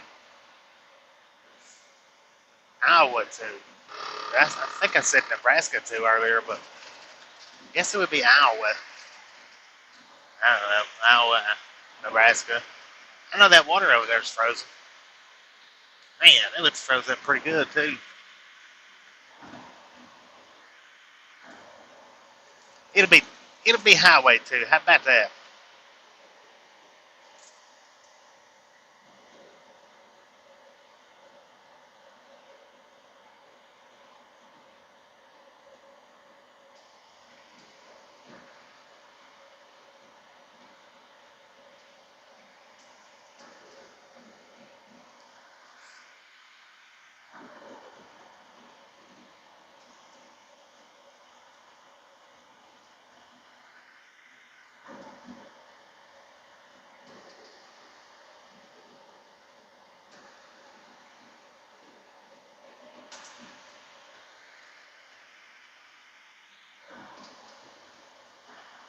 I just wonder how much windshield is for these trucks.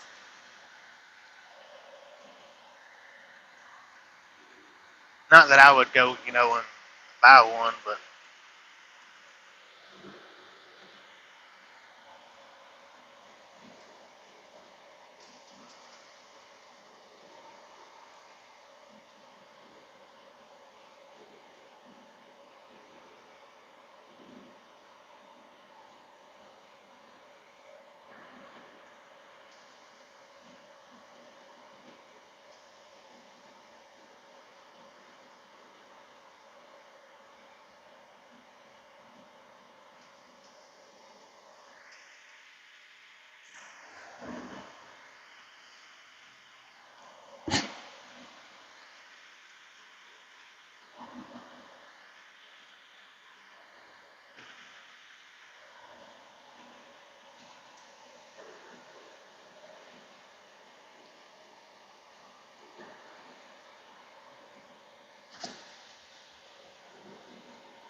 now we know where all my truck profit goes to. Freaking crack windows.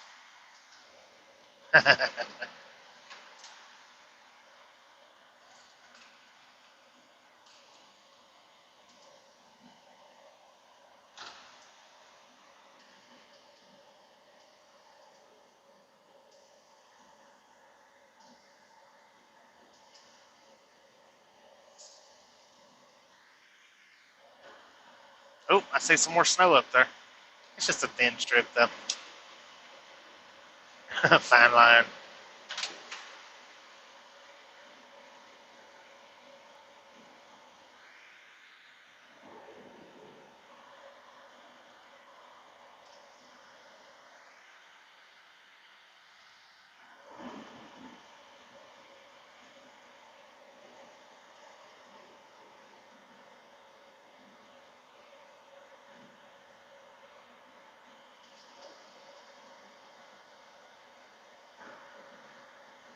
There you go. That's it.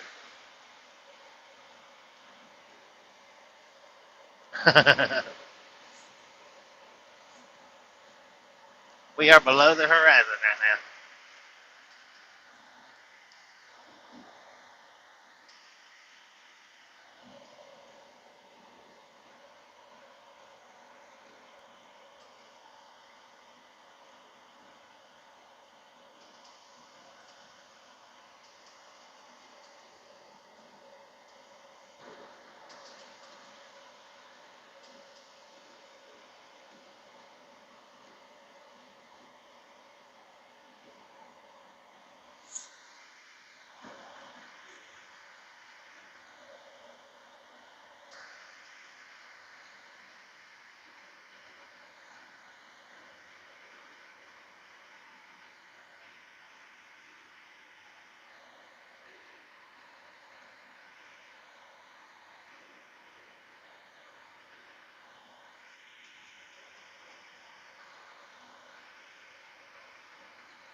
$350.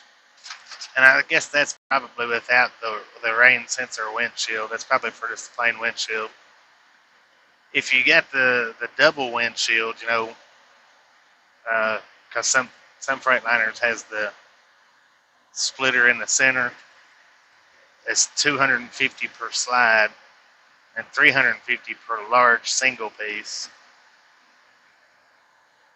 But like I say, I imagine that is probably priced without the rain sensors.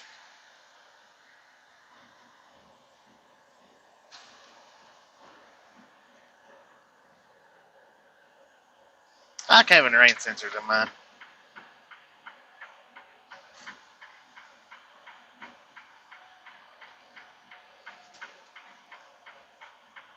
Alright, we're getting on Highway 2.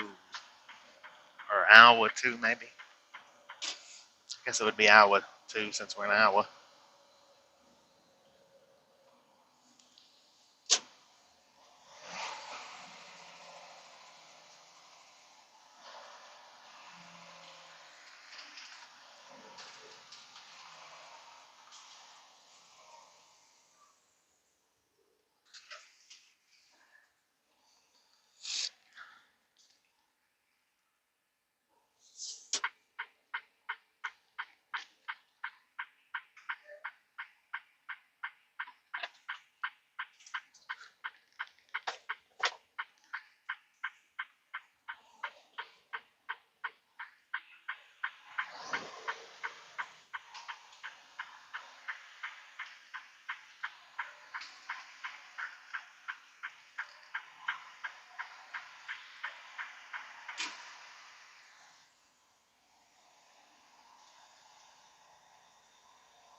We'll run this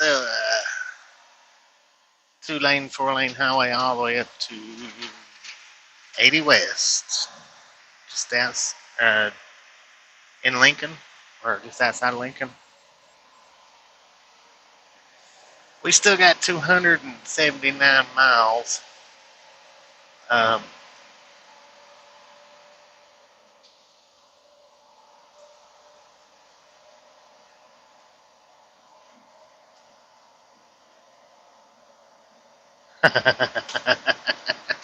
You'd think it would be just that simple, wouldn't you? But I never have to turn my windshield wipers on. Put it on the first little notch, like that right there. And now I would never have to touch it again if it starts raining and my windshield wipers comes on, and they actually wipe to fit how much rain is hitting the window. So if it's just a little bit of mist hitting the window, it'll just do that intermediate, whatever wipe. And then if it starts raining hard, it'll kick itself into the high wipe.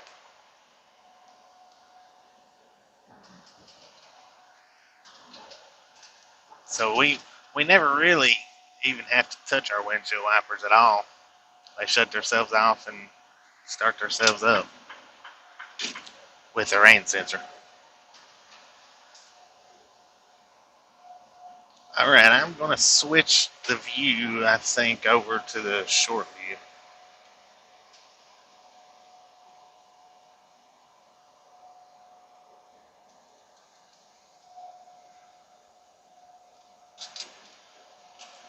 Well, let's switch it back. We'll just brighten it up. There we go. I can see better now, so I imagine you guys can see better.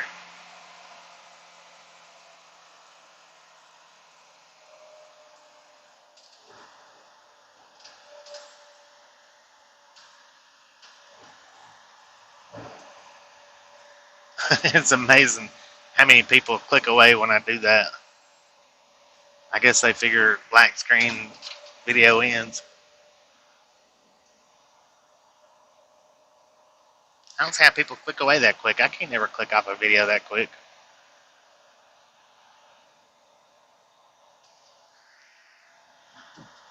Oh well.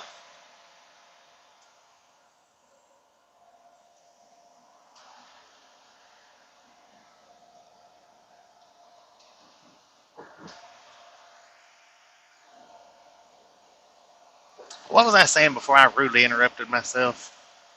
I don't even know.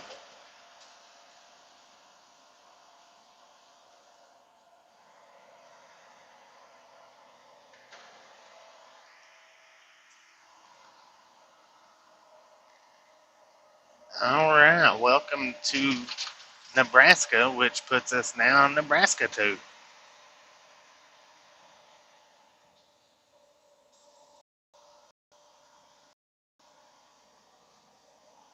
Oh yeah, I was saying we got 270-ish miles left. Maybe it's 269. I don't know, give or take. Like I said, like I was saying earlier, we're not routed exactly to Walmart, but I know where it's at. So,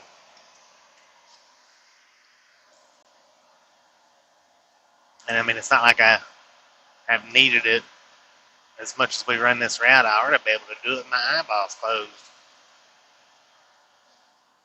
even through Kansas City.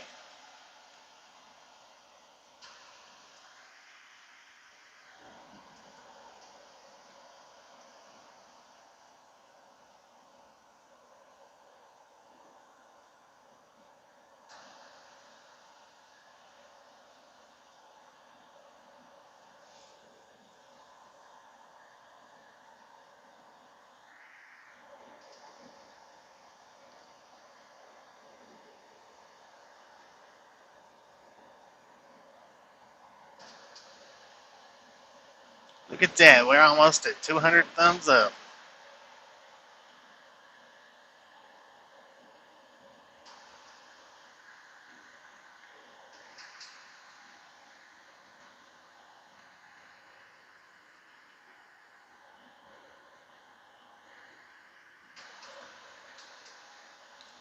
We are just 8 away from 200. Let's pop them out there.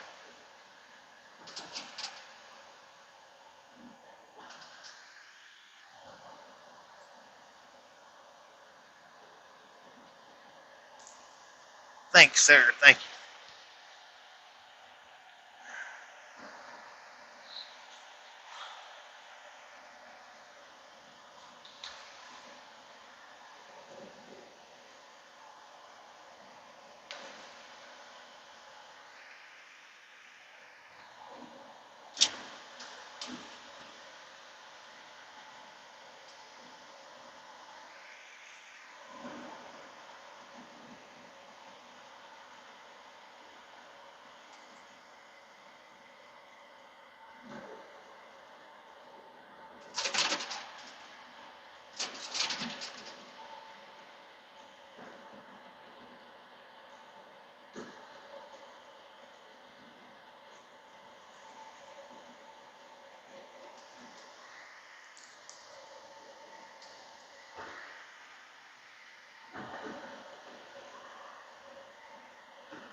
Good Lord, that was. Did you guys see that bald eagle we just passed? That thing was huge. He was down on the ground on the right hand side. We just passed him. I don't know if y'all was able to see him or not. He picked his head up though. I thought it was a crow picking up like a restaurant bag. I've seen them do that. Like the big crows fly with them, but it was actually a bald eagle. It's pretty massive.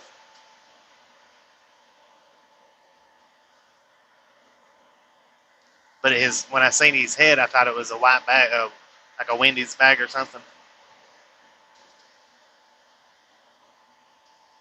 He was just looking up to see what Rudy was doing. He was gonna make sure Rudy wasn't gonna ram him off, ram him out of the ditch.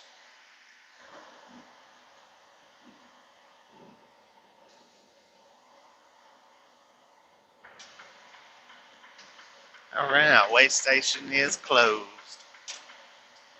I haven't seen this way station open in a while.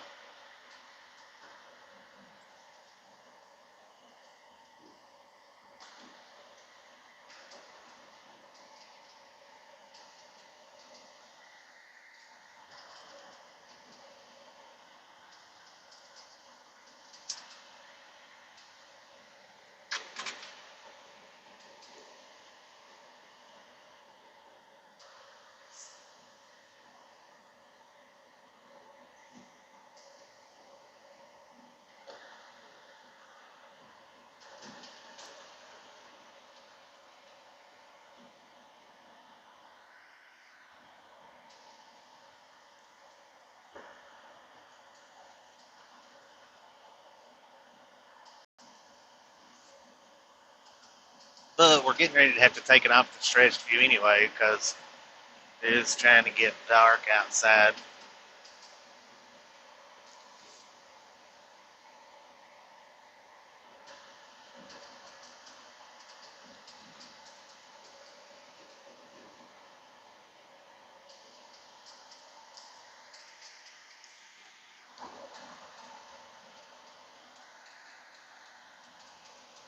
Maybe about another 10 minutes.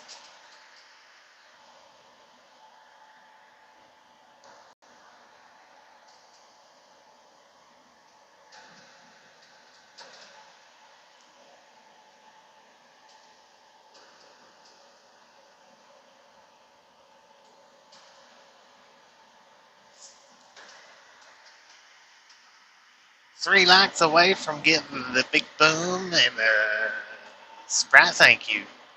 Hopefully it don't lock us down like it did yesterday.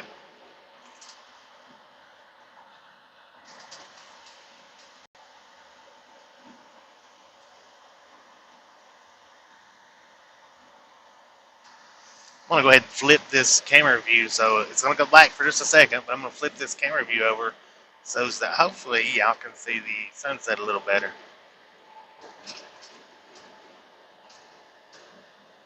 Oh yeah, look at that. Road is a little darker, but you can see that magnificent sunset.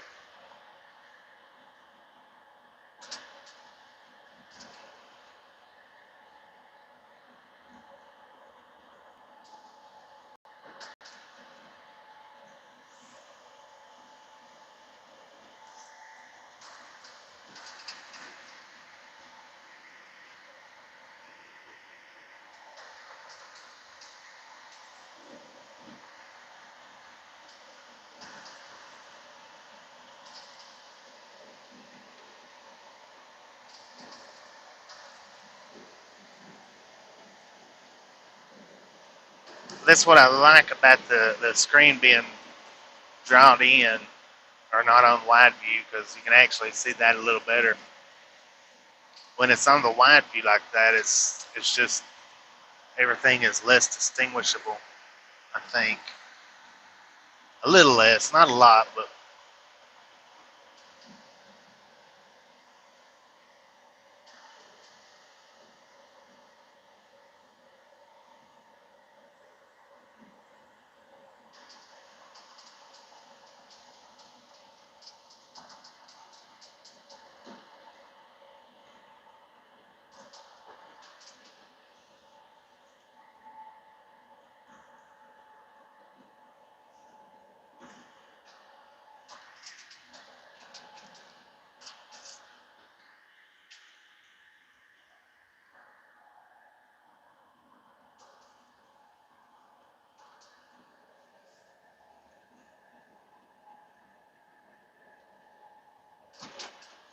that car made a big old U-turn out in the middle of the road.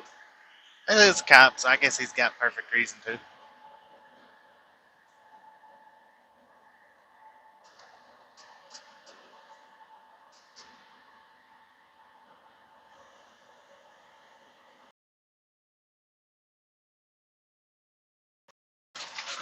Good evening.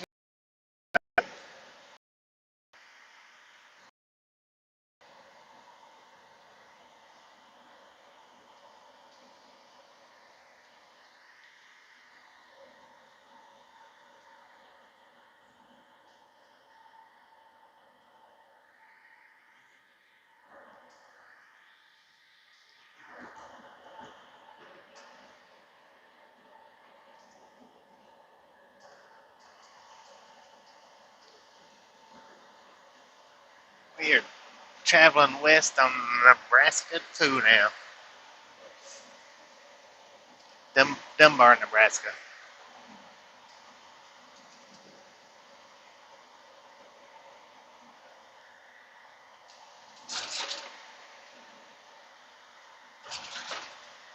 I think that said 41 miles from Lincoln. So yeah, not only do y'all have problems seeing the road signs, I have problems seeing them sometimes too. Go by them so dang quick. I think it said 41. Think that it said 41 miles. Did I think it or think it?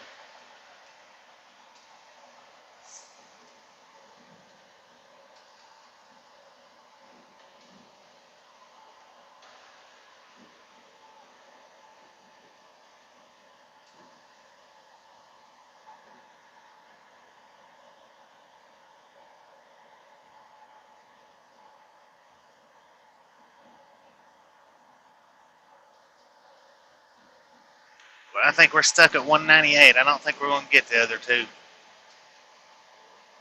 Sure would be awesome though.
Unlike away, you think y'all get the Sprite? Thank you. I do wish we had the crush instead of the Sprite. What Devil was saying a couple of weeks back, that would be sweet to throw up and crush it.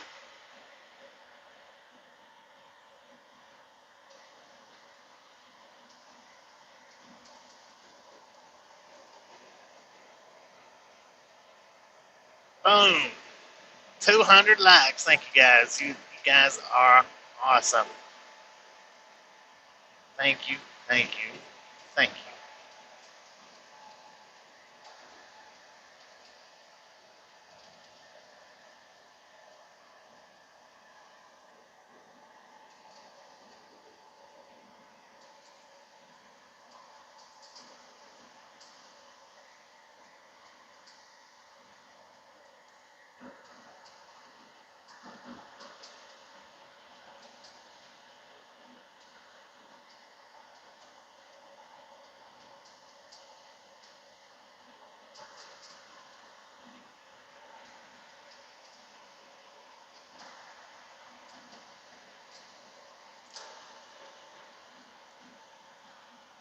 Is that gold up there in them hills I see?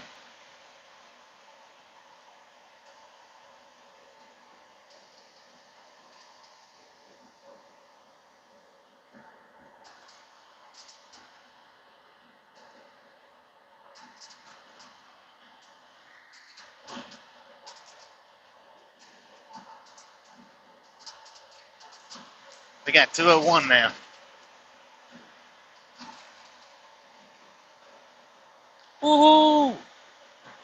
Sheesh, you guys are awesome. Welcome to the game.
You can really tell when the truck bounces, can't you?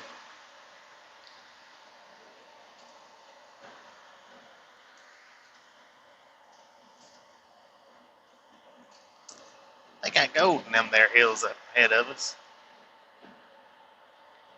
So much gold, it's shining.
$33 miles to Lincoln.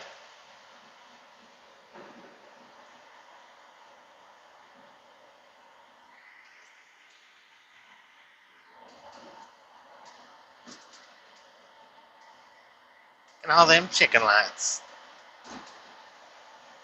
He needs to turn his headlights on. See what it looks like with your headlights off. Yeah, he needs to turn his headlights on.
if we're on net. That's the way we like to do things around here. We don't like to get slowed up too much. Drives me crazy when we get slowed up at the shipper and receivers. You guys are awesome, though. I do appreciate you coming and hanging out, chatting around, watching the day go by.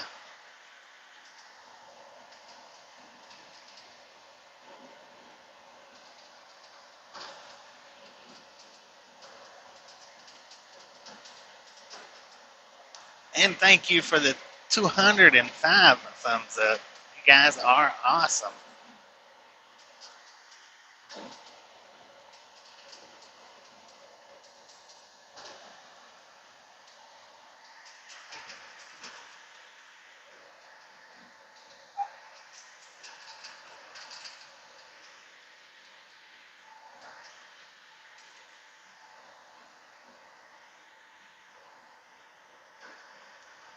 And with y'all's help, it won't be long till we hit 1 million views on this channel. I predict by the end of February, we will have 1 million views.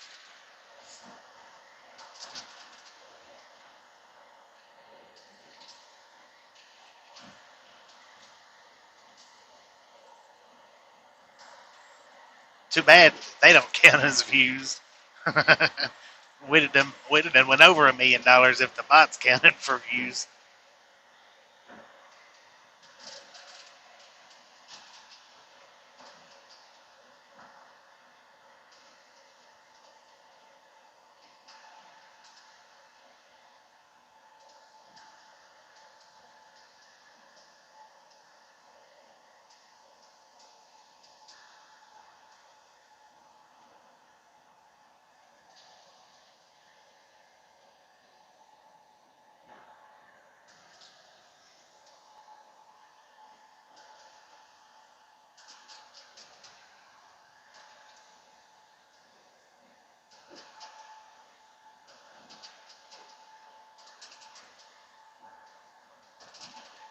That's our target goal today, 1 million.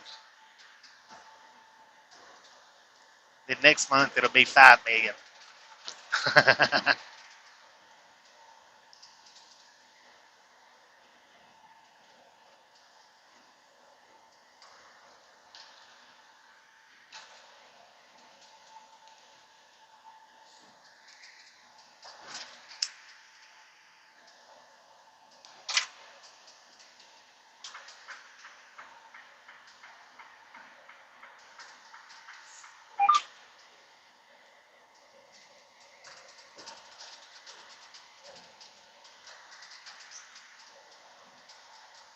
And I remember not too far back, not too long ago, I was thinking to myself, man, am I ever going to get 4,000 watched hours? Will I ever make it to 4,000 watched hours?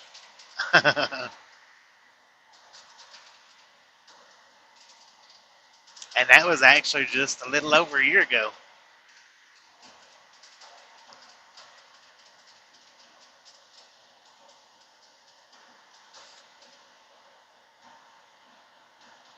Or just right around a year ago. And I never dreamed a year ago that I would be thinking, woohoo, we're about to hit 1 million views.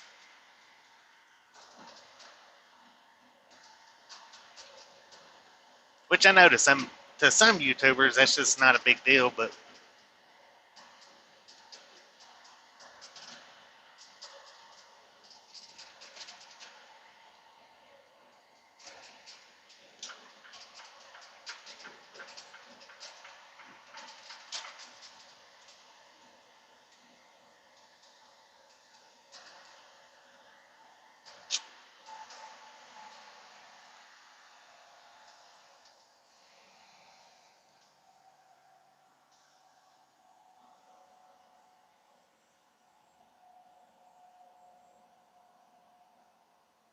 yeah, the channel is growing. It's growing at a pretty good rate, pretty decent rate, good rate. I think it's pretty good.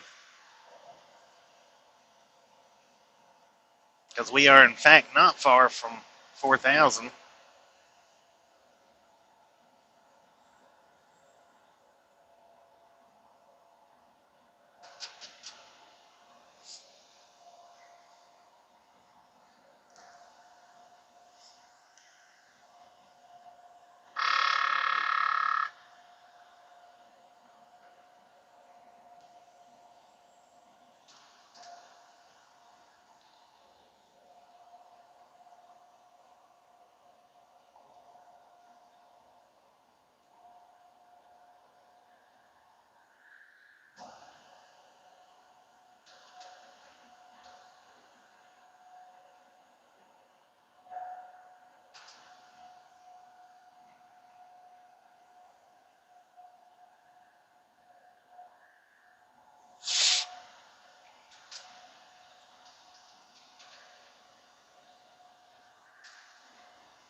Thank you. I appreciate that.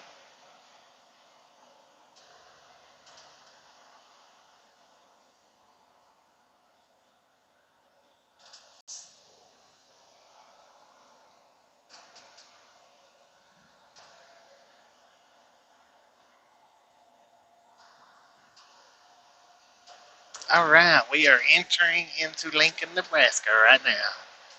I think coming onto the 4 lanes is about where we hit it at. Maybe just a touch further back, but not much.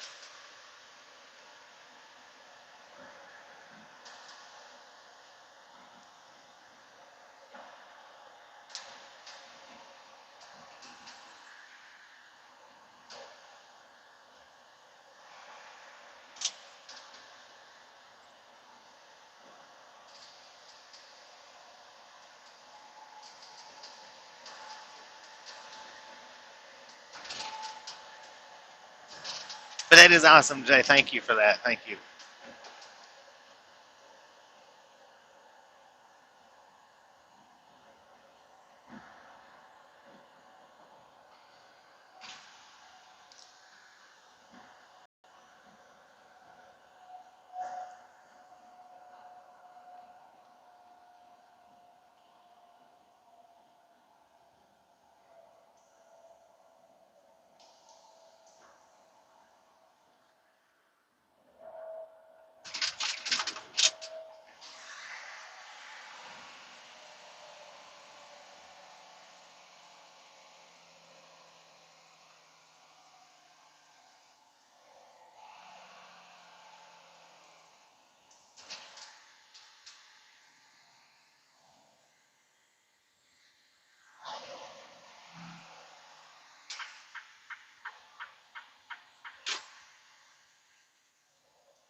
got 4 hours, or like 4 hours and 8 minutes left on our drive line.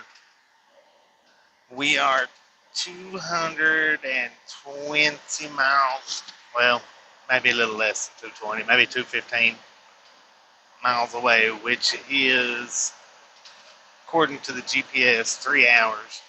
So we got enough time to make it all the way there. But we'll probably stop in Grand Island and grab Tasha something to eat. She poked her head out the curtain just a minute ago and said she was hungry. But if she lays back down and falls back asleep, then maybe that'll give us about an hour and a half further down the road. I would rather stop there and get something at the Thunder, where we was at right before our hometown, Thunder Bay or Thunder Road or whatever that is. Not a bad little place if you're out here on Interstate 80 and we'll stop and get something to eat. Not a bad place to grab a bite. At their Basilman's truck stop.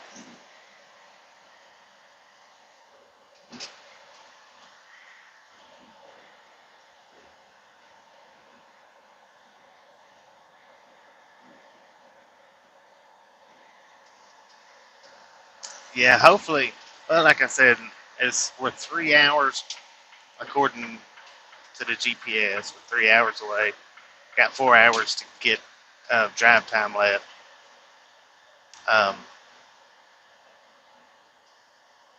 So unless the stop there, takes up too much time, which I don't think it'll actually interfere with the on-duty time, or with the, I didn't look at the on-duty time. It should be a little higher though than 4 hours. But we should be able to make it all the way there.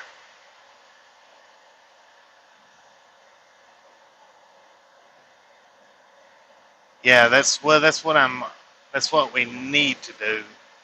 We need to get all the way there. That way, tomorrow, or as soon as we get unloaded, we can take off and head to Cheyenne and be able to make it on time. That's what my plans are. That's what my hopes are. We make it all the way to North Platte. That way, we'll start out with a fresh clock tomorrow, and I'm hoping they don't take 4 hours to unload us like they normally do. But I don't think it's too awful far between North Platte and Cheyenne.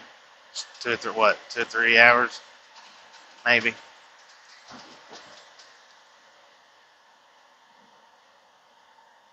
But if we get in there an hour early and they do take 4 hours to unload us, then we'll be able to leave by 10, which will give us 5 hours, I think, to get to Cheyenne. Should be able to do it. It might be skimming it, but we should be able to get her done.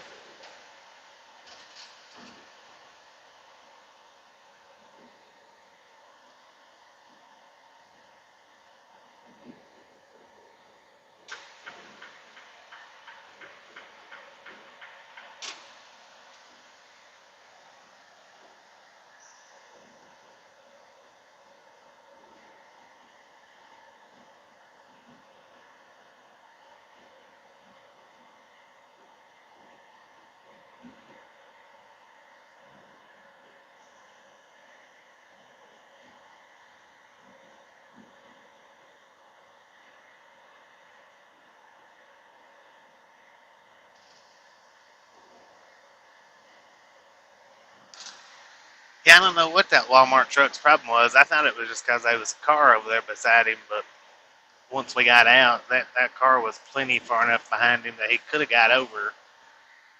He'd have just done it, but I guess he decided I could slow down.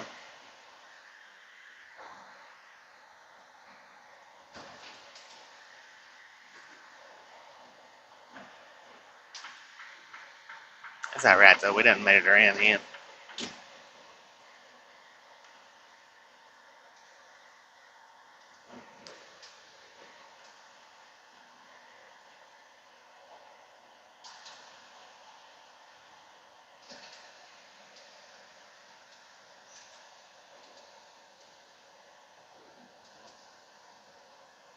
So as long as we're done by midnight,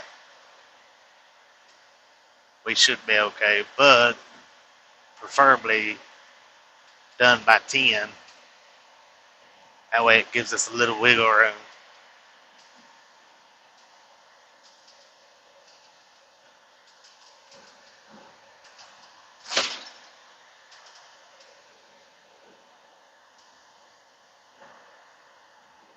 Always nice to have a little a little time to play with, even if you don't play with it.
And it'd be cool to get to stop chat with him again, but I want to be able to make sure that we get there. And with us, if I stop in um, Grand Island, then I'm going to need all the extra time that I got from there to make it to North Platte. I mean, yeah, to North Platte.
I would definitely have that, Justin.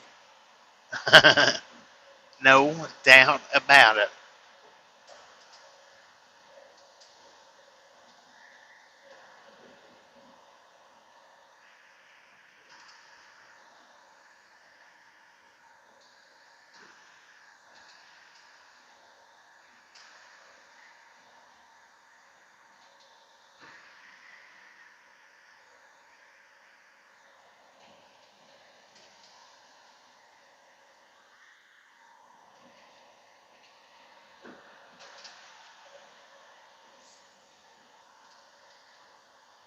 Maybe even two.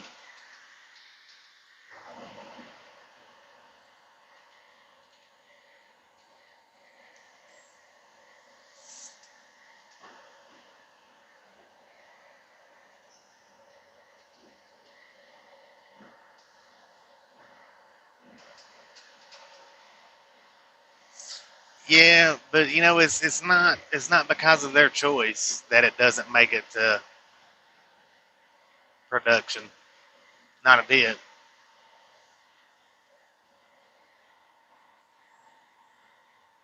I don't think anyway. I mean, I think because I think if they got it that far, there's what holds them back from being able to actually produce it would be liabilities and stuff like that.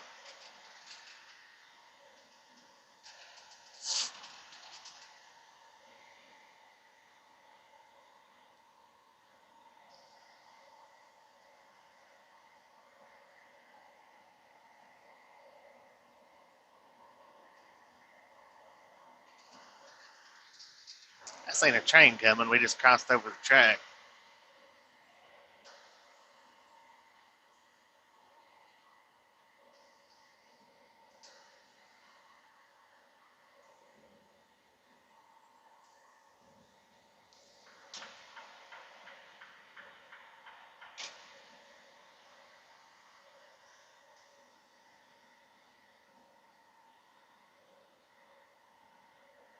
Yeah, yeah, that's true.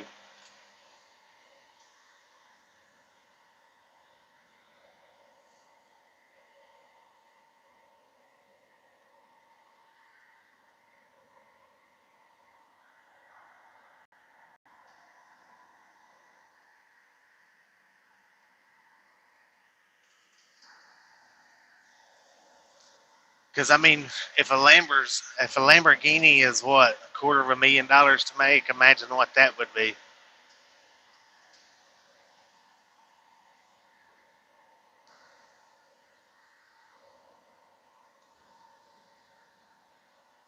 Or $250,000 to put out on the market anyway.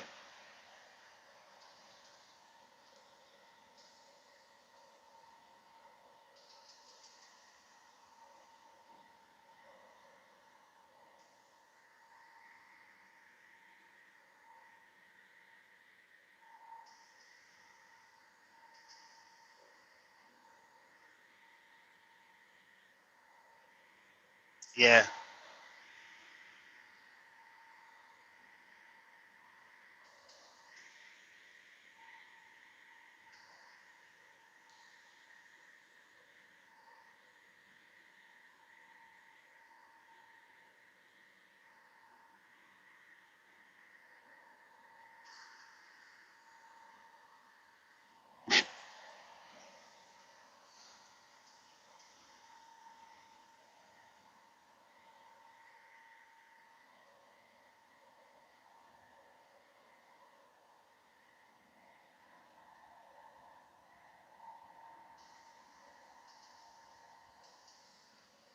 roads where we're going, you don't need any roads.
Yeah, this stretch of interstate right here is a hot spot for the company that I pull for.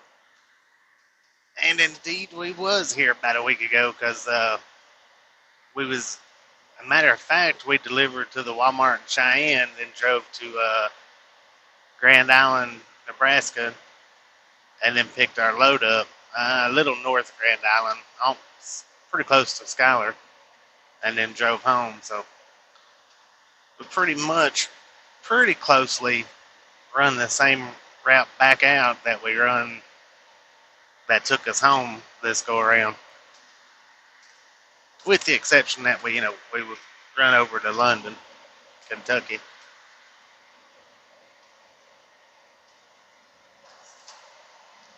But yeah, this stretch of interstate right here is a hot spot for us. We travel it a lot, especially through the winter time.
Yeah, 10-4 on that. Denver to me is, they should work off their own time. they should they should have their own time zone. Denver standing time or Denver sitting time.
$137 exactly on the truck right now.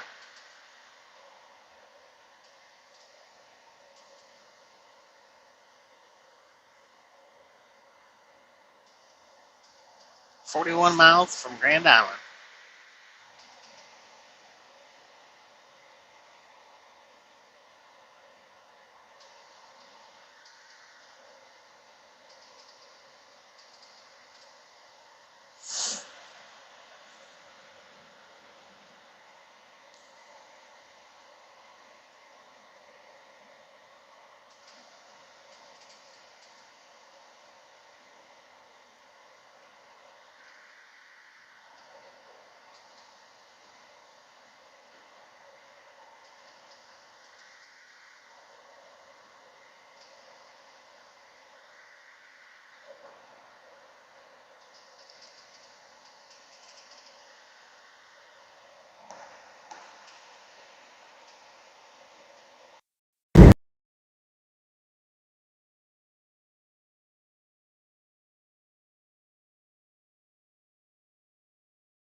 just stopping to get food and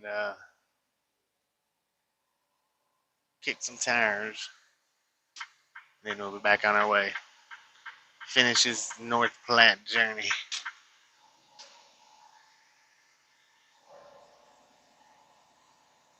Sheesh.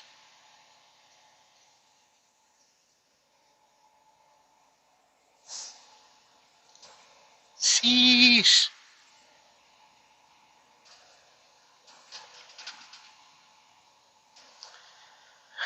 I say sheesh. 14 degrees out there. Man.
Should have pulled in right there.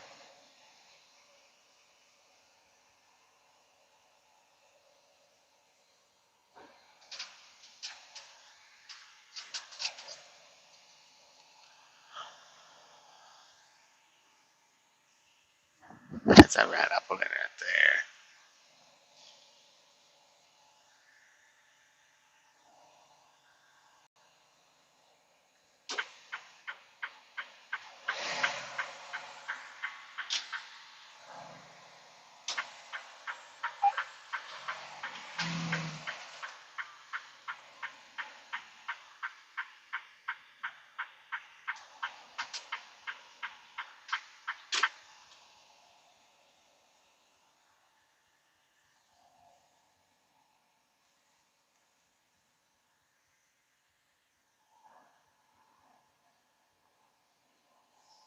And you guys can do a little truck spotting while we're taking this, hopefully, pretty decently quick break.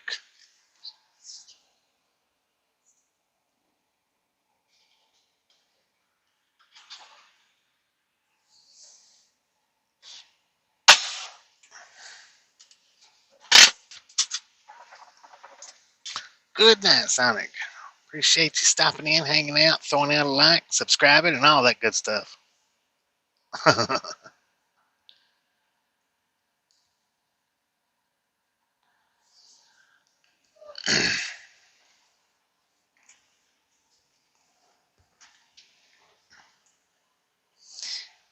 Yeah, I'd say he probably is.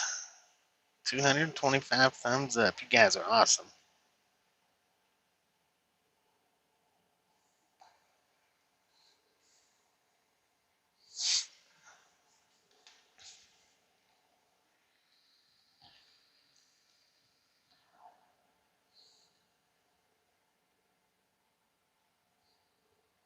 God, we've been driving for 5 straight hours. Okay, um,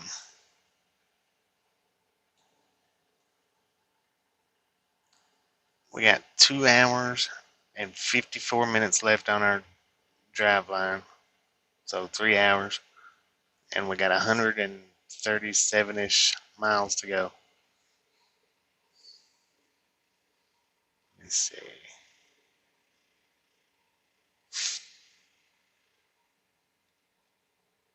Yeah, that's probably about, well, not quite. Uh, we should have probably about 135 miles actually to go. Okay, I got us off duty now.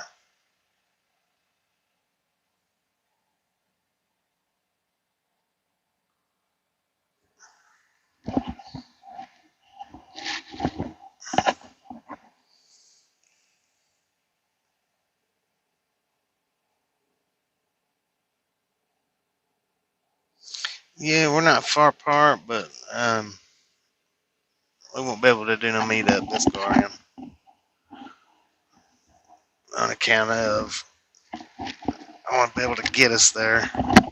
And if I stop and get to talking, he's a pretty good talker, and I'm a pretty good talker. And before I would know it, my time would be up. I wouldn't make it all the way. So, all right, we'll turn this microphone off.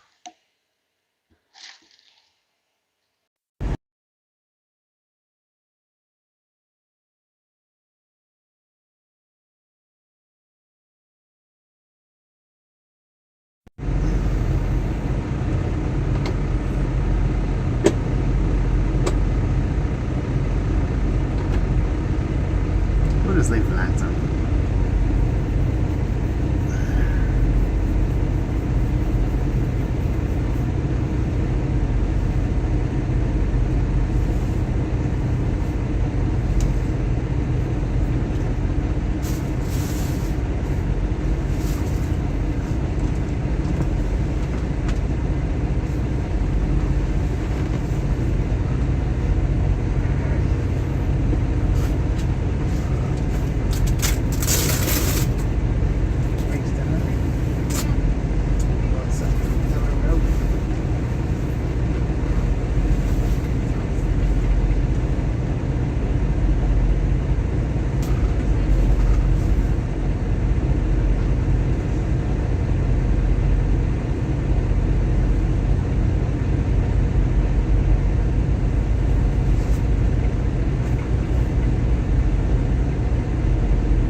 Just a couple.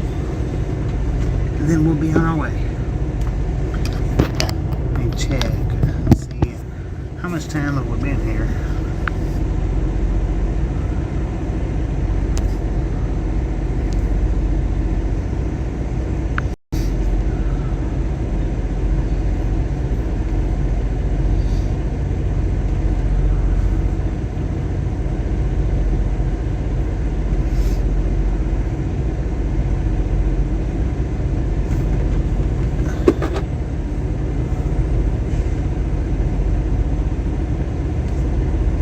Alright, 40 minutes.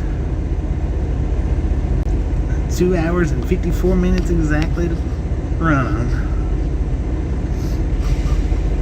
137 miles. It'll take me about 3 bites of food and then we'll go.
All aboard.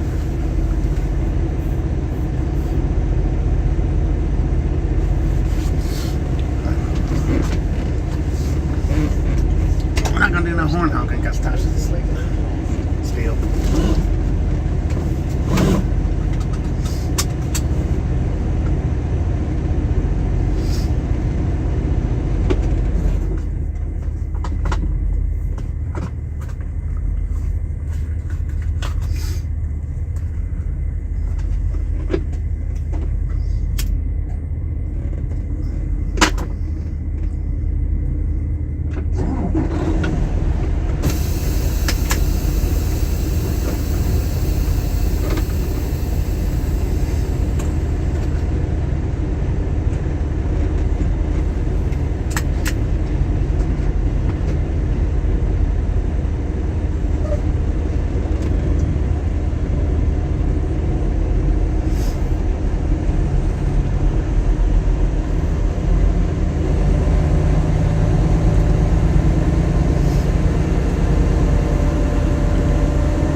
Really, it's too bad that this wasn't close to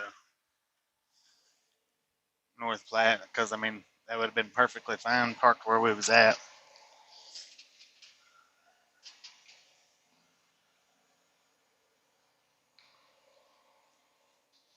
But I know a place where we can park at if the truck stops are full.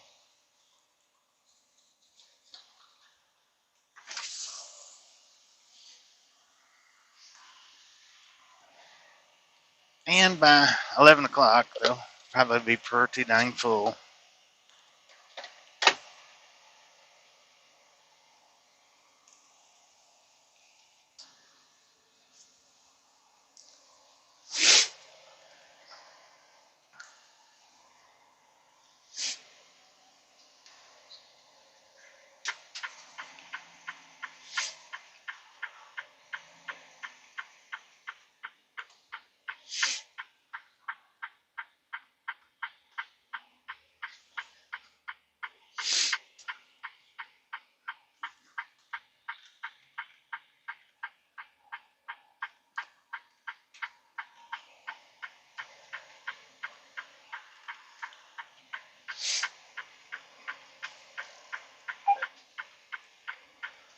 That's a nice one. Yeah, this is a good area for the truck spotting with all the nice trucks that comes in and out. Which I don't think that did I upload that one? No, I don't think I mean, I've uploaded them, but I don't think I've unlocked the one that we done here yet.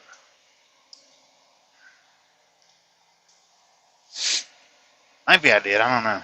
I know I unlocked the one that we did in Cheyenne.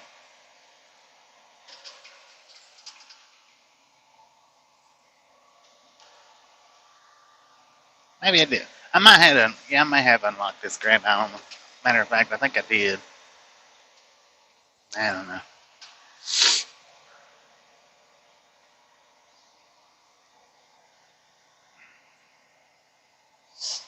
Oh, Haber didn't even get out of bed except for to use the bathroom. That was it. His mama's in bed and he's in bed too.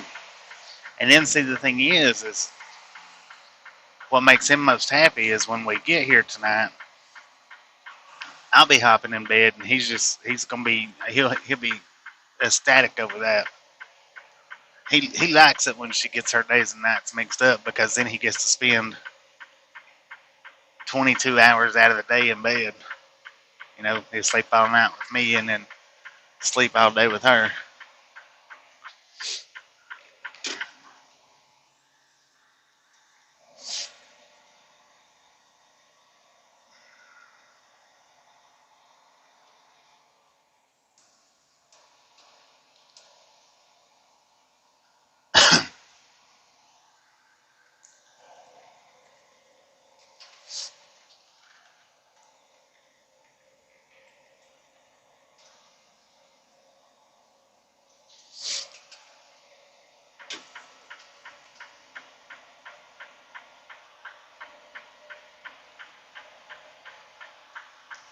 Yeah, I couldn't do the olive board that time with him back there asleep. She's already yelling cranky. Who, Tasha? Never.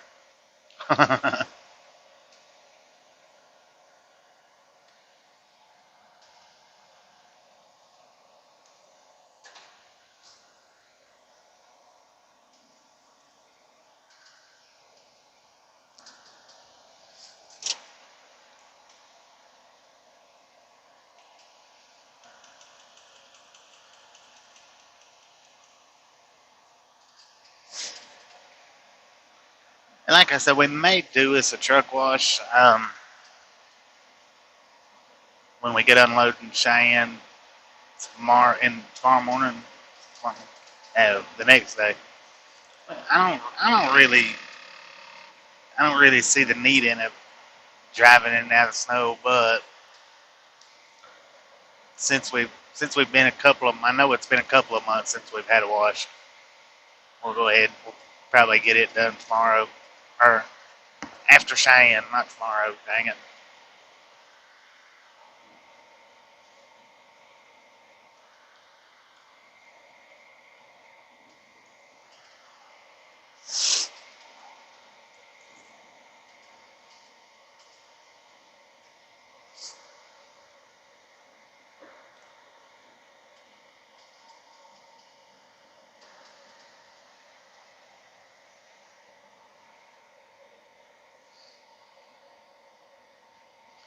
236 thumbs up. You guys are awesome.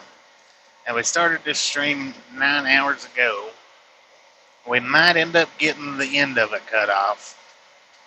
I'm pretty sure we got the end of last night's cut off.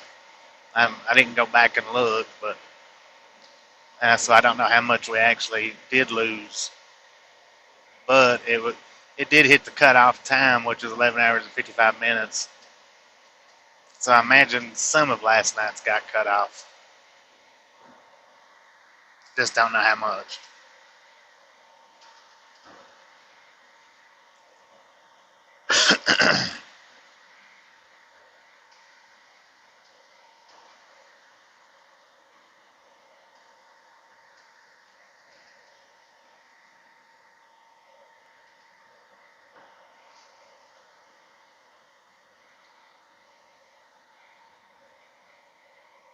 um, well, like I was saying a minute ago, the truck stops in North Platte will probably be full, but there is a spot back behind the Flying J. I've parked there before. It's it's the I think, if I remember correctly, it's been a while since I parked there, but when I first started driving with these guys, I ended up going back there and parking. I think it's a Bosselman shop behind the Flying J.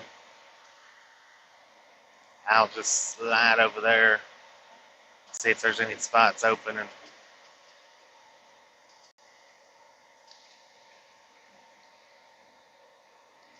we'll kick back in their little parking lot.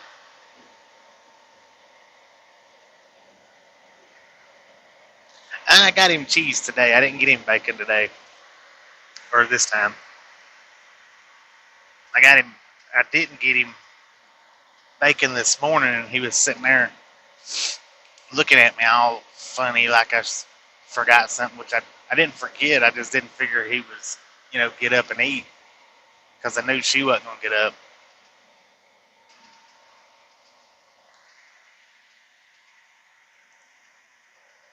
So I just got him cheese this go around. But like I say, he's not up. He's still laying back there with her.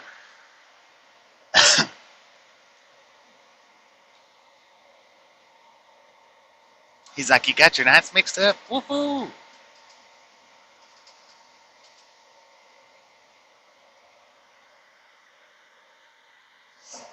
But yeah, I think it's a Bosselman, if I'm not mistaken, right there. It's behind the Flying J in North Platte.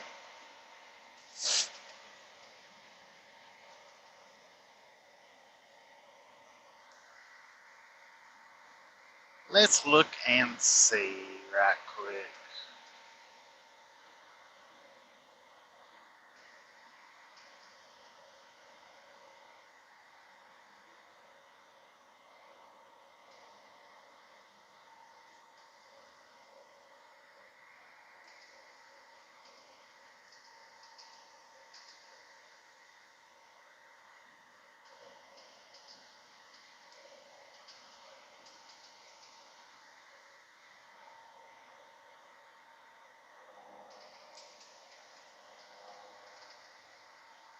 Let's keep our eyes on the road.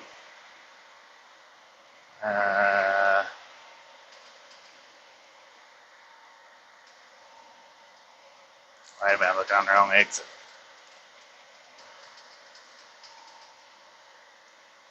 Anyway, I'm pretty sure it's a Bosselman repair shop.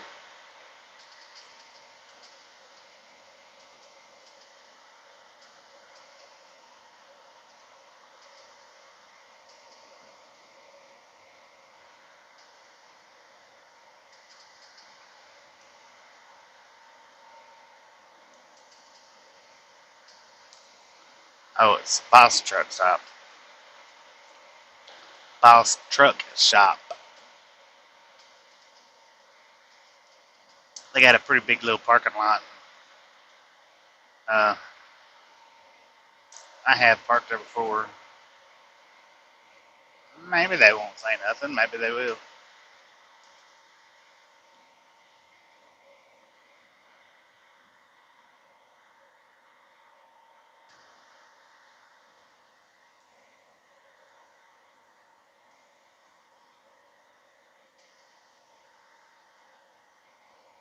Man, that Walmart distribution center's got a big thing of water behind it. Or actually, yeah. It's on, you can't see it from the parking lot though. It's on the FedEx ground side, actually. Hmm. Anyway, get my eyes back on the road here before I run over something.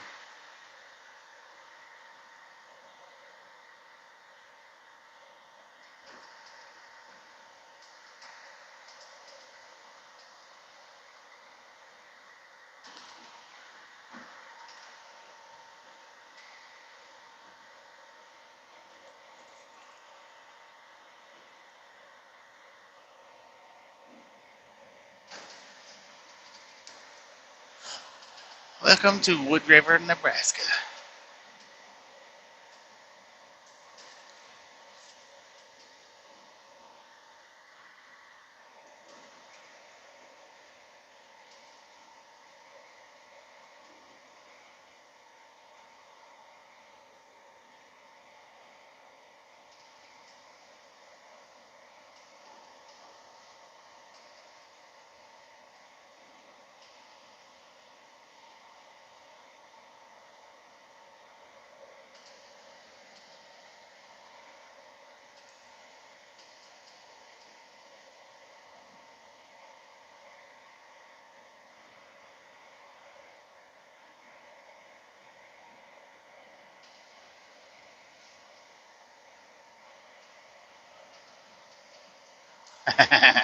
They might do it.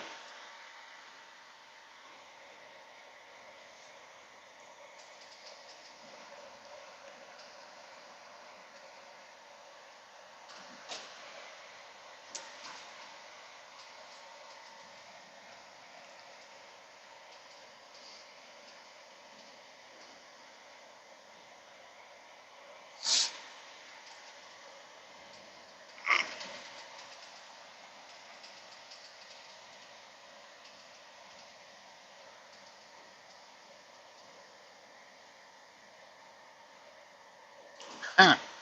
Never thought about it like that.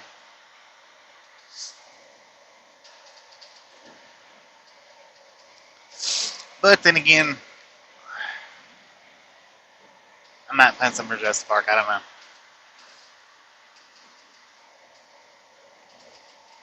You guys know how I am about changing my mind.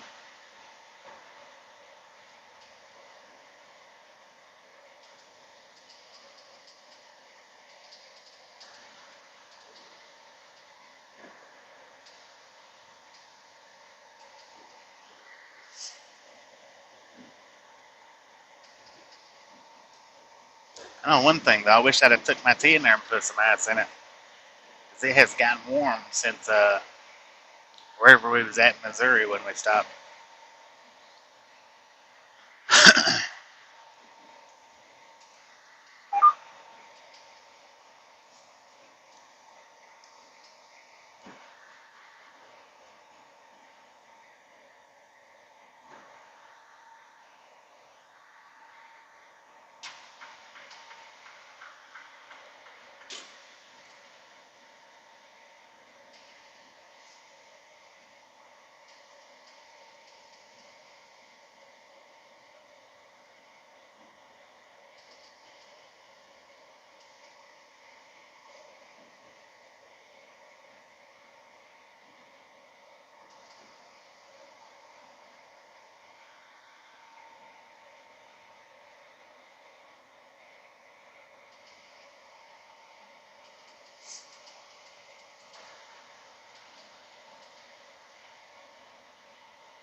Okay, with the sound, what we do sometimes, see, right now I'm using a different microphone than when I'm not talking.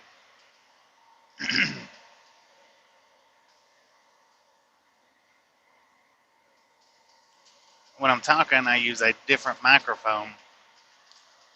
That's why you're not hearing the truck so much, because I'm using the microphone just for my voice. That's it. Um, Whenever I'm not doing any talking, then I turn this microphone back off and turn the microphone on that's just for the truck.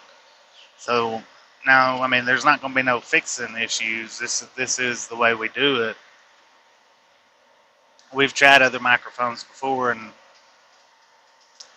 as far as hearing my voice, I like this one the best for you guys because it's flexible and I can turn the truck sound off while I'm talking, and y'all don't have to try to hear what I'm saying over the truck sound. And then if I do a lot of talking, well, then you just don't get to hear the truck very much that day. But I very rarely ever do that much talking. Usually I talk for a few minutes and then I hand the microphone back over to the truck and let y'all listen to it for a while. Then I may talk again for a few minutes and so forth and so on. But yeah, this is the way our microphone is. This is the way we've got it, and I do believe this is the way we're going to keep it.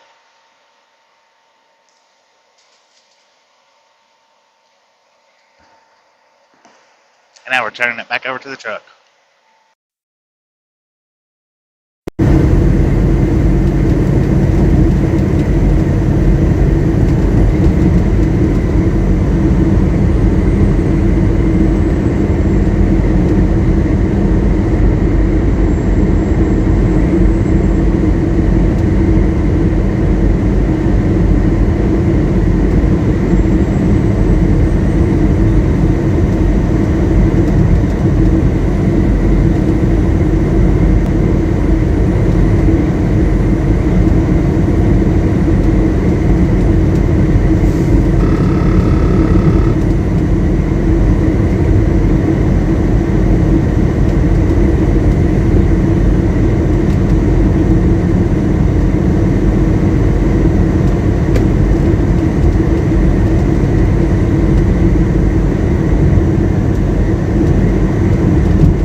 How you doing today, Bob Casey? I like that sunset video you put up the other day. Pretty nice.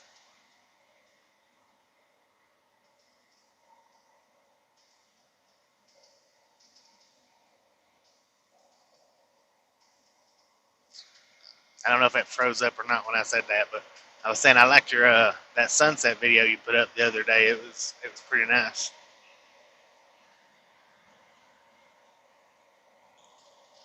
I hate when my screen freezes up while I'm talking because sometimes it goes through and sometimes it don't. I can't never tell which time it does and which time it don't. So that's usually why I repeat myself like a crazy idiot down through here all the time.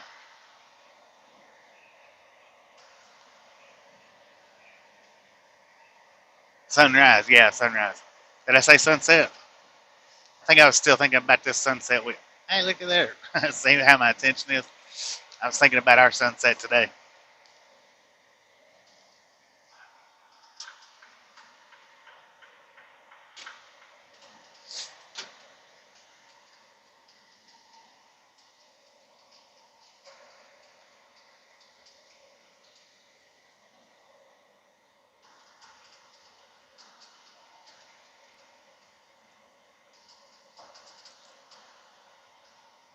Three videos? I will have to go back and check that out. I caught the one. I'll have to go back and look because I got the notification on one of them, but I didn't. I don't think I seen three. I don't think. I could have, but I'll go back and make sure.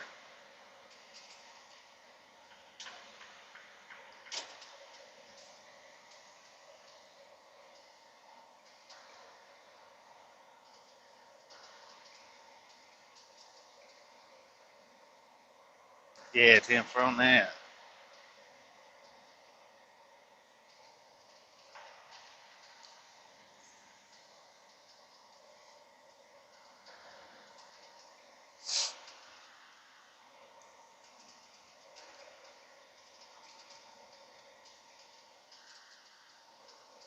Now the aerial video that I put up last week was actually the video where I crashed my drone. You know, and I put that up a few months back. That was actually that same video. That was the one where I crashed it.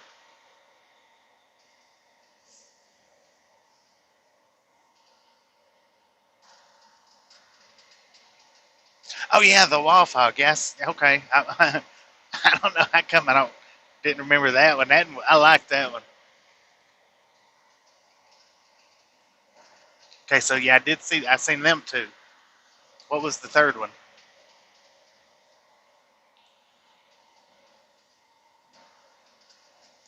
My brain's been working on sluggish time these last 2 weeks. I don't know what the deal is with it.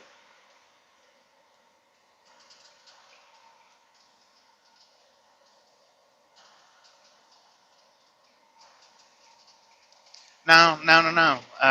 It wasn't. It wasn't the crash. It was what I was saying was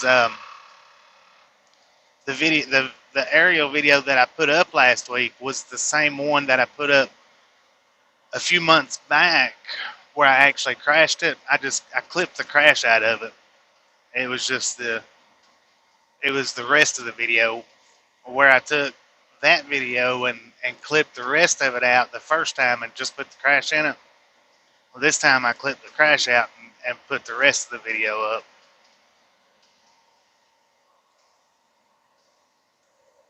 I didn't crash. I crashed it in that, but it's not on that video.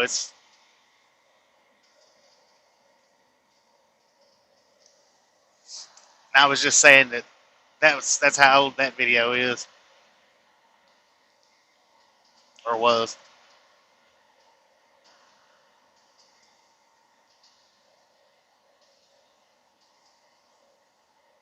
No, for this channel while we was off last week. You remember back a few months back when we was at Target and I put up the little clip where I crashed it. I just put what I done was I just put the rest of the video together without the crash and uploaded it last week. but it was for this the one for this channel. You know, I don't know if I ever put that other crash. I need to go see if I can find it and put it up on this channel.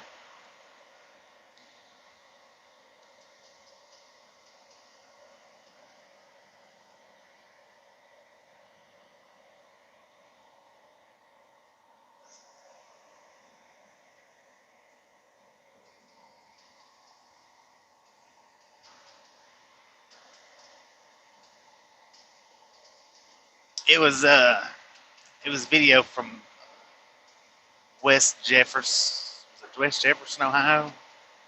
Yeah, it was whenever we went to that Target. I think actually it was.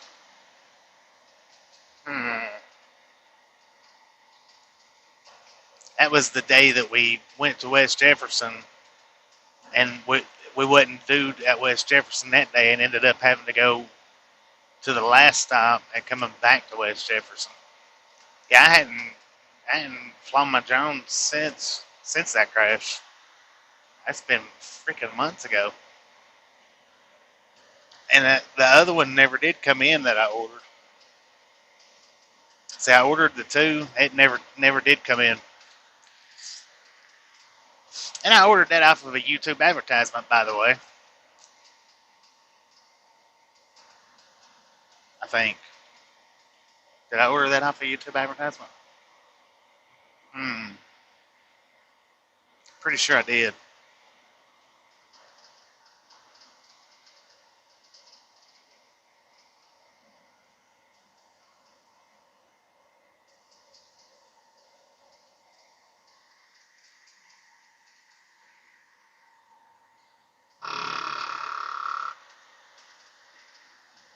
Yeah, that was it. 7 days ago.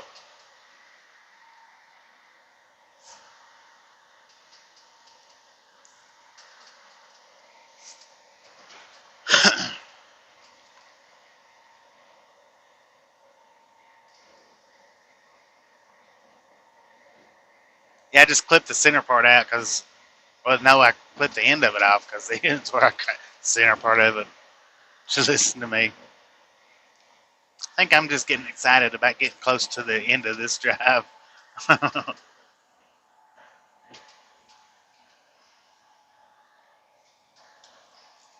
couldn't have clipped the center out of it because, well, I did clip the center out of it, but I also clipped the end off of it.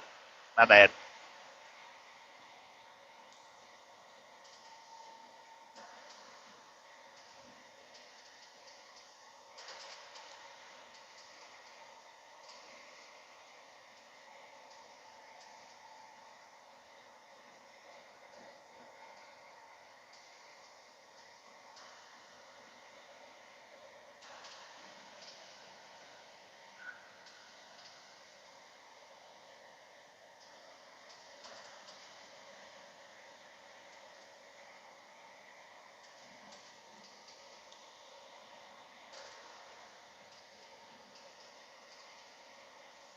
Yeah, I finally calmed down with it.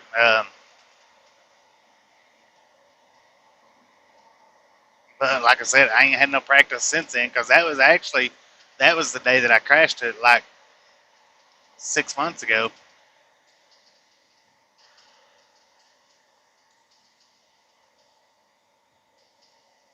Or however long back it's been.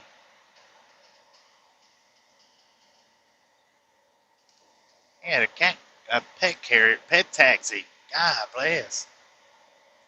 And them tires.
10-4 on that.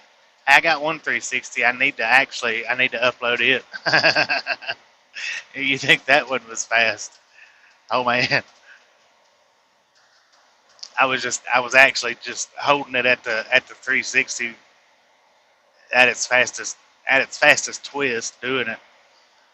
I need to upload that and let y'all see it.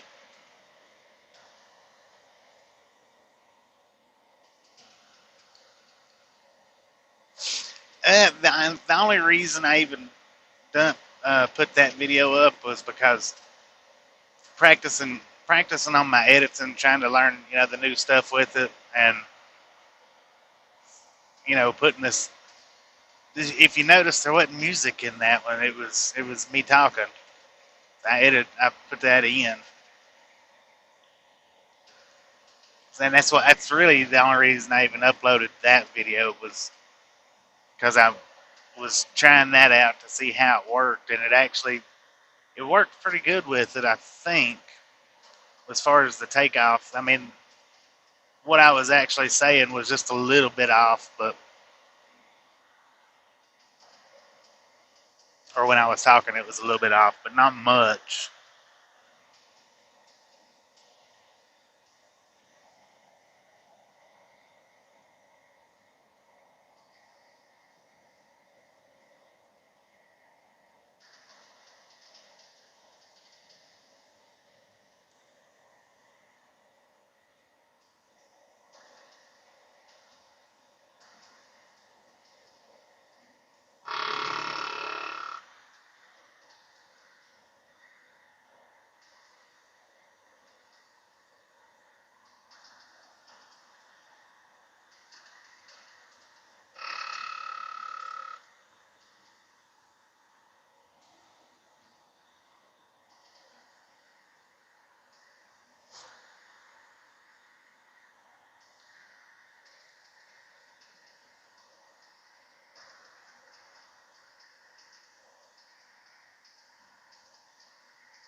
Yeah, like I say though, I mean, it was actually an old video, but I hadn't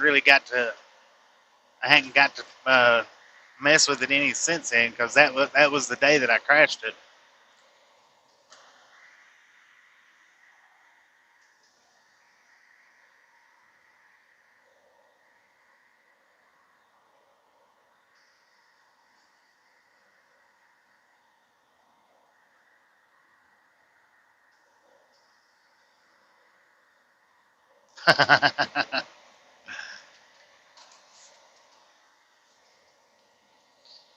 Well, and I really don't care anything about hearing myself talk, but I guess here in the last year anyway, I've gotten more accustomed to it, so it don't bother me near as bad, because I do go back, on some of our lives, and then plus when I'm editing out videos, like with the point of view, I'm constantly having to hear it, so it's not. I mean, I don't hate it like I used to. I mean, I still don't care anything about my voice, but I don't hate it like I used to. It's like used to is I would just soon not talk, or rather not talk as hear it. But I know my voice don't sound to everybody else like it does to me. I think is what I'm trying to say. And your voice is the same way. Your voice don't sound to everybody else like it does to you. I figured that the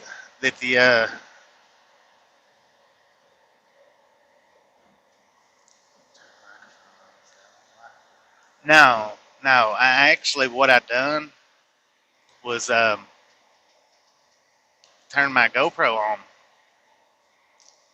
and done it from that.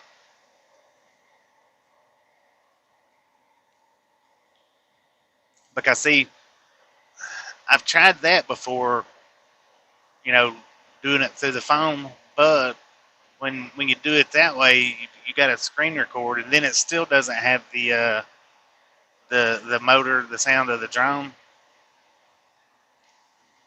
So what I done was I just I lifted the drone up in the air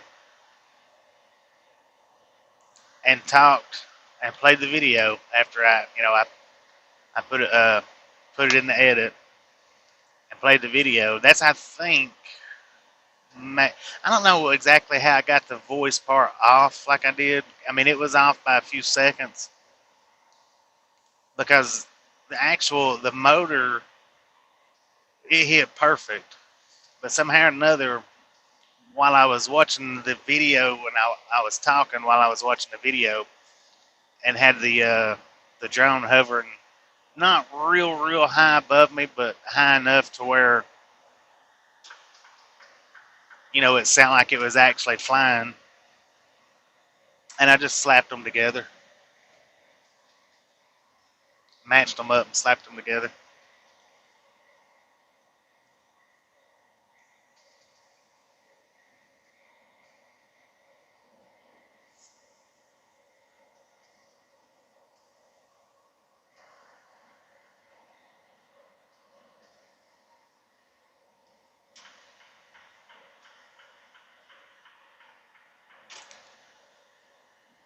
Yeah, that's why I done it for, because I wanted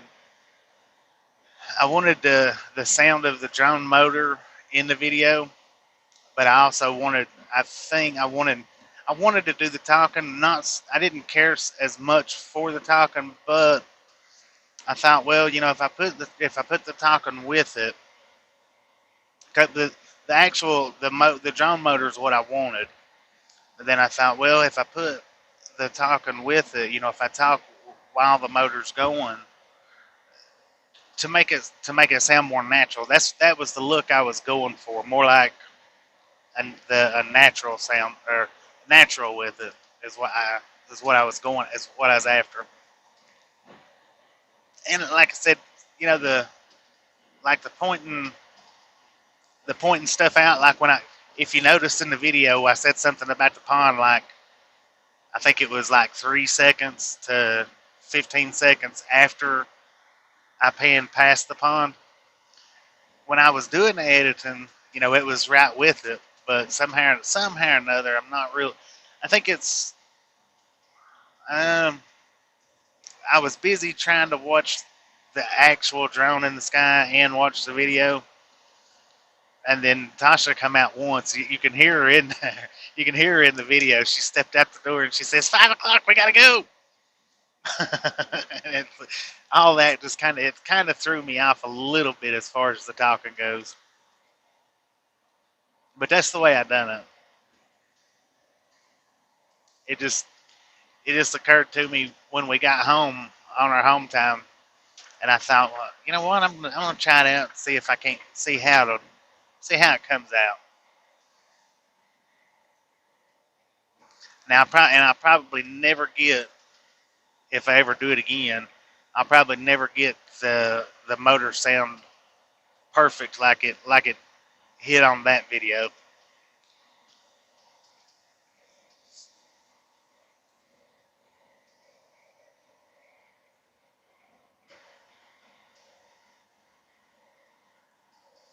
Yeah, I spent pretty much the whole time. Well, not the whole time, but like the first 4 days that we was off.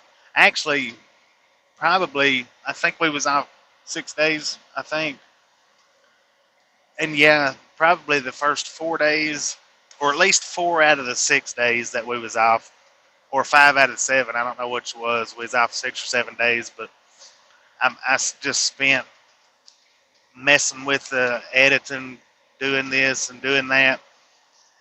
And the Iowa 80 truck stop, I actually had background noise attached to that, but I forgot to put the opening with it, which I don't know how many of you guys has heard the new opening on my uploaded videos, but I do have a sound with it now. With the part that it shows Ride Along Gang and Lights, I do have a sound with that. y'all need to let me know if that sounds annoying or if it sounds okay, because I'm kind of conflicted on that. But yeah, I spent just about this whole week trying to figure out different ways and different things to do in the editing process, because I've just not been happy at all with the way I've been editing my videos. But I've been taking I think going about everything all wrong with it. Like I wait till we get home and edit out a month's worth of videos and then try to upload them, and then I get frustrated, and by the end of it, I've not sat and took any time trying to figure out how to edit anything. And we just happened to last month I got everything edited or not edited, but everything recorded and uploaded that had already edited out. So when I went in this week, I just had a couple of videos like that one right there that I worked on while I was there. There was a couple, 3 or 4 more, I think, couple, 2 or 3 more, three, something like that, that I worked on while I was there. But I worked on them as a more of the editing project rather than uploading project.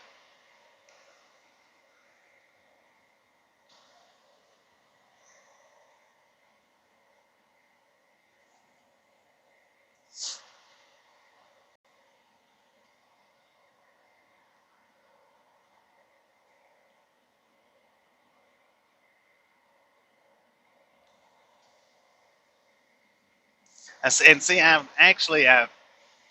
when I started out with the intro, I started out with just um, it was heck, the railroad crossing, the bells at the railroad crossings. It was just that with the train horns, and then I got to prowling and browsing and looking, and I finally figured out how to mix match the sounds like that, because the railroad crossing with the train horn that I put up, that come off of one of my Z mods off of that trucking simulator game, which it was okay. I liked it, but after I fixed that one up, I got to that's when I started working on thinking, hey, I gotta get up on the editing part of it, and I started just going through and prowling, and which I decided that actually before we got home that I was going to work on the editing, but I really got into it a little bit harder than I had initially thought that I was going to. But I got to digging through, and I found the different sounds with the horns. There's an airplane in there. You can just barely hear it. There's an airplane in there. Then there's train horn. I don't know if I put that. I think I put that at the start. I had it at the end, and when I found the brake sound, the tires squealing. When I found that, I moved the train horns to the front of the opening.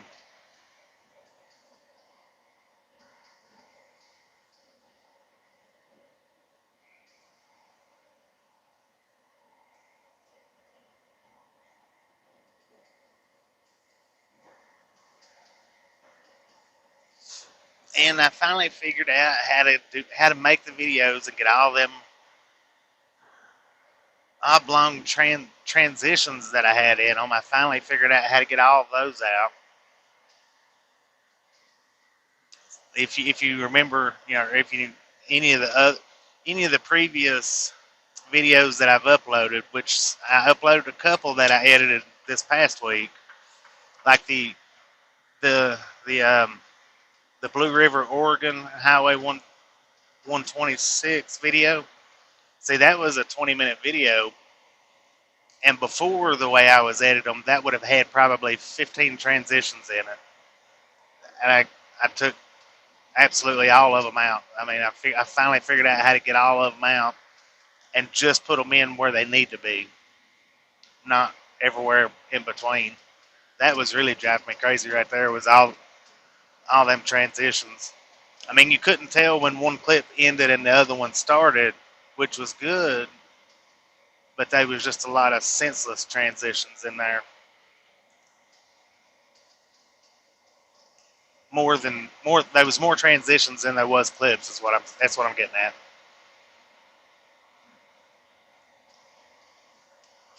And that's just because I didn't know what I was doing and still don't really know a whole lot, but I'm figuring it out. I'm figuring it out. That's what I was saying yesterday. I'm gonna start. I'm gonna start doing the unlocking my uploads different than how I've been doing it. You know, where when we go, I don't unlock any of the uploads till we go home for our 7 days, and then I unlock one every day. I'm gonna stop doing that. I'm gonna start unlocking them like on one or two on a weekly basis while we're out, and it's gonna stay the same even when we go in. Rather than unlocking a video every day, I'm gonna stick with the schedule. I just hadn't figured out the schedule yet.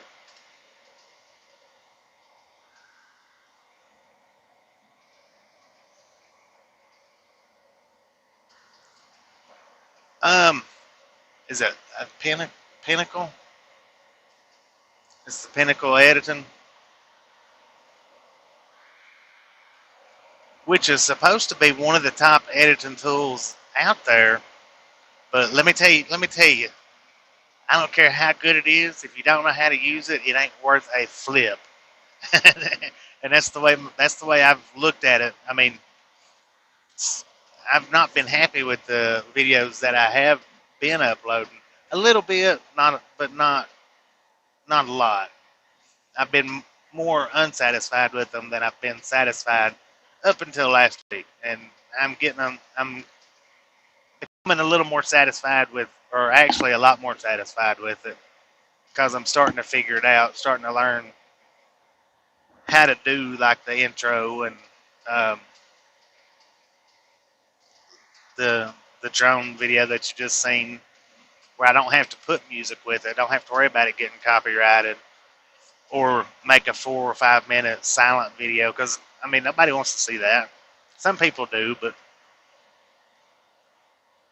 most people wants to hear at least some kind of something with it, whether it be music or talking or whatever.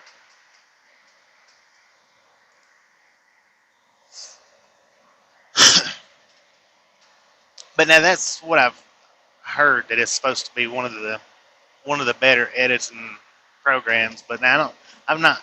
I like the one that's on my phone. I wished I could get the one that's on my phone and put it on my laptop, because I was actually, I was getting pretty decent at that editing program. But this one here is supposed to have like just a lot more to offer. I just have to learn how to do it. And I figured out how to put writing. It's even like the writing. See, like the Iowa 80, I put background noise in that one, but when I went back, that's what I was saying a minute ago, and I stepped off the subject. I put background noise in it so that the music, because see, that's why at the end of that video, I just looked like I'd gotten in a hurry and just was ready to stop it. It was because of if you noticed, AC/DC was playing in the background, and it was actually pretty loud throughout the whole back side of the truck stop. That's why I didn't go downstairs in that video. That's why when I stopped it up top, that's the reason why, because there was certain areas where that music was just real loud, and I had it fixed to where the background noise was pretty much drowned it out, but I forgot to put the intro on it, so I went back, and when I put them two clips together, I grabbed the wrong clip and uploaded it and didn't realize it until I watched it. See, that's another problem I have with with my editing because I don't go back and watch it enough because I've watched it so many times that when I do get it finally finished, I forget to go back and watch it. But that's what I did. I put the wrong clip with it, which took out all the writing that I put in throughout the video and the background noise. It took that out so you could still hear the music. I'm surprised they actually let me upload it, but they did.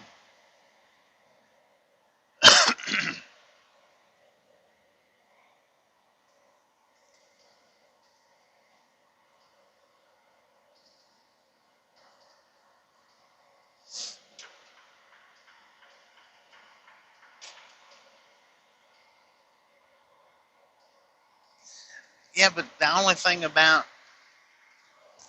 and the drone does have a good editing app and tool to go with it, but um, I just I really don't want to use the music like what the drone apps or what the DJI apps have to offer to put with it because they can be copyrighted. If you choose the wrong music or if you don't choose the right music, it can get copyrighted or muted or taken down. Because I was reading something and it was explaining in it that DJI puts that music up not for like sharing on YouTube, but for like making the video for your own personal self and enjoying it that way.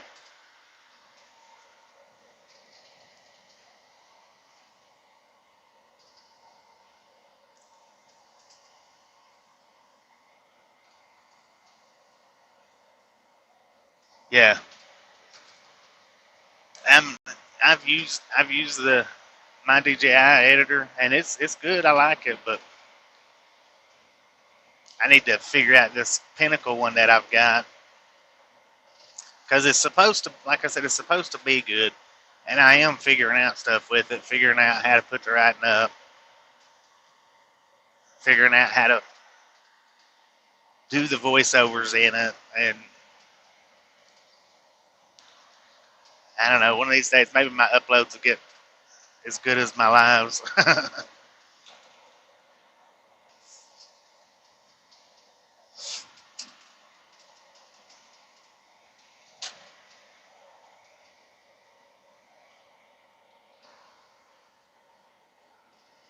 Yeah, now I've heard that the iMovie is pretty good. I have heard that one's actually real good.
Yeah, I know. I was looking a minute ago and I noticed it went it's up to 389 something, which means it's went up a pretty decent amount today.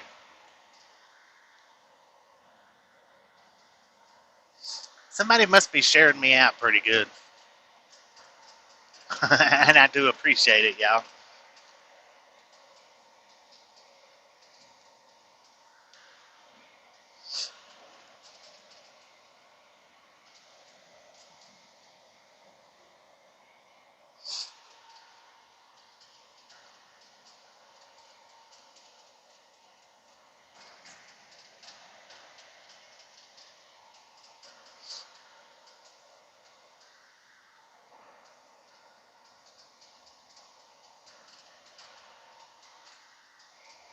All right, I'm going to turn this microphone back over to the truck for a bit. We got 55, 56 more miles to go.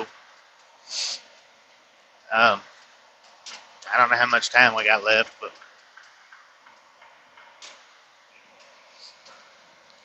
surely it's enough time because I hadn't been going. I've been going pedal to the metal here.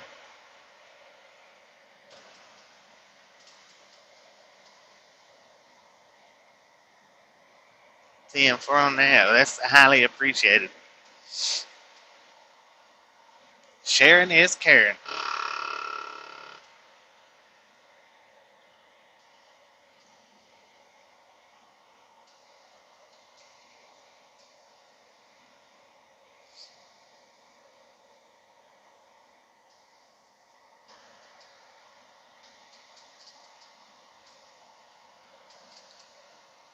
But now, as far as the upload videos go, before I turn the microphone off, uh, since Tasha got a new camera, I'm going to, I think I mentioned this yesterday though, try to start, instead of just doing point of view videos, I'm going to try to start doing truck vlogging videos with it as well.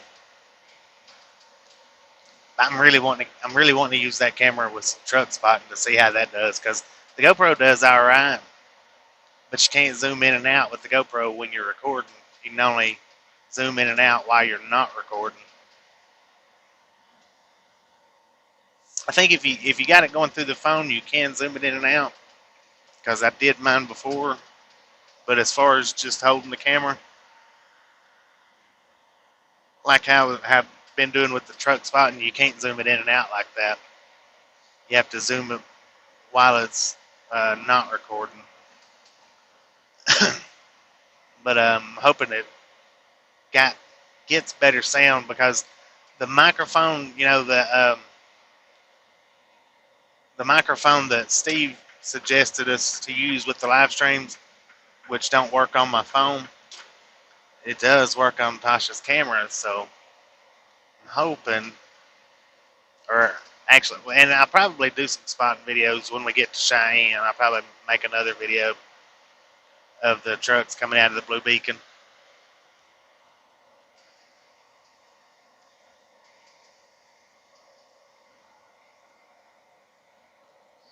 Take it easy, bud. Appreciate you stopping in.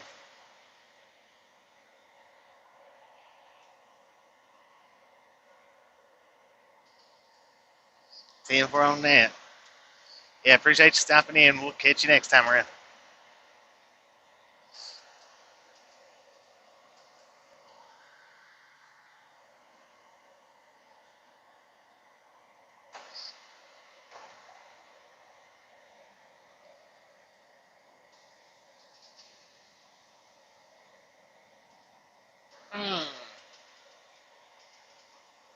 Could be.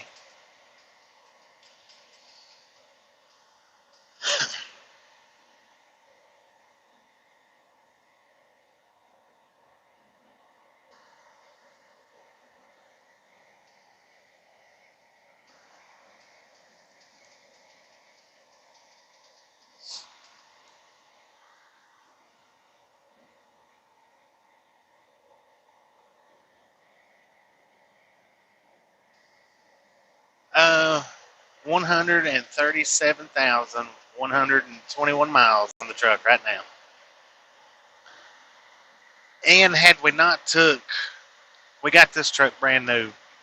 It had 900 miles on it, which was the delivery miles from wherever they shipped it from. Whether it was a factory or a truck lot, I'm not real sure, but wherever they drove it from there to the yard, um, that's the only miles that it had on it, which was 900 miles. I know where it come from, but I don't remember for sure. We got the truck last December.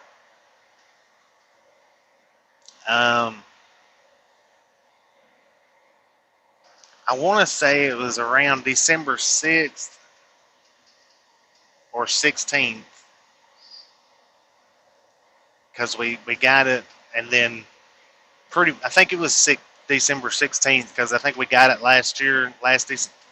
not this December, but last December, and right after we got it, I think we done one trip and then a trip home, or we done a trip home right after we got it. And with that 137,000 miles, that was with taking 12 solid weeks off last year. We took 12 solid weeks off throughout the whole year. And that's not counting the days that we sit.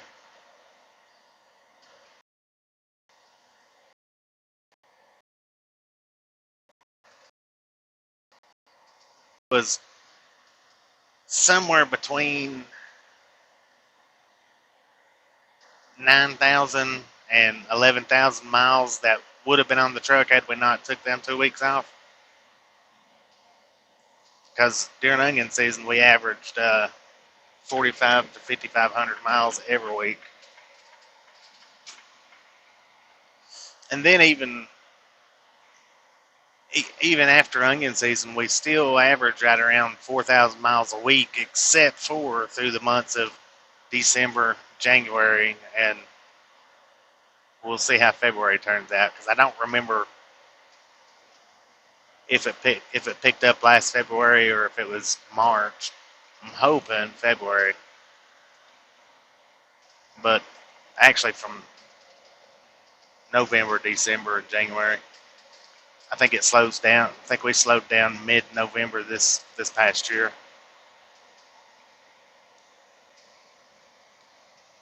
Which, I mean, it's good that it slows down, because it gives you a break, or it gives me a break, of not running so hard, because 4,500 to 5,500 miles a week, that's hard.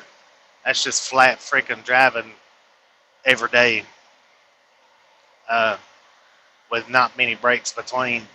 Because the only restarts that we done during onion season was the 2 times that we went home. That was it. We didn't do any more 34-hour restarts other than those.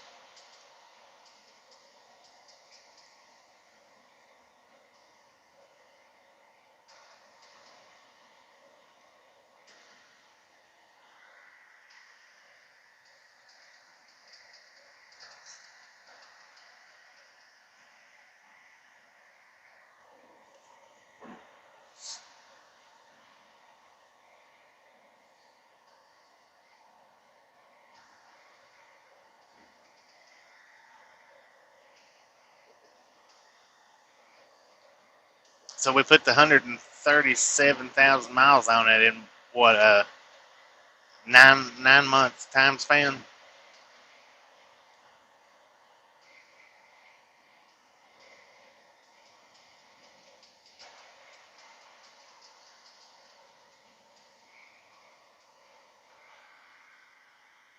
Or a 9 month driving time span.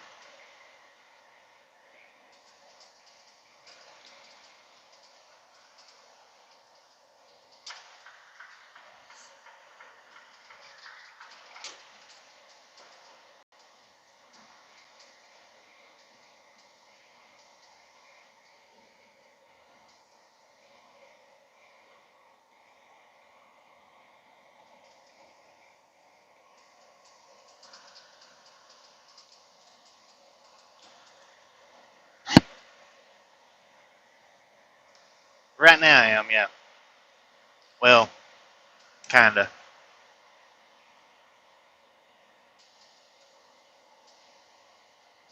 Yeah. I'm a company driver.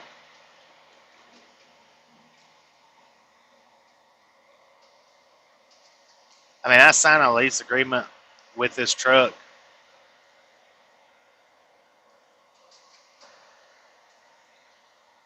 but I'm still a company driver.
Alright, now I'm going to turn this microphone off. Turn it back over to the truck.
Either which one, we're moving on down the road. How about it?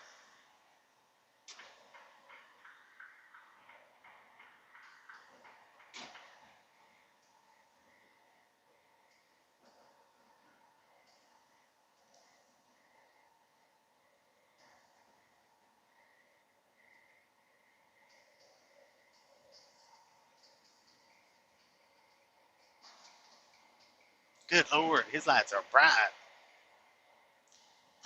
Man, about to knock my eyeballs out.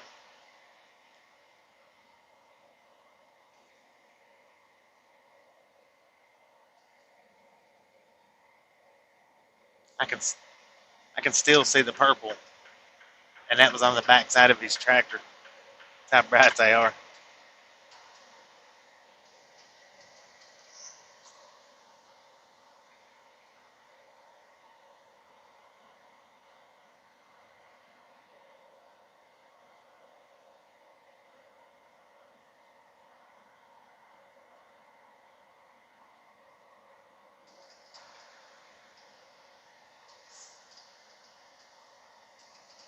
Bronco Willie, how you doing?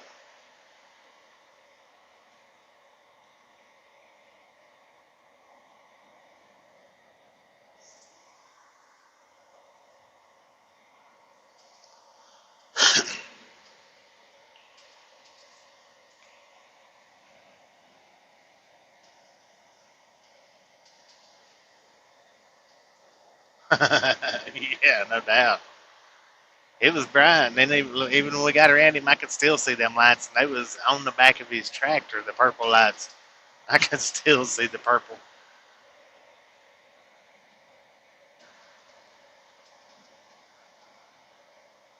Doing great, 10-4 on that. So we'd like to hear.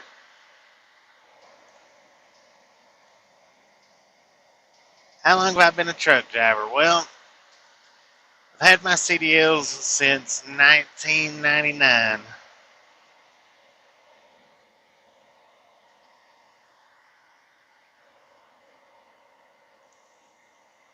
but I actually got out on the road driving, you know, over the road 2004, I think, 2003, something like that. Maybe 2002, but I got my license in 99.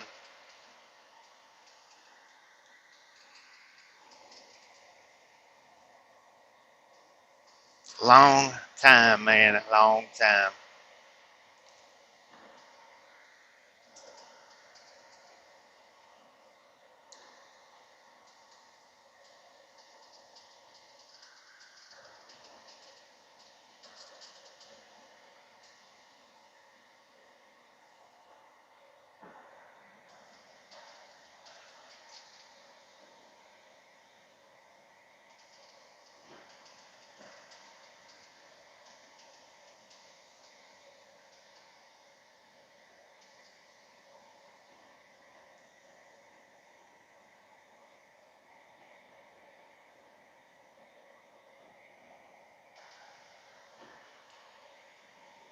How you doing, Scott Anthony?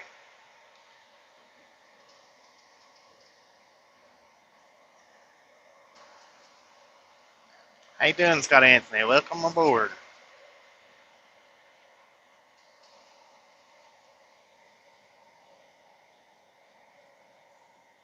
I am from Tennessee. Not as southern as you get, but pretty close to it. South Texas, 10-4 on that. Somebody asked earlier if I was from Texas. I don't know who it was. We've spent a lot of time in Texas um, with these guys.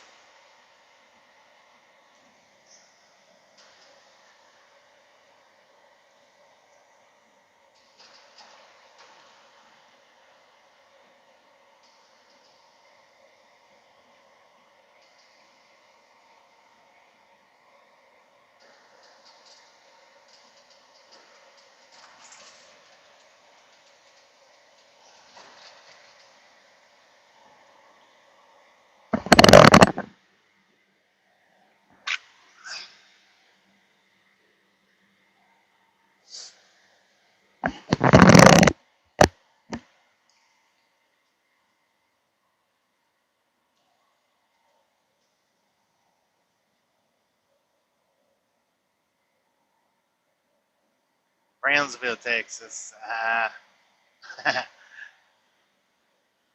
I've been there.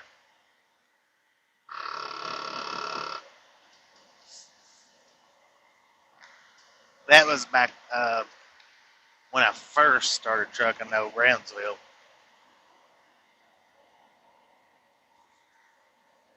I got my first CDL ticket in Texas. I think it was New Brunsfield, though.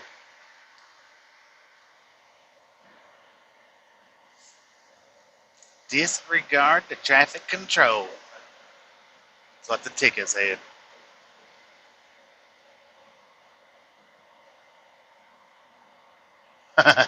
Yeah, we've had enough of them to. I could pull up a second residency in Texas.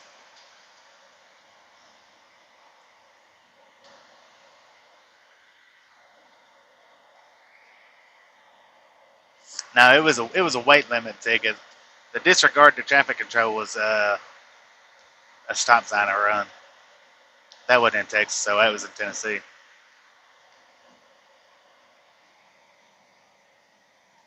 Yeah, 10-4. We run through this past summer. We run through San Antonio several times. We've been to Laredo with these guys twice. I think twice, maybe 3 times. Actually, yeah, I think 3 times.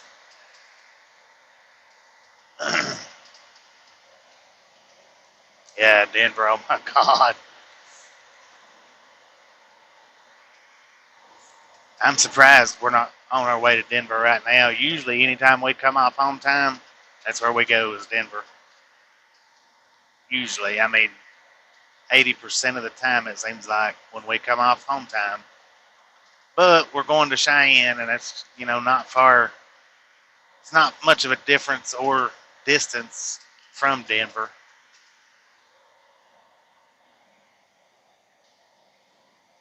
Robbie Batista, how you been?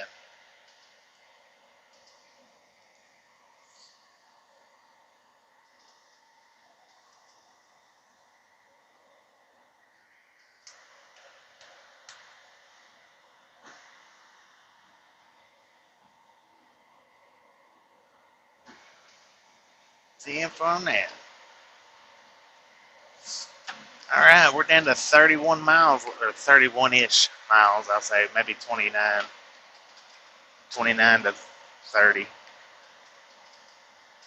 Because I got us, like I said, I got us routed to North Platte Center City, or the center of North Platte. And we're actually just going, I think, not even a mile off the interstate. So we'll probably, I don't know.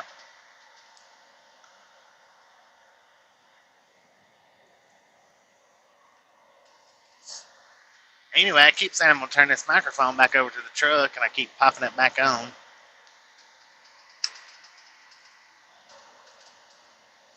But I think I'm going to actually turn it back over to the truck for a little bit right now. Quit being so selfish with it.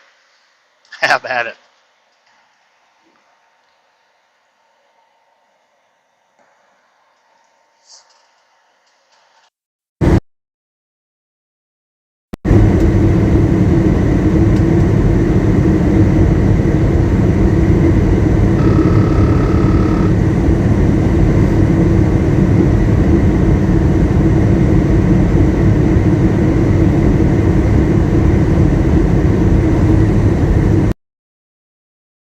We're doing pretty good. We're doing pretty good. Tasha's back there asleep. She stayed up all night last night.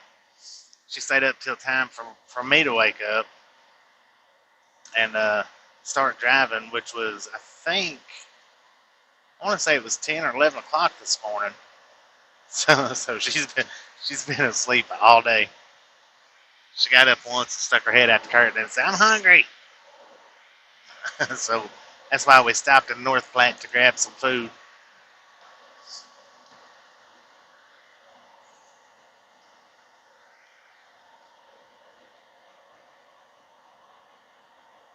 But we're doing pretty good. Nice and refreshed after a week off. What did we take off this time? Was it 6 days? Uh,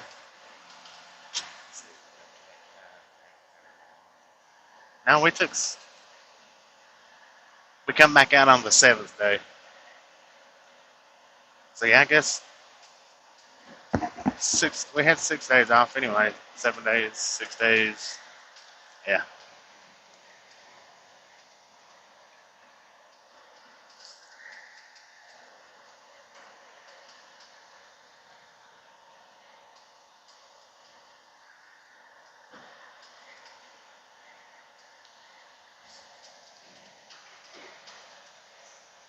Donuts. We've got 18,000 pounds worth of donuts. Chocolate donuts, glazed donuts, cherry donuts. I think strawberry donuts. It's all donuts of some type, different types.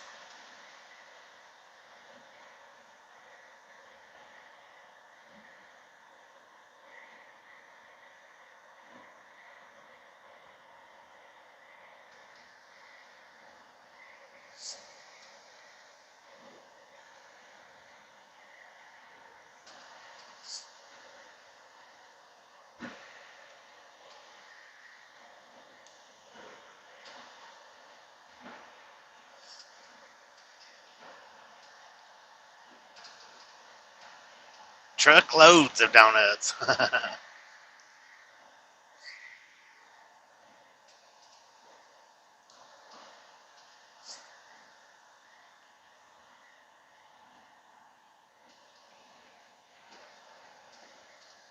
Seeing for on that. I've gotten myself hungry sitting here thinking about that pulled pork and macaroni, cheese and macaroni pulled pork dish that I got back there. I had to actually take a few bites of it before we pulled out. That way I wouldn't have been starving to death by the time we got there. Had I not done that, I'd have done been ready to pull it over 30 or 40 minutes ago.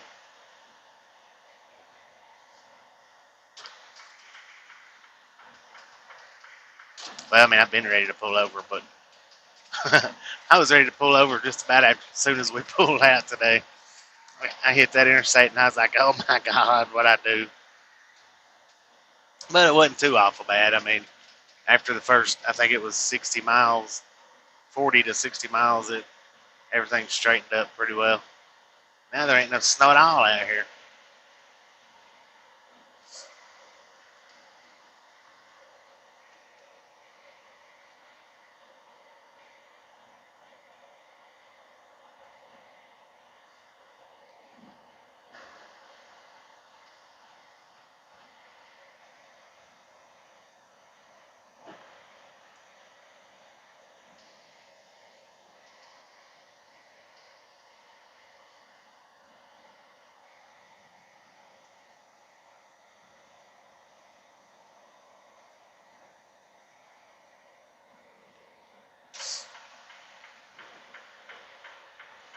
has been a minute since we've been through Kings of Persia.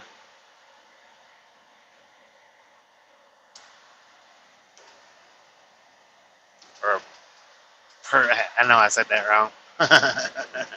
That's how I say it, though.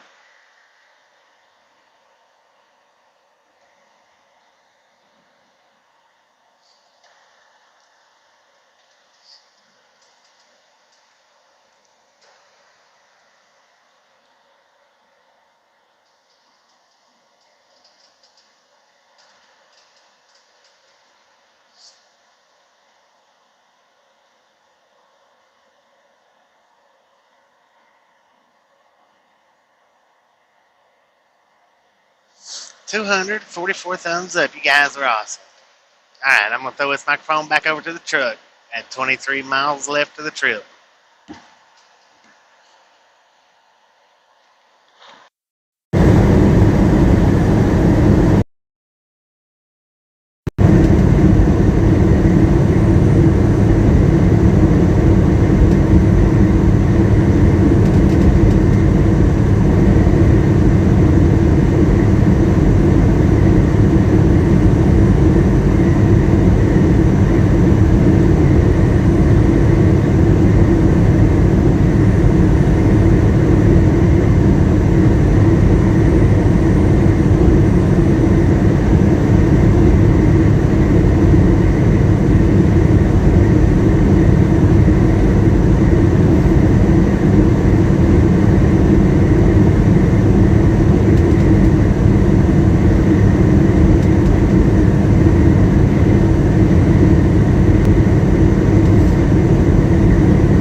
Actually, I think what we're going to do is not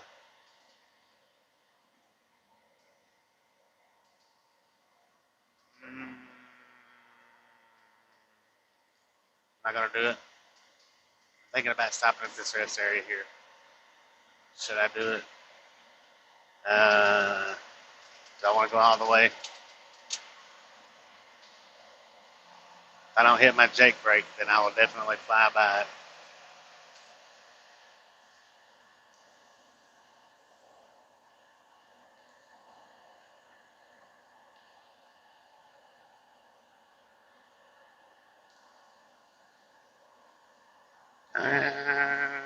Let's see, we might stop.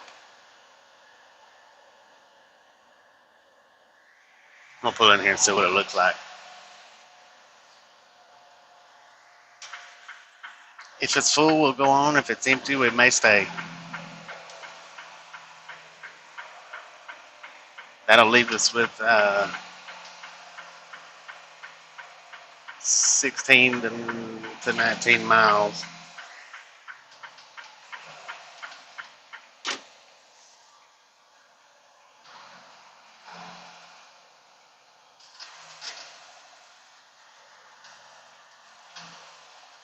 Look at that.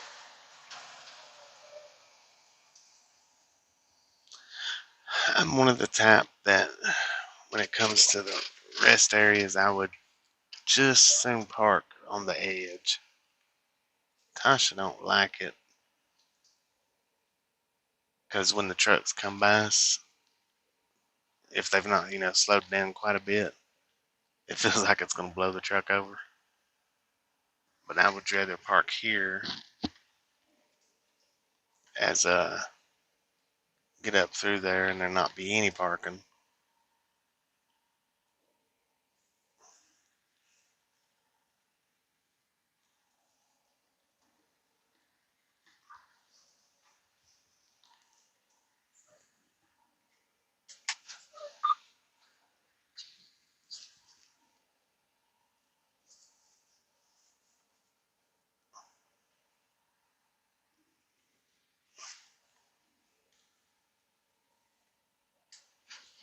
So I think what we're going to do is go ahead and stop here. And we will get up tomorrow sometime. We only got, I don't know, actually, wait a minute. Let me look at something before we do stop. Let me go ahead and put us in the sleeper, though. That way it's not clicking our time. Give me just a minute. We might not stop yet. We might go on.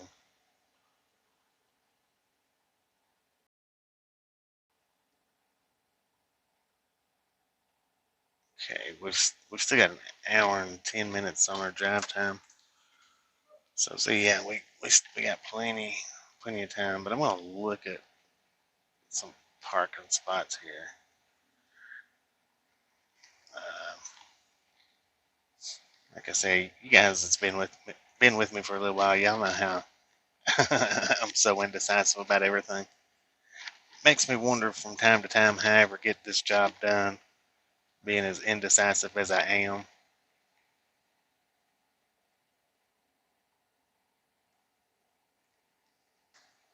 I think they do have vacancy signs.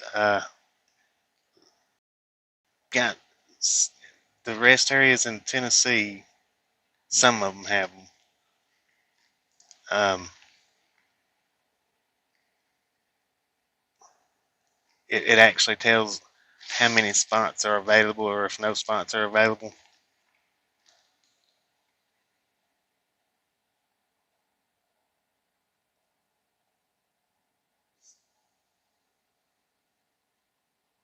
There you go, flexible. I like that. Yep, I like that. That was good. Um, hang on just a second. Let me look here at something right quick on Google Maps.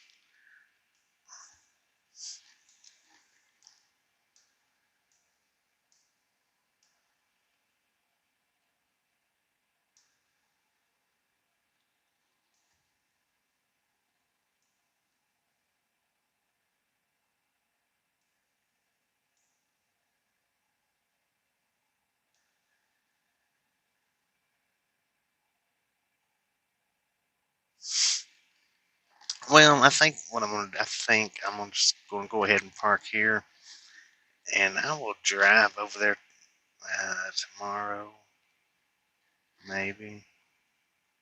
Wait a minute.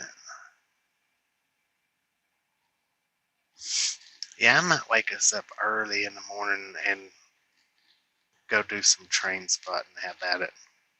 It looks like there's a nice amount of tracks there in North Platte, and there could just quite possibly be some parking right there. Maybe.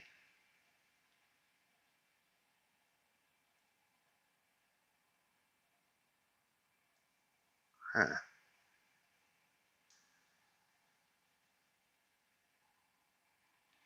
Okay, we might do that. We might do that in the morning. Um, maybe.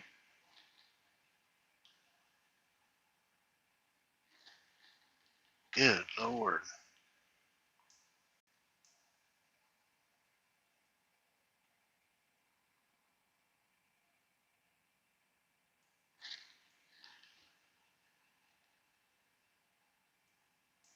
Yeah, I think we'll do that in the morning when it's actually daylight.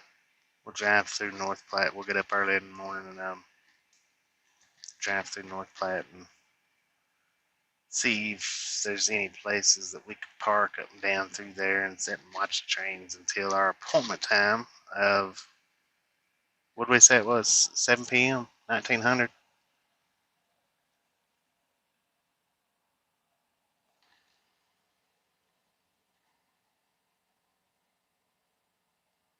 The tower overlooking Bailey Yard.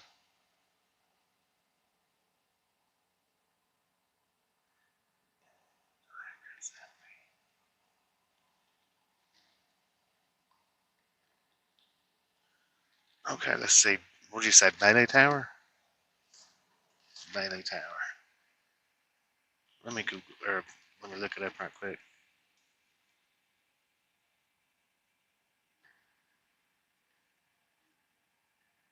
Is it Bailey Yard Boulevard?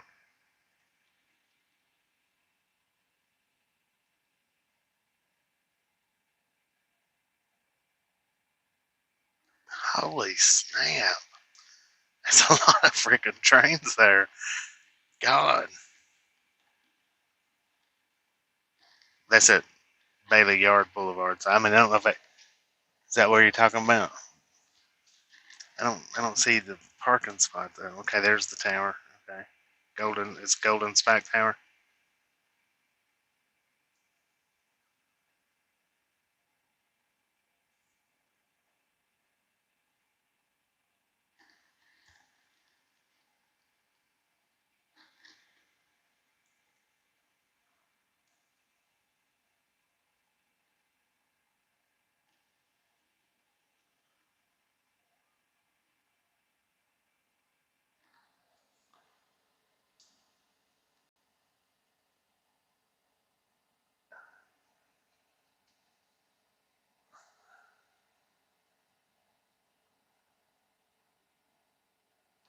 Oh yeah. Hey, let's see how many miles we put on here right quick for you guys. That way, if we do end, at least y'all will know how many miles we run today. We run 681 yesterday,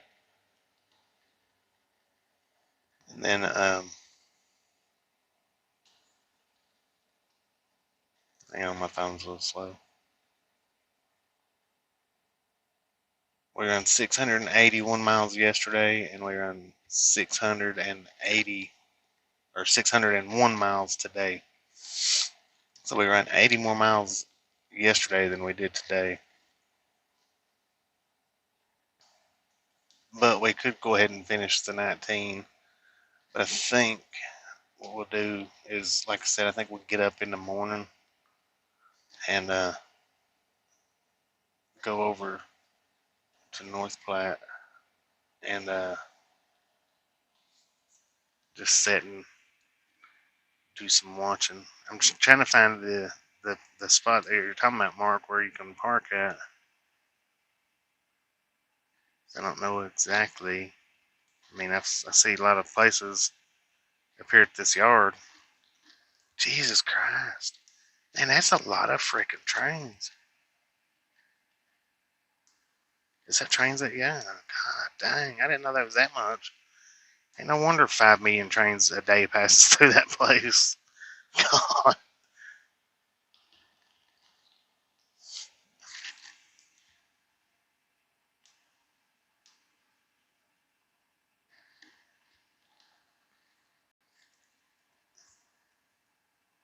Holy crap. Okay. I will find us a spot down through there somewhere.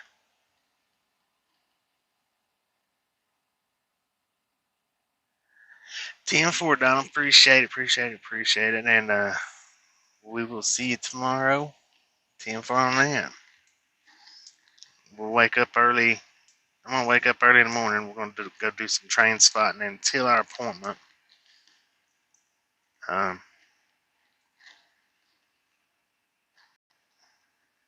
and then from there, we will head to Cheyenne after the appointment's up. Yeah, we're definitely going to find us a spot down through there to go park and watch all these suckers.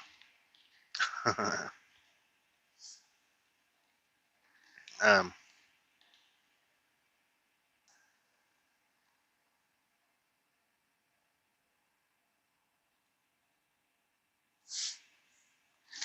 like I said, I'm trying to spot the where you're talking about we can park at, Mark. That's what I'm doing right now. Which I mean, it looks like there's all kinds of places maybe that along up down through there that we can just park along the side, but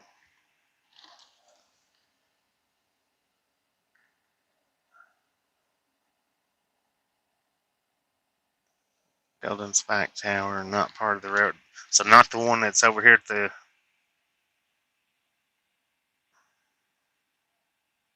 Because I'm at the one that's beside North Platte Union Pacific Railroad on looks Superintendent's Avenue, North Homestead. Not that one,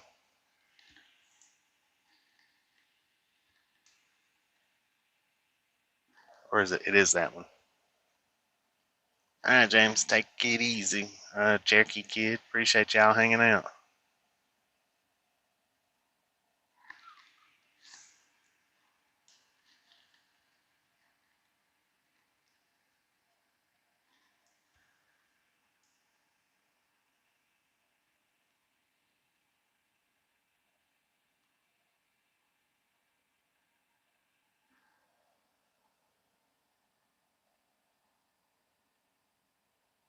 Thank you, Scotty. Thank you. Okay, 1249 North Homestead. Okay, yeah, that's what I'm looking at. Uh, North Homestead opens at 9 a.m. Oh, dang it. Good lord.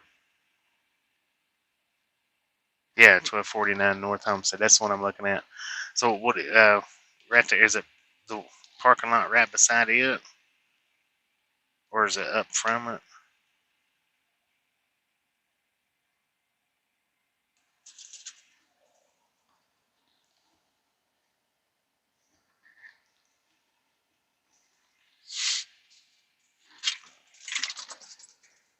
See that, Nick? Yeah.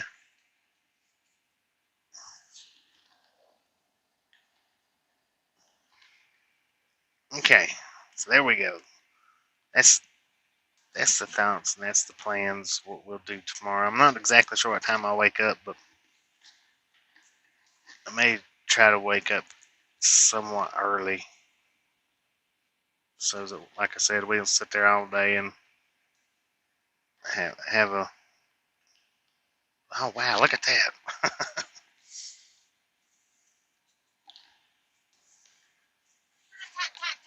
that. Dirt lot next to the paved lot. No. Bobby. What? Okay, yeah, that's what I was looking at a minute ago. Was that? Uh, dang it.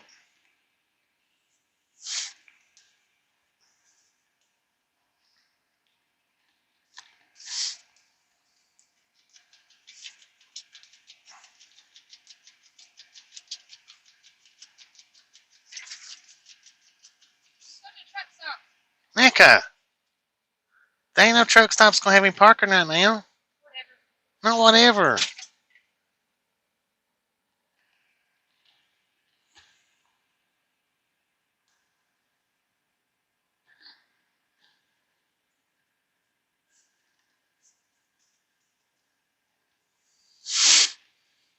All right, we'll go ahead and shut her down here, and we'll be back in the morning for a train spotting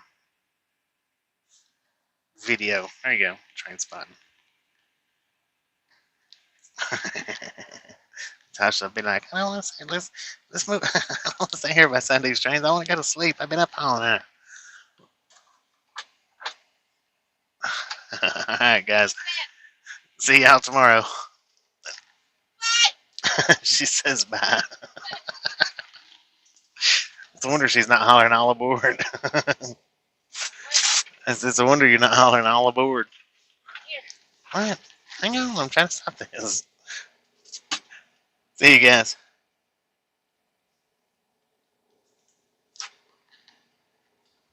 Where's my food at? Up here under my jacket.